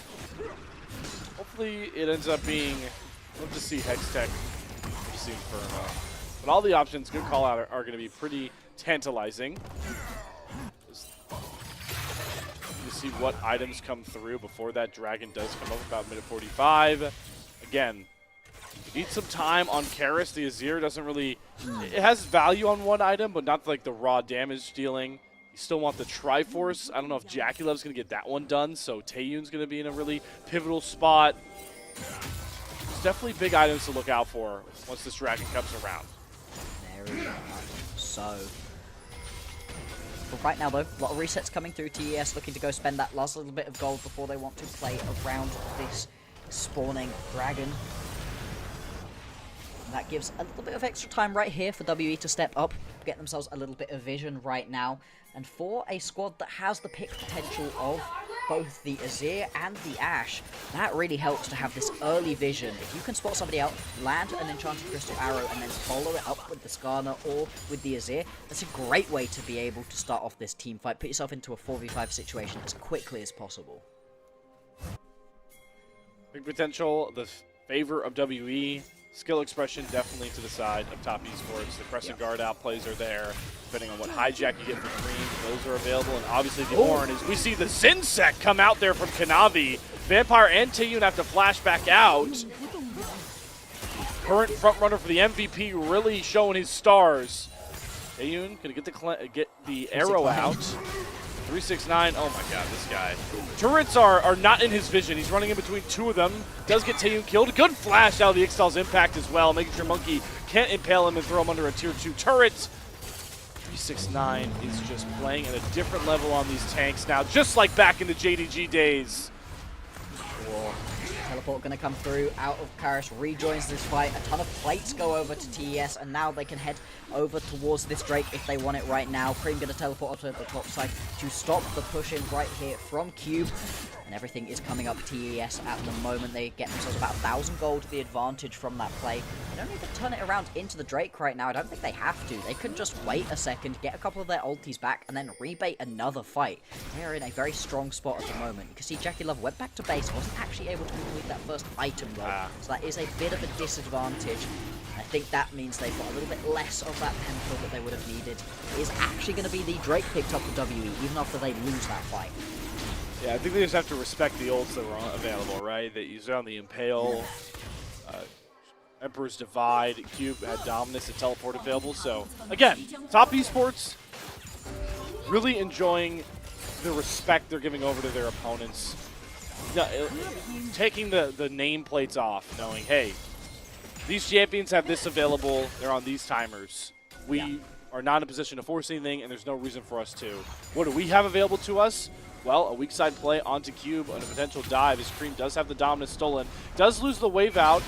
Grubby not going to come first, so the turret aggro goes on to Cream, and Cube is, for the second game in a row, just going to teleport out of a very obvious dive, and gotta love this cross map from the solo lanes. Yeah, I mean, Curse really didn't need help, but I guess it's always fun to get a little bit of a helper in your lane. Crocodile going to be enough to take that tower, and a ton more damage goes down onto that mid lane tier 1 as well. Cream's going to very slowly chunk his way through this top lane tower 2. So the cross-map plays are happening across the board at the moment. Constant action back and forth, even if it hasn't resulted in the most kills recently. But the fact that Cube also loses out onto that TP for a while for a tower that was already going to be going down in the bottom lane is not going to be the ideal play. Map advantage, without a doubt, to top esports these next couple of minutes. Where can they look to benefit from that? Really only have Herald as an option. Dragon going to take some time to come back up here. Cube throwing down the Dominus. Wants his fight into Cream, but it was never just the Silas you were throwing into, my friend. Kanavi's here. Chris coming across. 369 cutting off the flank angle with a TP behind. Asher, though, going to find its mark. Depth Charge gets a ton of value, and the Dominus health bar finally deplenished. 369 is once again throwing W members into the bouncy house. Monkey can't go anywhere near the rest of his team, and he's the fire starter. Yeah. So the flame is snuffed out without him. He pulled it out perfectly there, Slayer. The second that 369 gets his claws into Monkey and just stops him from going anywhere, it's just going to mean the fight is a non-starter for WE. They have to have this Skarner involved right now. With the heart still completed, he's already pretty tanky, but he just is not able to step up. And now the flash forward, Taeyun, he's going to try play it back, but he can't. Nothing there. Oh yeah, just the revenge of Jackie Love. What can you do? What can you do? This is TES looking clean, looking good. I mean, the game's been a little bit messy back and forth. Jackie didn't look great, but was just able to pick up that kill on Taeyun, and they're now turning this one around. I think he can even go for another dive. All right, hijacked Impale. Gets Ixtal's impact under his own turret. Oh, Cream. That's the first real mark of... They get the tower, but that a little bit shades of older Rumble stage TS in that one from Cream. That was, he was buying space for his team. Ah, yes, yes. Empire? Is that his real flash? You betcha. Okay, fair enough. Vampire on the signature Nautilus, not quite going to be able to find his way in there. Right now, WE pressing forward, trying to get themselves this tower, but they're going to get engaged on. 369 again at the forefront of taking all the damage, flashing after carries. Karis is 1/4 HP. He'll be forced back, but 369's endeavor does fall a bit flatter than he expected. Just not quite going to be able to pick any more of those kills up, and things should calm down just a little bit. We've got 1 minute 20 seconds until the Drake is going to spawn, 2 minutes 50 until we've got Atakan up and available. Both these are going to be very important Drakes indeed. Ocean Soul specifically on a composition that has got a couple of big tanky champions, such as either TES or WE, would very much help them out. I think you also quite like an Ocean Soul on a champion with a lot of healing like Na'Vi does or Cream does with their champs. And so, who's going to play around that one, and who potentially just wants to go and pick themselves up the Atakan? The fact is, a top lane Atakan makes this a bit of a harder decision. You don't want to get pulled too far away towards either side of the map at the moment. I like the TES keep going back to this well of trying to blanket the bottom river of WE in fog. They're kind of willing to give topside control to keep the Drake pit shrouded in mystery. Again, don't like to throw this around too much for TES because they've thrown so many games and like to play close contests, but championship pedigree is really showing through with how they're moving on the map so far in this series. Even with, because both early games were close, but you're starting to get the same feeling of Bloxer. Yeah, that the macro is just way further on point. You're seeing it here with another collapse coming across. Kanavi gets the Gromp from Monkey. Tons of damage coming across from the Ezreal Karma. Our Steel getting a lot of value, but it doesn't really cost TS anything. No, it's fine to just keep pushing forwards. I mean, you get Monkey down a little bit of health. It's very interesting that throughout... Oh, hang on. It's fine, he does have a tower available to him, so he should just be able to walk this one out. Although, nope. TS are not taking this. So that was an overextension. That's a whiffed Impale. It's 369 again, just standing and dancing in front of WE. Look at me, look at the tank Gorn. Everybody try to come fight me. Because what happens on the back end of it? You lose your Croc. 369 by so much time. Karis finally kills him off, but that one fleeting kill is going to cost them double on the return. The double kill for Jackie Love. They drop Rift Herald. There's so much on the map for TS to take off the back end of it. Absolutely. They're on the wrong side of the map to be able to grab themselves the Drake is the only thing. But still, the Herald now going to charge into this top lane tier 2 tower to pick that one up. That's huge flux of gold. But they actually take it. Not charge. Okay, I guess he didn't have a charge. That was awkward. I'm very surprised that he wasn't able to write that. I guess somebody jumped on it early. We'd have to watch back to really see what ended up happening. More importantly, this team fight, as you said, 369 just smiling at these kids. The Whiffed Impale feels so bad. Think about how damage the Ornn can do right here. His heart still charges. A truck. Keep on the backside of this fight. He at least manages to buy a little bit of space for Taeyun to try deal damage, but it doesn't really work. The Herald was used as the re-engage tool. That's what we'd missed. It was an attempt. Well, until he hit it to the side of the wall and couldn't actually chase down the kill you're talking about. He tried. It was an attempt right there. And to be fair, TES don't even really need it. They're going to be able to pick themselves up the Drake. And this is what we're saying, right? Their map play, the macro is just so much stronger for TES. They know where to be all the time, constantly pushing these waves out as well. 369 in the bottom side of the map, going to draw a little bit of pressure at the moment. Karis going to go match up with him. He's got the teleport available to be able to match. And now Atakan going to be the main focus. Not so many deep flank calls for TES as they had previously. They're going to need to re-establish those again if they want 369 into the back line, because that has been something so effective for them recently, especially on the Ornn. Ornn into the back line, just a great one. What's great here for TES is that Jackie Love has the Mora Mana fully complete with the Triforce. It's a huge break point that comes across for the Ezreal compared to an Ashe build. Ashe that isn't really a big-time damage dealer until champion is much later into their build. Still some time needed for Cream, though. The row is nearly complete. I think going to go that Liandry's or Riftmaker second. But some of the carries are online now for TES, and it's nice to see the one that was put so far in the rearview mirror early game is in that position in Jackie Love. Absolutely. Very interesting that despite the fact that Jackie Love and Chris Holy managed to spot lose the early game on what should be a very strong laning duo, being able to pull it back massively in a very strong position. Like I said, they did start up the Atakan, but yeah, no real follow-up. Nobody's going to keep going onto that one. Instead, it's just going to be a battle over mid-wave priority at the moment. Although, Kanavi just goes in. He's got Cream off to his left. He is hurting Vampire Company down. Monkey gets the Impale. Crescent Guard means Taeyun does 0 damage. The Impale does not get Kanavi into turret range. Ashe Arrow flying onto Jackie Love. Good arcane shift creates enough space. So that's the 2 engage ultimates out of WE. TES gobble them up for nothing. And things so far so good. The fact that TES are just able to create all of that space, and then they could just go back to what they were doing once again. All good, all good.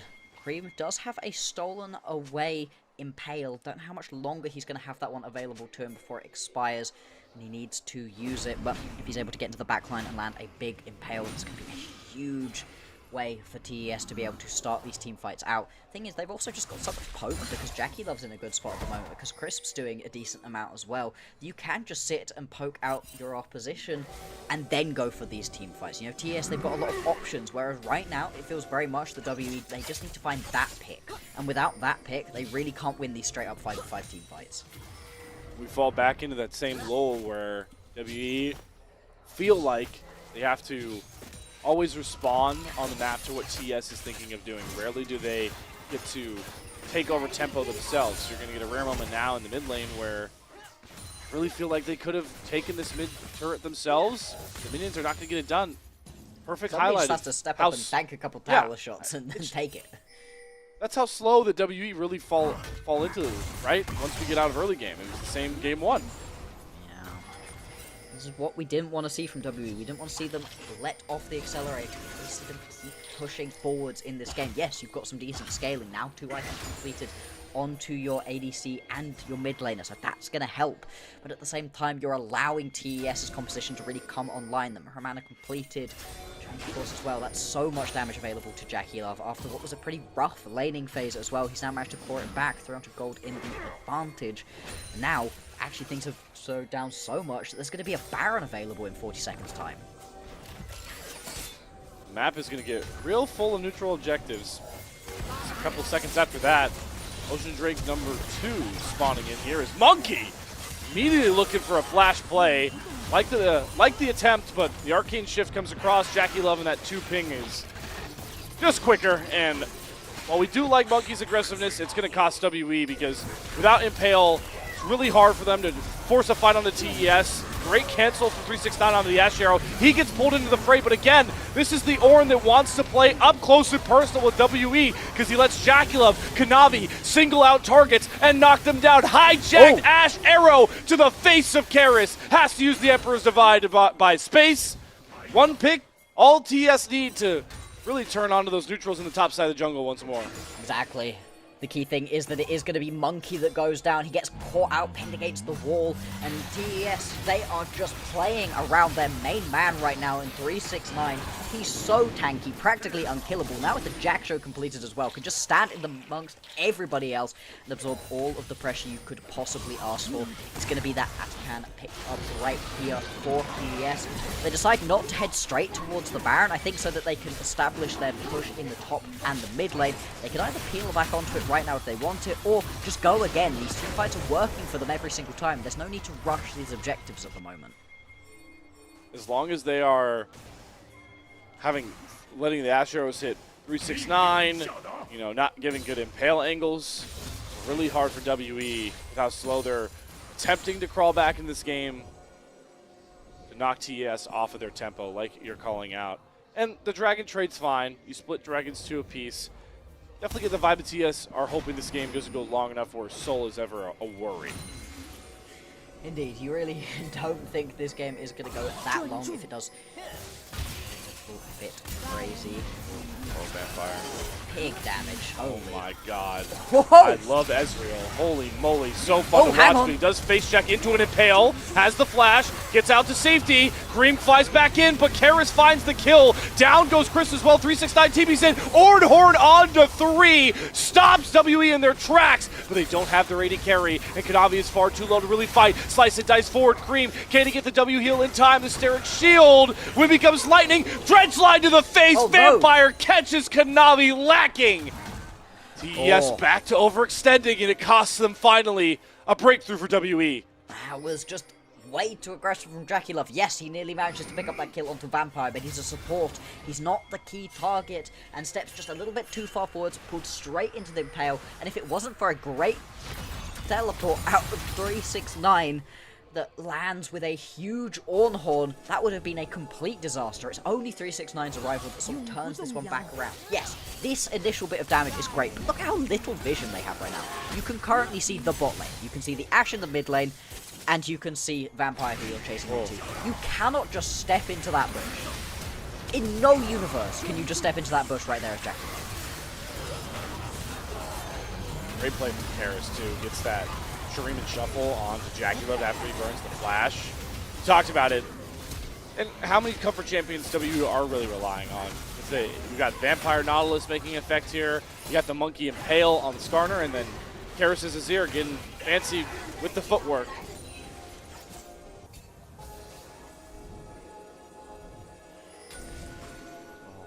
My lord, this game a little bit closer than you would otherwise really want. You know, it's only 1,000 gold right here. The advantage here for TES. They're not particularly ahead in terms of the Drakes, as we were saying. They did get the Atacants. That is one bigger buff that they do have. And the fact that their champions are really coming online at this point. 369 is now level 15, has been able to give over that upgraded Rod of Ages to Cream, so he's going to be hitting so hard at the moment.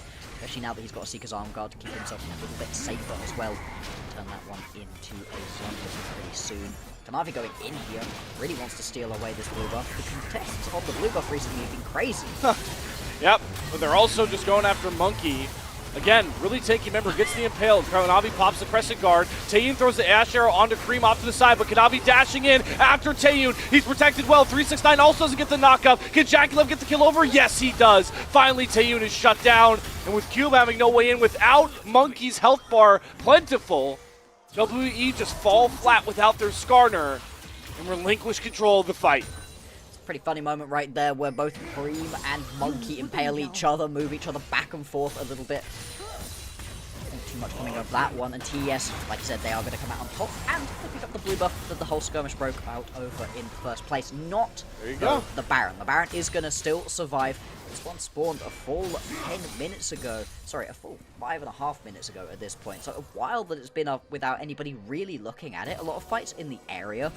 No particular moves towards the Baron at the moment. And it's just more scaling coming through. Further and further ahead is what you want for TES. Cream over the wall. 2 levels up. Steal the Dominus. Pops his own. And will back off, winning that trade. TES are really just poking for a free pick that can allow them to open up that Baron, it feels like. They want to respect. They don't want to try and 5v5, 50-50 in any sense. Maybe, why did I say anything, Bloxer? Why did I say anything? At this point, why wouldn't they just want to flip this one? It's down to about half HP at the moment. What can Monkey do? Can he get a steal off, or is it just going to be come off the Baron? Yeah, look at Cream. He's so trying to find a flank angle. Ornhorn hits Vampire. In goes Cream. There's the real Dominus pop by Cube. W are in full retreat mode. Don't want to fight on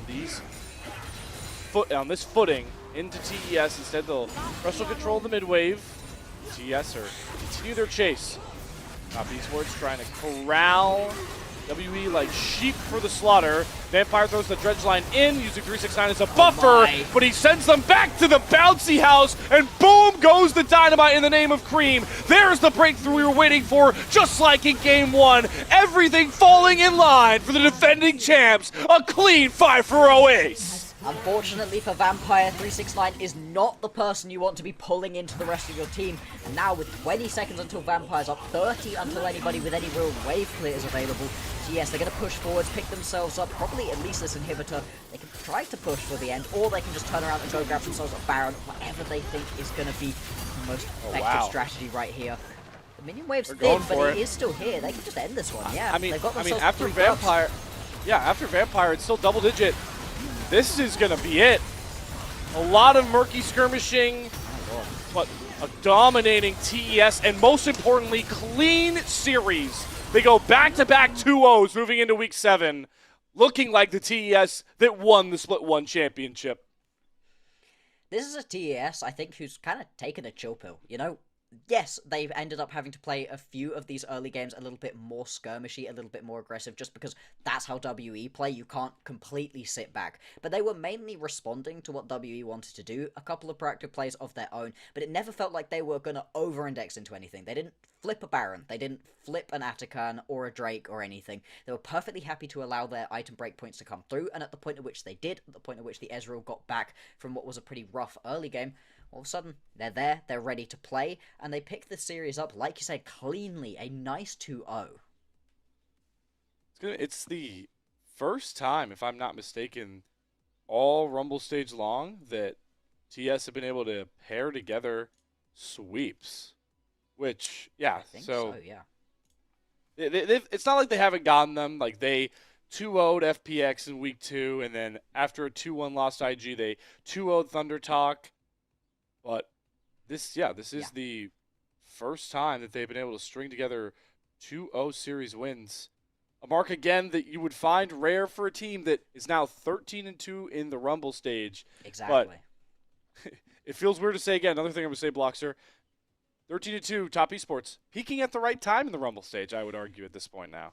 Exactly.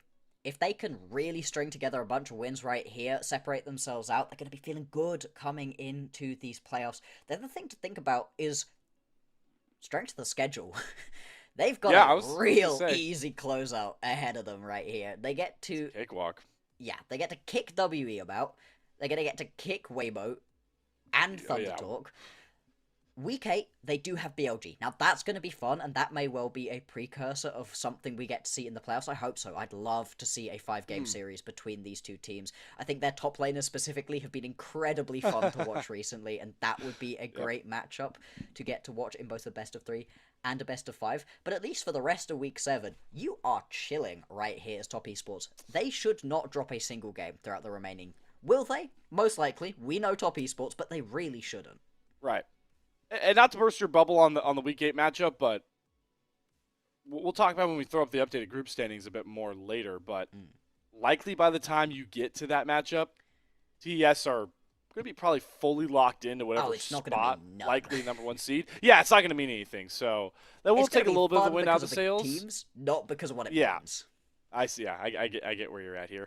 Before we get too far ahead into the theory crafting, as the schedule comes down to a wind with a lot of these teams getting to 15 of 18 series done, we did some of the takeaways of this game too for Top Esports. Boxer, what do you take away from this for WE? I feel like it's just a learning experience that they can really go back and watch on the tape. Unfortunately for WE, they're not better in enough lanes to be able to play the style that Monkey really needs. Monkey needs to have somebody to play around, and there just weren't really lanes to be able to exploit. I think Monkey also needed to really index into the bottom lane a bit harder in this second game, where you were winning out onto this matchup. That's a place where you can try to play around and get yourself a bit more of an advantage. Vampire had a couple of interesting hooks that were landing onto the wrong kind of members, kind of just pulling 369 in situations where he was perfectly happy to play it out as well. Like I said, there's a lot to learn from for WE, and this is a team who I do think in a best of 5 could be dangerous, right? They have the ability to throw an upset in at some point, and the team they're going to end up playing up against probably isn't going to be the best, right? You know, once you get down to it, once you're playing in this one best of 5 to send you into the playoffs in these play-ins, all of the teams remaining really are going to be pretty chill because you're expecting either Yeah. IG or JDG, and then maybe Weibo, maybe Fun Plus Phoenix to end up facing off against those Group Nirvana teams, and everybody else at the remainder of Group Ascend, they're not great. They're not looking so hot. There's a real chance we could still see WE in the playoffs, and I personally very much hope so. I think this team is good fun. Just depends what part of the streaky hill they're on, right? Because it is a little bit of a chuckled look at. This team has now gone through 15 series, 0-6 start, 5-6 climb back, and now 4 series skid to get to 5 and 10. So, hey, if we're following the trajectory right, they should hit their win streak stride going into play-ins, if my math serves me correct. Hopefully. And hey, if they do, again, it's very good fun. I think Monkey is one of my favorite players to watch individually at the moment. I think, unfortunately, Crash really needs to step up. You know, you need a little bit more from your mid laner at this point to really be able to compete. I don't think that we're going to be looking at WE as one of our top teams in the playoffs, but I do hope that they manage to make it there at least.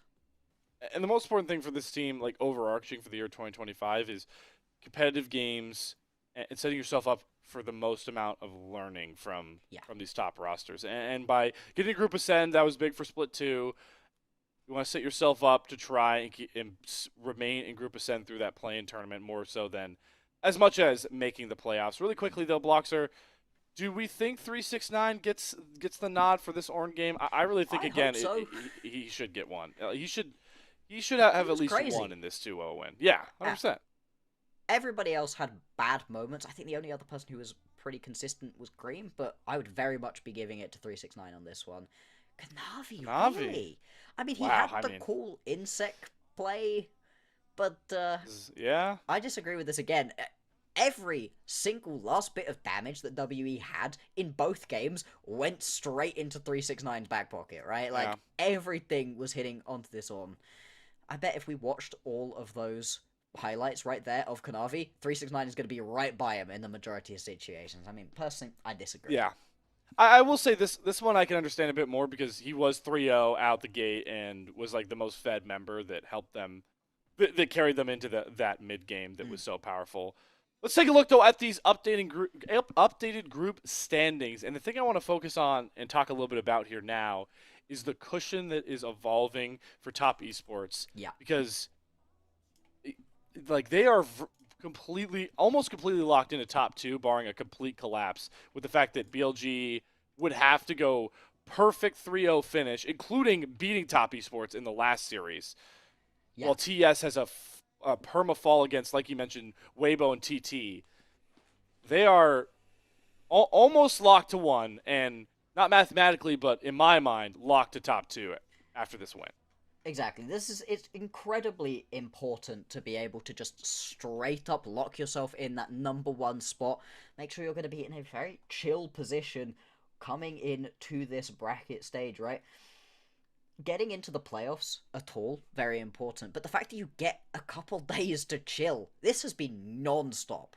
Like you keep saying, 40 days straight that we have been live here on LPL English. This is a brutal schedule. Obviously, the teams don't play every single day, but they play a lot. These teams are playing between 2 and 4 matches every single week, on and on and on for 2 months straight. To just get a little bit of time to chill, watch your opponents put tape down as well, and then come back at it a little bit stronger, that's massive right here. Yeah, they're already locked into the top 4, so they've already got themselves that, but then also being able to guarantee yourself a slightly easier way through the bracket, a slightly easier opponent to start things off with, that's great too.